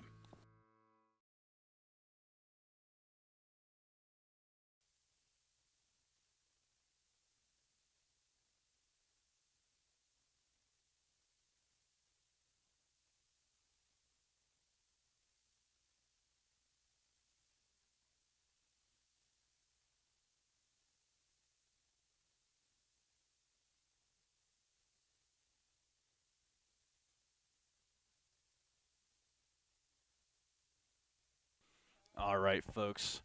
Welcome back to Next Level Broadcasting, bringing you Northern Michigan baseball as 2-0 is the early count. Clark pitching for, I believe it is Evans. Excuse me, no, that is not Evans. That is, not McPherson, Strahan. Another football last name, as that will be pop flied and out. I think that was caught there by Ben Groya. Early out there. Clark remaining on the mound. He's been doing a phenomenal job keeping the Charlevoix Raiders to just 1 run an inning trying to see if he can also switch up the tendencies and make it a 0. As now for the Raiders, we've got Blazak up at the plate. Big hitter, either goes and hits it into the deep field or strikes out hard. One of those guys where you don't really love to pitch against him because he's going to make you look really bad, or he could make you maybe look pretty good, but a lot of the times he just gets a little bit of contact on that, and, well, you're just watching him run around the mound, or the diamond. 0-2 count will stay 0-2 as Blazak gets a tip.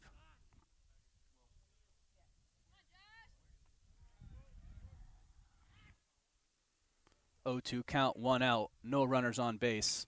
As Blazak's going to foul one over my head yet again, hitting the concession stand. Good thing that is a durable building because there'd be not a lot of glass because there'd be a lot of new windows.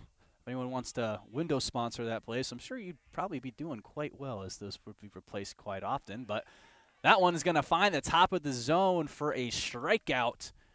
Clark starting off hot with 2 quick outs.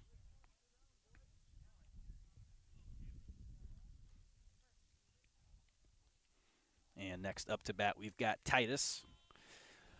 Well, the 2 outs have been pretty magical for both teams. They've scored a lot of their runs with 2 outs. See if Titus can keep that trend going, as that's going to be high, brought in by Woolry.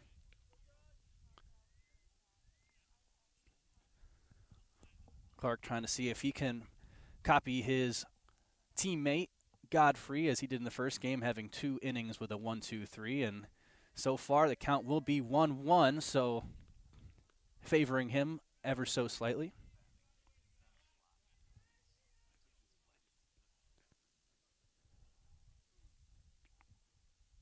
As Clark gets the pitch, he is going to wind up there, and another big swing and a miss there by Titus. He knows there's 2 outs.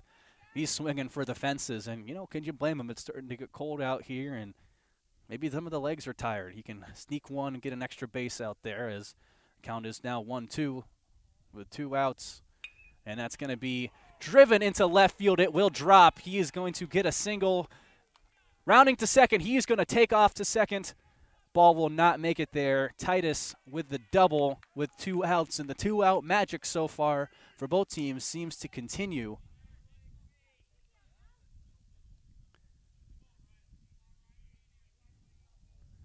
And Ryan Glass up to bat now. Runner on second. Another one of the guys we've seen not his best game batting so far. But, hey, plenty of time to turn that around, as it is only a 4-point game. And a nice hit here could make it all the way up to only a 2-point lead for the Chiefs.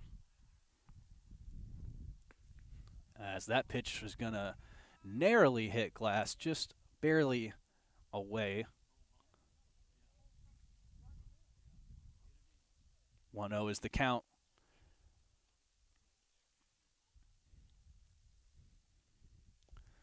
That one will be outside the zone. 2-0 goes the count. Good job there by Woolry, as we now know with a runner on second, you don't want to let that ball go by you, as that's a free trip to third.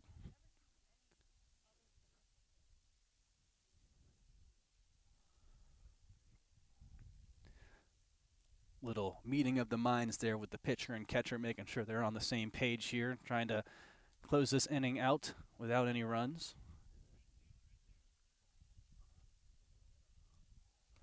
That one's going to be a little bit high. Batters count at 3-0. Glass playing with house money here. He can really take a couple whacks at these next pitches.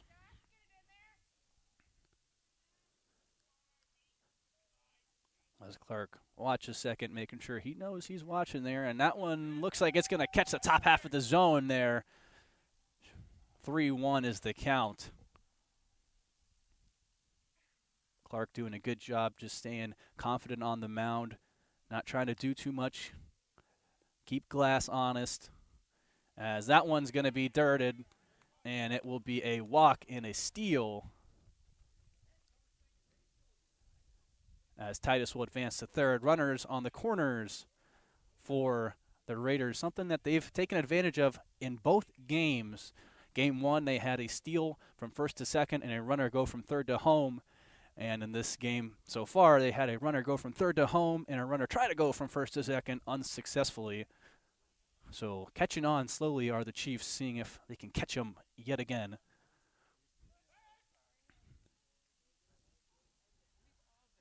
Clark keeping a heavy eye on second base, as the Raiders in these situations very aggressive and very unshy of their aggressiveness, as we've got Boss up to bat. And he's going to fake the bunt, and that's going to be a strike. Glass is going to steal second. Still 2 outs, but that 2-out magic has been very prevalent, as I mentioned. Titus, the starter there, coming in on those 2 outs, making it very scary for Clark if he can get out of this inning without any runs. Big swing and a miss there by Boss. Count goes to 0-2. Pitcher's count.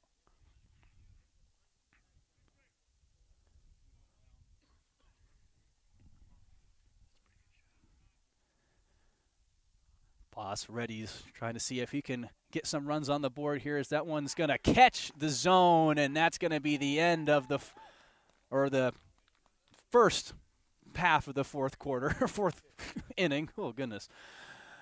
Or, excuse me, that's going to end it, the fourth inning. Goodness gracious. Baseball is not my wheelhouse, if you couldn't tell. And we've got through 5 innings. It's 7-3. Our pattern has finally been broke, each team losing a run, as we saw 2-1, 2-1, 2-1, 1-0.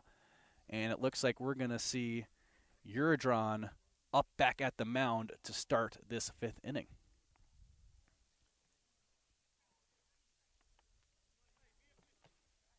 As the sun continues to set and the temperature continues to drop, Charles Strail, how you holding up? I'm back after a half-inning hiatus. We were attempting to get a better-looking shot from our center field camera, and it appears that we've accomplished that. So for all those tuning in or watching on demand, one of the things that we like to do for high school baseball is truly make it next level, which is by bringing in some of these center field shots that you see here on the screen that we're bringing to you, and that center field camera brought to you by Bases MI. Bases MI, located in Charlevoix, as you've heard before. If you or someone you loved is dealing with an addiction that you want to get them some help, Bases MI in Charlevoix is the place to get started on that road to recovery. That's Bases MI, proud sponsor of today's game here as we bring you Charlevoix Raider baseball, and the Cheboygan Chiefs trying to hold on to complete the sweep of this doubleheader, and one of those key cogs in the Cheboygan offense stepping to the plate right now, Nolan Schley. Jared, he's been carrying a lot of the lifting, him and not just himself, but he certainly is a main factor in this offense. Yeah, he absolutely has been. The first pitch is going to be a strike. And, you know, Charles, when you look at this, the first 4 batters for Cheboygan, I think through these 2 games, I think every single time they've gone on base, maybe besides one, McGovern didn't make it, but Schley, Clark, and Groya have always got on base, whether that's a walk or a hit. So, you know, their top of their lineup is scary, and, well, that's where we're starting. And Uradon's going to have to see how he can pitch himself out of this as the count goes 2-1.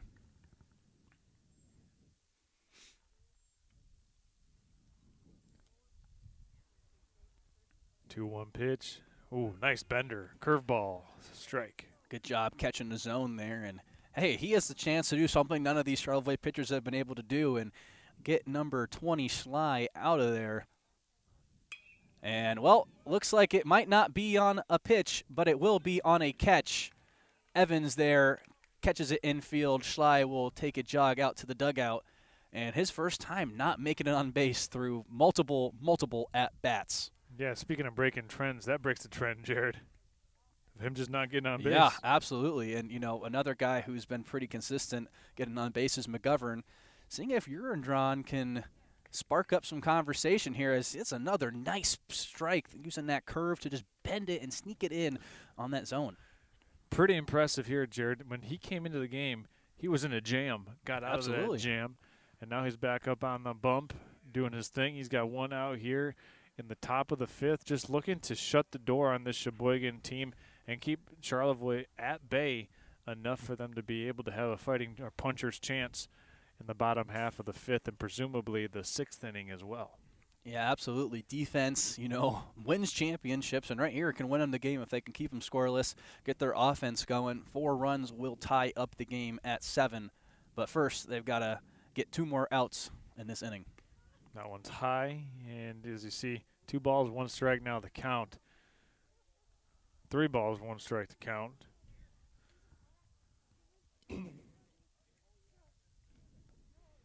Ooh, there's a strike. The curveball bended in there, Jared. And anytime you could throw a curveball like that in a hitter's count, 3-1 was the count, and he dropped in the curve. Take some confidence to pull off that one. And Huron-John's come in here, and as you mentioned, quite the predicament at the end of the other quarter. And that one's going to be ripped to center field, but easily caught there. Yeah, nice job out in center field. Is that Max or Reynolds? I think it might be Reynolds. Huron-John was playing out there, but Reynolds, as they've been switching around players as the games have progressed, I think Reynolds was out there making that play. Easy pop fly for him, routine as, well, we've got 2 batters and 2 outs. Rare time to see that as, well, another great hitter in Josh Clark. Yeah, this guy's hard to get out, man. So let's see if Huron-John can come up here and really make some magic happen, striking out or getting 3 batters out who have really not been out at all through over 9 innings. I think what Huron-John's got going is he's able to hit the strike zone. Yeah. And consistently. Whether or not his speed is super fast or super slow, his wind-up and delivery, whether it's a fastball, changeup, or curveball, it all looks the same coming out of his hand. So it does make the hitter have to have a split-second delay as that one's ripped into the left center field gap for a single. Yeah, it would have been very impressive to get all 3 of those batters out, almost getting through the lineup, but Clark, as you said, will hit that left center gap for a single, and his great day of hitting will continue. And another guy who's been great for them is Ben Groya, and now he is up to bat, seeing if the 2-out rallies that have been happening all sorts of times in this second game of the doubleheader will continue for the Chiefs. Got 1 guy on first base. That curveball misses inside. And this is where we've seen the struggle from McPherson was those early 2 outs. Seems like the inning's over, but just staying alive, seeing if Huron-John can change the memo on that one and trying to get Groya out of here before any runs can get scored there by Clark. Yeah, it would be a pretty quick bottom or top half of the inning if Huron-John is able to get this wrapped up. That one might do it. And that's going to be a pop fly, and Blasic's got it. Blasic with the easy catch there, and Huron-John gets through the toughest part of the lineup, like pretty much light work. 4 up, 3 down. Yeah, just allowed 1 base runner, and Clark, you figured either Sly or Clark, one of those 2 was going to get a hit. Right. And Charlevoix does a good job of mitigating the risk and now come to the plate in the bottom of the 5th inning looking to make this game a little bit tighter and put the pressure on Cheboygan. And a couple of base runners, maybe a leadoff single or double, and this game would feel a lot different very quickly. Absolutely, and Evans is going to come up. He's batted, I think, well over 10 times through the 2 games. He's been a pretty confident hitter throughout. Another one of those guys, top of the lineup for the Raiders, who has been very consistently getting contact on the ball or having great plate appearances. Seeing if he can spark up some offense. They had some pretty good offense in the 5th and 6th inning of the last game, as that first pitch is going to be in the dirt. Well, so they're just passing around, excuse me. Still getting warmed up as it is drastically cooling off. We were talking about basking in the sun earlier, and that's now a distant memory as the jackets have come on and hand warmers at the concession stands have probably been purchased all up. Yeah, I think they sold out tonight. As a swing and a miss there by Evans. That's a good idea, though, Jared. Have like a little pop-up stand of hand warmers. Maybe some toe Absolutely. warmers, maybe some hot cocoa. Oh, even though it's May here in northern Michigan, it's never too I late will for say cocoa. though today, and I think earlier in the broadcast I said we're fair weather baseball broadcasters, but we certainly do try to handpick some of these baseball games because we are tremendously exposed when we show up and do a baseball broadcast relative to a basketball or football game. Absolutely. So we do have to be selective with the weather that we're choosing from when broadcasting baseball, as that one misses outside 2-1 the count on Evans. Yeah, absolutely. We were at a windy game a couple weeks ago. Thankfully, no rain, but, the gear and rain don't really mix all too well. So what's been a rainy May and April has continued as that's going to be a pop fly to center field. It looks like that's going to be routine caught. I believe that is Schley there. Yep, he's able to make the play. First batter up, first batter down for Charlevoix. 1 out in the bottom of the 5th. And now we've got Williams up to bat. He's been another solid at-bat guy. He's had a great game, especially at shortstop. Definitely his premier position as he's made multiple plays, a double play, and multiple plays that have resulted in outs that some players may not be able to make, as that one looks to just miss the zone. Looked like it might have snuck back in there, but it is going to be called ball. 1-0 is the count. 1 out. No runners on base.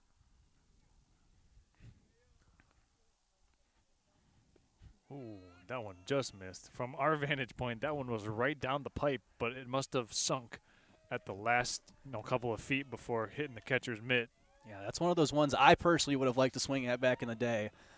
Good thing I'm not out there anymore, and I'm watching as that's going to get contact and go foul. Almost snuck it through that line, but didn't take the right bounce.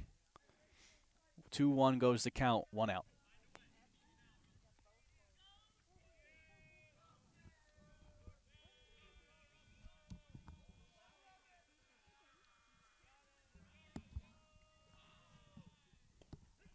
And that one will go right down the center, 2-2, as the dugout for the Raiders was not a fan of that call there. I do got to say this, Jared. I never thought when we were getting equipment that the headsets would actually double as ear warmers. Yes, that is a very nice part of them. Your extremities are like my fingers right now are cold, and my ears would follow suit if I didn't have these, these nice. They're pretty nice. They're pretty warm. Like you don't feel cold on your ears. No. Ear cold is the worst cold. Yeah, when they start going numb, it's not a good thing, as that's going to be a dirted pitch, and that will be the full count. So Williams will walk to first base. 1 out, 1 on for Charlevoix in the bottom of the 5th. It's Reynolds. And in the first game, he had a triple. He did. And he's got the capability of really teeing off and making some solid contact. I want to know what he's got out of his back pocket, though. Is that like a handkerchief or a do-rag, or what has he got out of his back pocket on his right side? As it looks like Evans is going to get back in there just fine. Yeah, I've seen a couple of the players with what to me seems like a bunch of uncomfortable stuff in your back pocket that would throw off your hitting motion, but it must do something of the opposite, because a lucky handkerchief. Lucky handkerchief. I know Blazak also's got something back there. I'm not sure what it is. As that's going to be fouled right above the dugout. Gets out of play, harmlessly falling for strike 1. But as you mentioned, Reynolds getting the contact on that one. He has been also just another one of those guys you don't want to see him on base, because he's stolen, I think, 4 or 5 bases himself between the 2 games.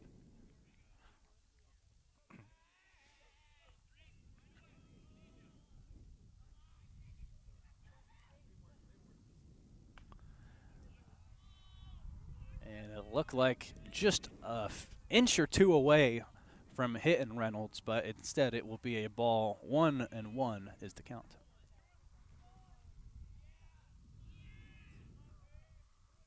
See if Reynolds has a big swing in him here.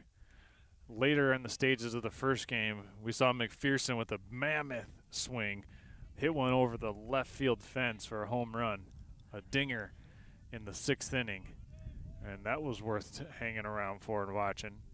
Absolutely. Haven't seen a lot of those home runs. We saw one almost go yard just an inning earlier from Cheboygan, as that's going to be ball number 2 for Reynolds. Patient at the plate, not swinging at any of these pitches from Clark, as Clark, I imagine, has got to be getting tired as he's played all 6 innings in the first game and now 5 more innings in the second game, pitching all these 5 innings in the second game. That one's ripped. Going to get down to the wall, all the way to the fence. Man, Reynolds crushed that one, Jared. He sure did, and it looks like Godfrey's going to try and use that arm to get it to third, but it's going to be unsuccessful. Williams gets to third. Reynolds now at second. Great hit there. You're talking about that triple he hit earlier. It was to that side of the field as a righty hitter. The left, the left is where you got to be, noticing. If you're pulling it, you're going to take it to left field. And Reynolds, he's done that twice now. And he's got a nice compact swing. He doesn't waste a lot of energy or motion. Just gets the ball and gets it on the sweet spot of the bat, keeps the bat in the sweet spot of the zone as well, and keeps the bat through the hitting zone at an elongated amount of time. We've got McPherson back, as we mentioned, the lone home run hitter so far. Oh, and that's one that he probably thought he could go yard with, but instead it's going to be. As a hitter, it's called a fair ball. Bases How about loaded. that? Bases loaded on the chopper. That is a single for McPherson. And I was saying, if that one rolls foul, it's like the worst as a hitter because he just ran as he sprinted all the way down to first base. Now you got to come back. But Charlevoix right now, bases juiced. Huge opportunity right now for the Raiders in the bottom of the 5th.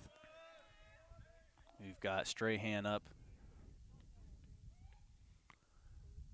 That one going to miss, but nonetheless, that's why, going back to the McPherson hit, Jared, that's why you hustle. Absolutely. I'm sure all these coaches nail it in their head. Even if it's a 1% chance it's fair, that's still a chance. You better run. Ooh, that one's going to catch the zone, and a couple oohs from the Raiders dugout as they thought that was a ball. But 1-1 will go the count, 1 out, bases loaded. Strahan the chance to change the tide of this game. That one's ripped. And that is going to drop right off center field. Williams will score. Reynolds will also get there and score. 2 RBI single for Strahan. Big at bat as now the lead is only cut down to 2, Charles. 1 out, runners on first and second. We could be seeing a 5th inning run here by the Raiders. I just got to say that the last 2 hitters for Charlevoix, Reynolds and Strahan, doing really good jobs of just waiting to get their pitch. And once they got it, they didn't miss it. And they didn't pull it, get too excited and foul it off. They just took the pitch. Reynolds hit it to the fence. Strahan hit it into just shallow left field. But, hey, you take the runs batted in. Now they have the leading run at the plate right now. Yeah, with McPherson now on second as well. A lot of exciting things could still happen as that's going to be, fly ball. Clark's under it. It looks like Godfrey's going to come down and get it. Or Layway. Yep, Layway coming in from third base to make the second out. That's a big out there for Clark. He needed that one. Now a strikeout ends the inning.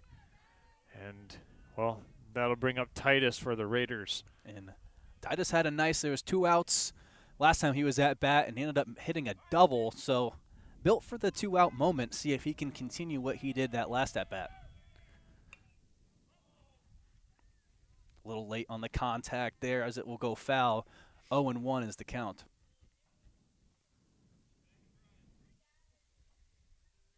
I will say this, Jared. This second game has been worth the wait. Absolutely. After the first game, we weren't sure what we were going to see in this second one, if Cheboygan was going to run away with it. But the guts from the Raiders very evident as they have just continued to fight in this game. No give up even after 6 runs in the third. Defense has done a great job. No runs in the 5th, only 1 in the 4th. And so far a nice and bottom of the 5th frame for the Raiders.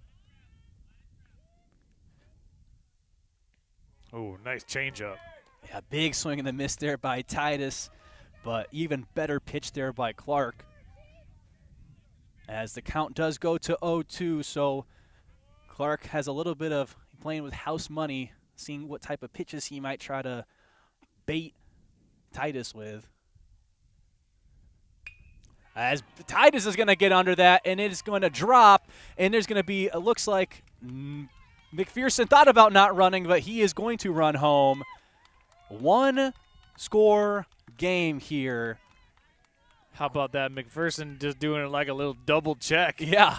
He said, wait, Coach, you said what? And he said, go home.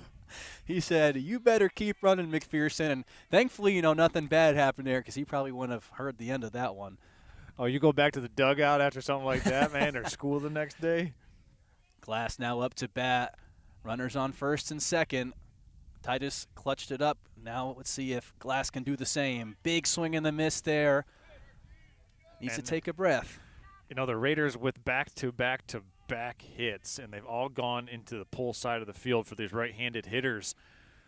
I think if you're Clark, you got to start mixing in the changeup, maybe some more off-speed breaking balls, as they're starting to catch up with those fastballs. So there's a breaking ball that missed a little high. I was pretty close to the top of the zone, I thought, Jared. I was definitely expecting to hear a strike there as well, but took a Charlevoix call. 1-1 is the count.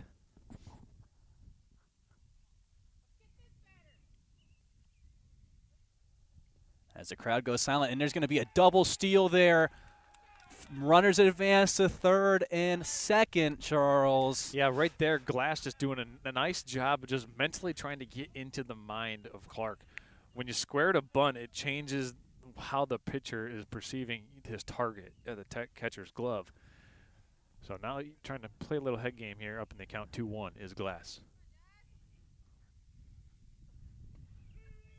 And that's going to be strike number 2. 2-2 falls the count.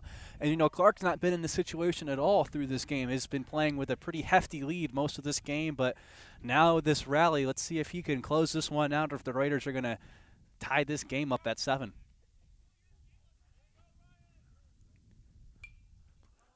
That one just over the Cheboygan Chiefs dugout, Jared. I've just always been interested to see how Clark wants to attack these hitters, whether he stays fastball, or drops into more off-speed pitches. Obviously, you don't want to bounce one in here because a run would score. Absolutely. Definitely going to keep that in mind. And Woolry, I'm sure, has been thinking that as well. As the second he saw him catch that ball, his eyes instantly darted to that third base.